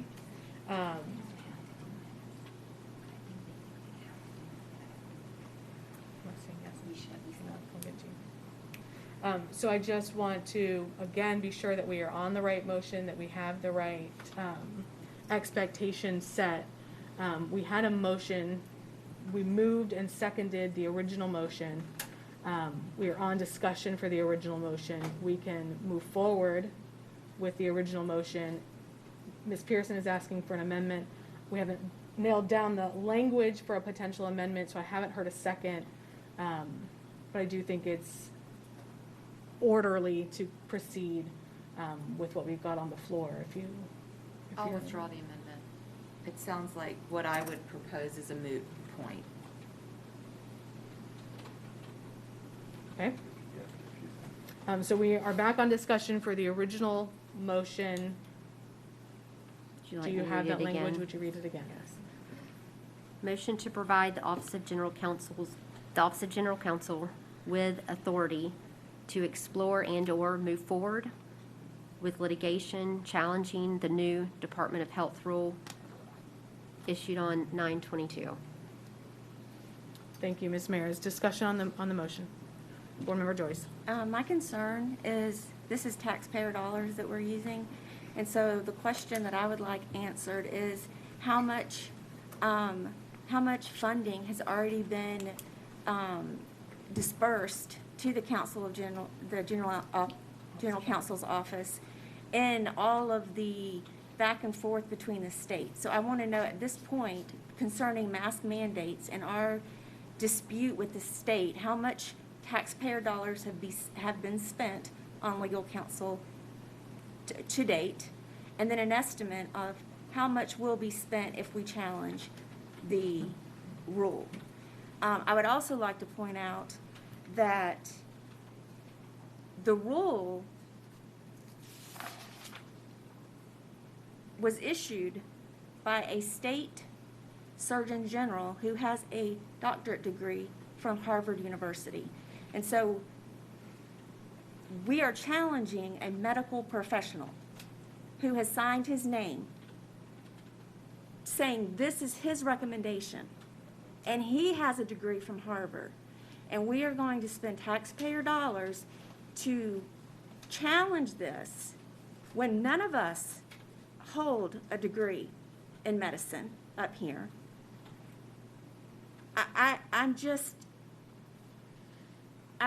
We have children who can't read. We have children who can't read on grade level. And the politics of this is blowing my mind. Whether you agree with this doctor or not, he is a doctor. He has signed an emergency order. And for this board to challenge that using taxpayer funding embarrasses me. Thank you, Board Member Joyce. Other discussion? Vice Chairman? I think it's an interesting conversation. I think, Chairwoman, you brought up a really good point around the precedents that I think this sets at this moment when we have, we're getting rules from the state and the governor, and we're elected locally. And a lot of the folks would argue, I'm sure a lot of our audience would say, like, we want local control. We want our folks that we voted for locally to be able to have our voice, because in Tallahassee, they don't really see that bigger picture. So that's essentially, in my mind, why I want to see this go through, is because I think this sets a really, really bad precedent, honestly, to be able to say, this is, now every time we hear from the state, we're going to do. Because if we flipped it and it was the opposite, I think folks would be in arms as well to say, like, well, why are they telling us what to do? So I think this is not just about this current situation. This is about future situations as well. And I feel like folks would agree with that. If you like local control, if you like voting for your local folks to represent you, then that's what this is all about. Thank you, Vice Chairman Willie. Any other discussion? Board Member Coker. Through the chair, just want to concur very strongly with Vice Chair Willie.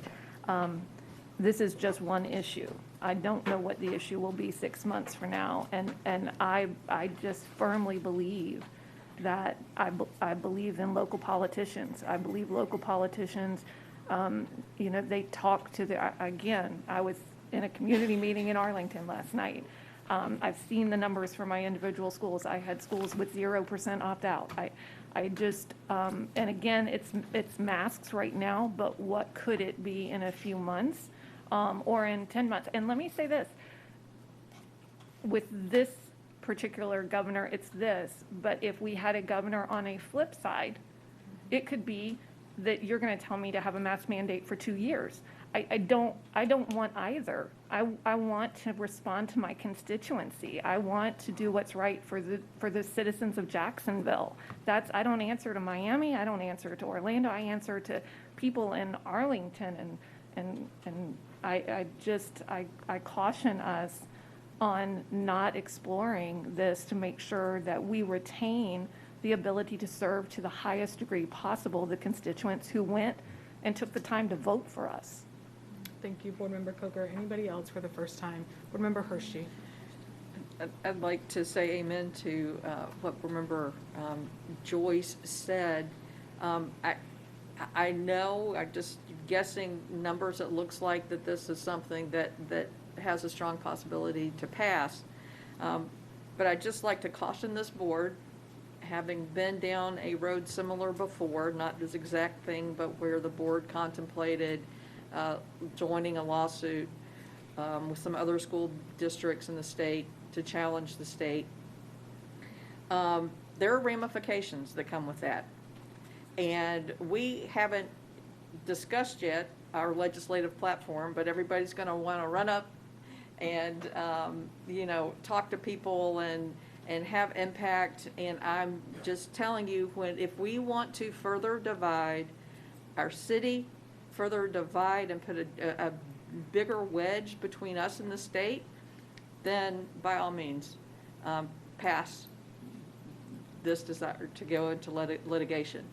But it does come with consequences, and I'm not saying to not do something because of a consequence. What I am saying is the rush to litigate does come with consequences at the state level. And I would anticipate legislation specifically directed at school boards, a lot of it, this year. And,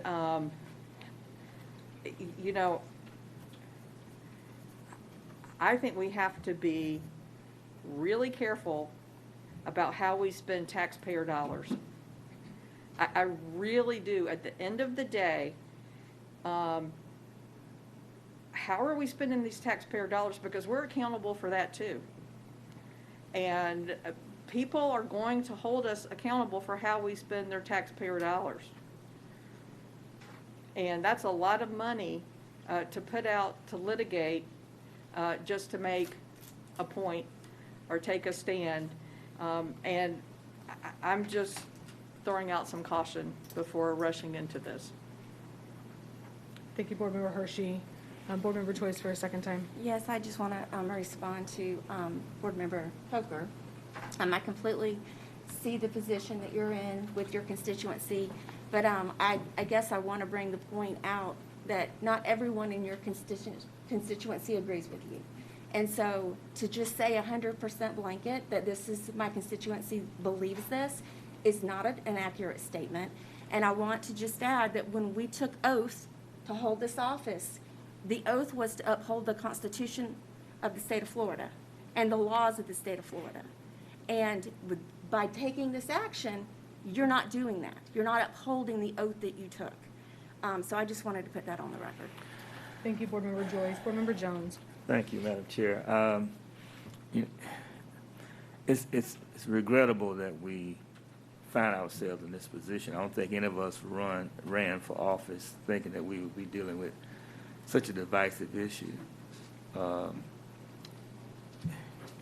to me, it's not a question of liberty versus freedom or anything else. It's an issue of protecting our kids, our children.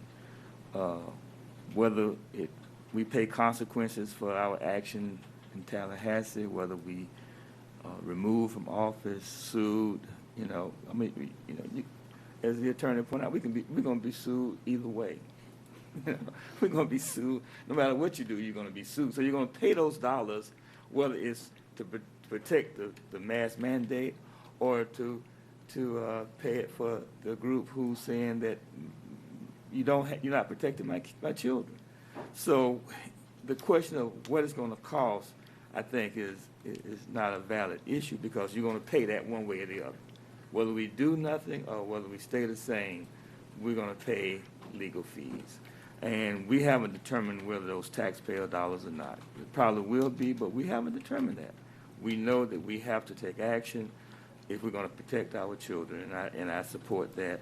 And to me, freedom means the ability to do whatever you want to do as long as you don't impose on somebody else's right to be free. And if a child enters a school that's asymptomatic but they're carrying the virus, then they're imposing that on somebody else's child. And is that right? I don't think it is. Thank you, Board Member Jones. I don't want to intervene if there's further discussion. I will say that, it's interesting as we talk about expending dollars on litigation. I think not too long ago we were faced with over $1 million in potential litigation that didn't seem to be a concern about expending at that time. And here we are. In fact, it is because of my constitutional appreciation that I have concern about this particular rule and the process for rulemaking. And I do think it is very dangerous, as I said before, to establish this precedent. I think when I hear you say the politics that are at hand, it makes me sad, because the next thing is about retaliation from Tallahassee. That sounds like politics. I am trying to put in place safeguards for our community, for our kids, and make sure that we don't set dangerous, unconstitutional executive overreaches for future boards, for future state leaders. And it's, to me, anything but politics. It's the opposite of that. It's about not wanting to allow our children to be political pawns. And so it is interesting the way that the conversation goes, but I think that there are some things that are worth spending some money on. As I understand it, there is potential for us to join in with other districts, which would help keep the cost a little lower, potentially. So I think that that's worth exploring, because it's not about the politics of this moment today. It is much more about preserving our authority to educate, teach, learn, and keep kids safe in Duval County Public Schools. And I can't speak for anybody else in any other school system, but just this one. If there's no further discussion, I trust that we've had the opportunity to get the item into our system, and I will call for a vote.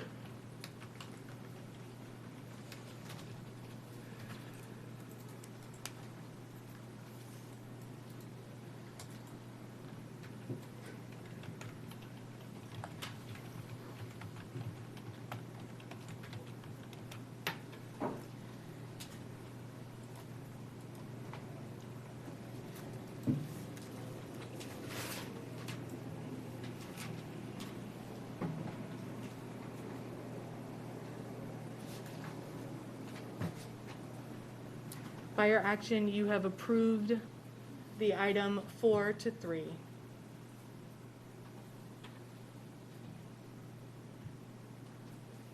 Ms. Maris, is there anything further for discussion in order for us to meet our agenda responsibilities here today?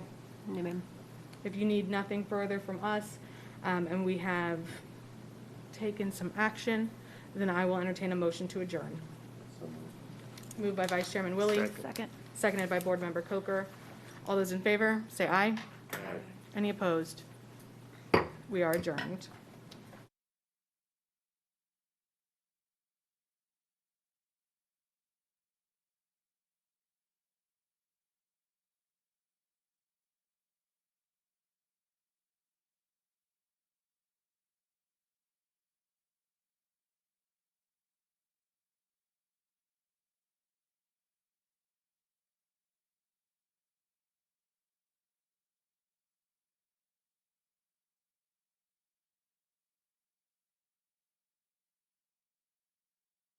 You're watching Jax PBS More, WJCT, Jacksonville.